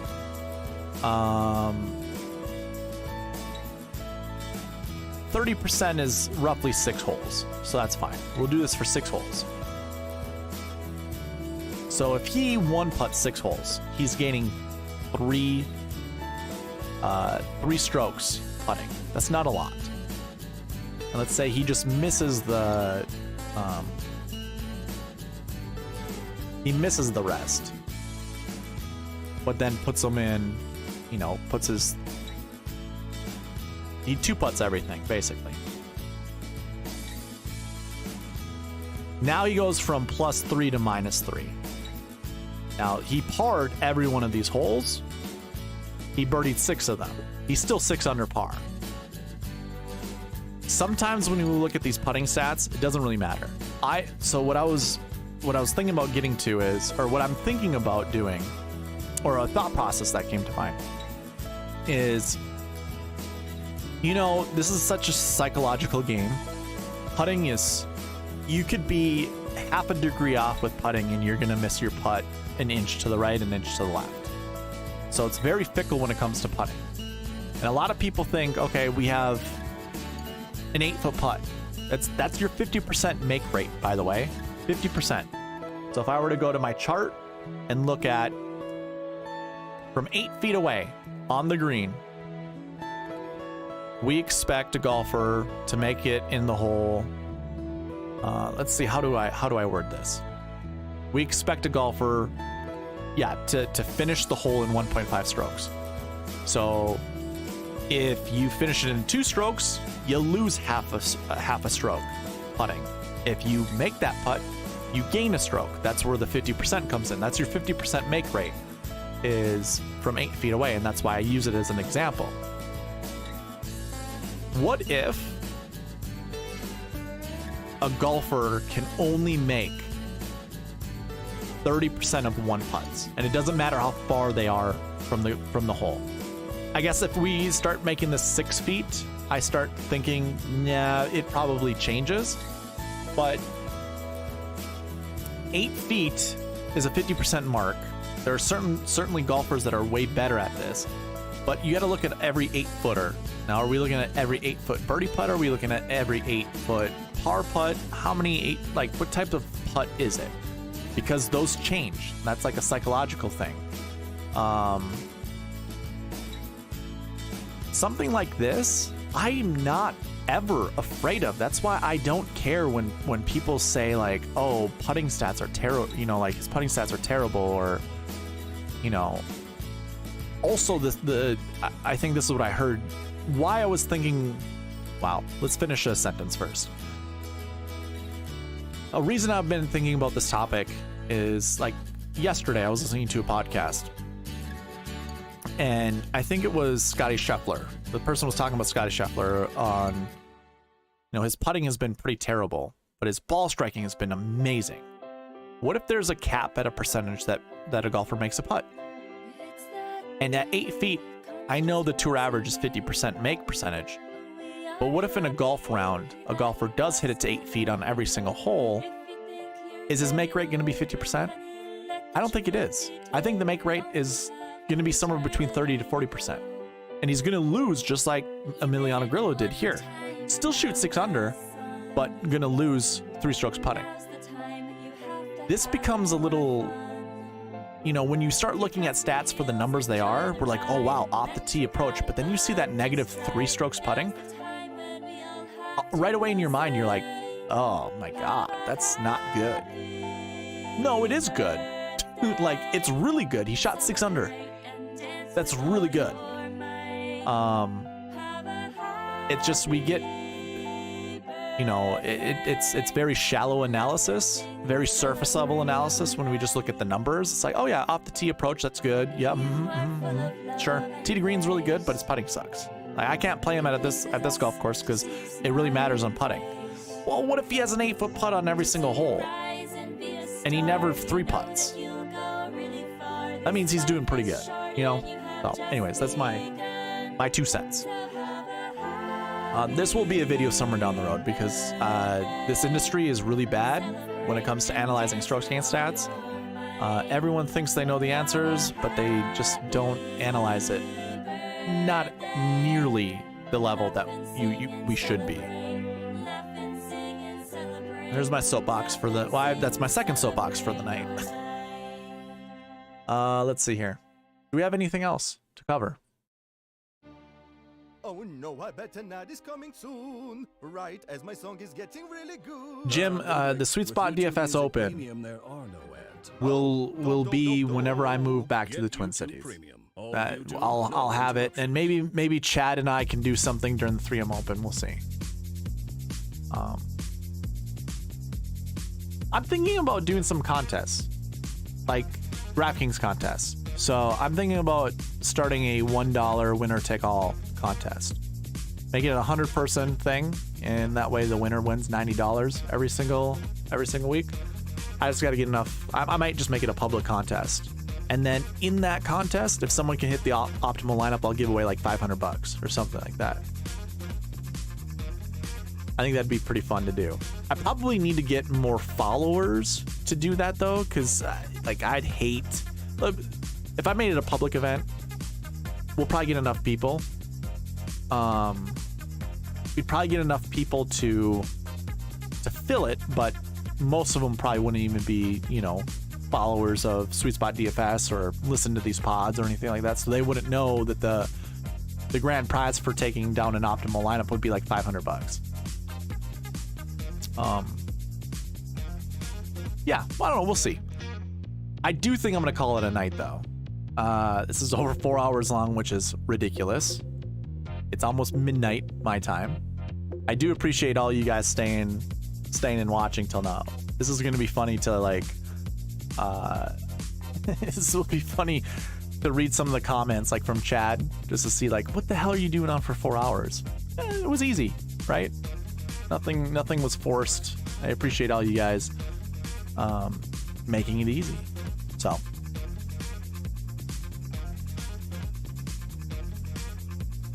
hope Joel Damon wins. Who are we talking about? You can't play him. Which golfer are you talking about? Grillo?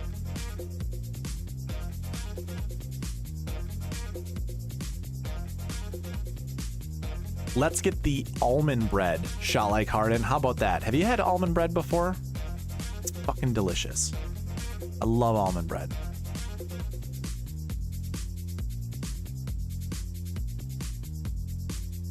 Anyways, gentlemen, I hope you guys win a lot of money this week. Good luck with all your endeavors, as that's always said. I gotta sign off. I'm falling fast. The more I like stare at the screen, oh man, eyes are getting heavy.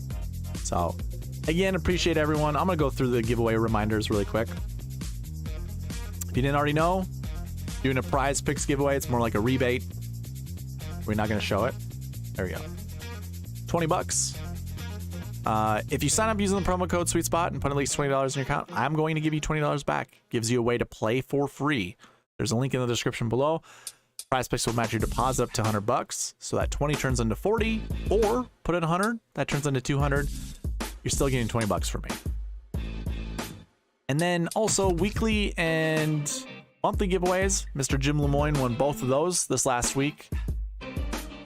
If we can get 500 subscribers by the end of the month, I'm going to give away $50 to anyone who participates on the channel. The way to participate, be subscribed and comment down below, or comment in the live chat. We had a bunch of people participate in this live chat. So that's how you get entries, or any of the videos that I'm going to cut up and put out there tomorrow. You're going to be late, but hey, if you want to participate on those get you free entries into the giveaways for the weekly as well as the monthly. And the weekly giveaway is $5. So all of it is available to you just by participating on the channel. That's all that I have for you guys, so I will see you next time. Thank you for watching. Please leave a like, comment, subscribe, all that good stuff. I'll see you in the next one. All right, bye.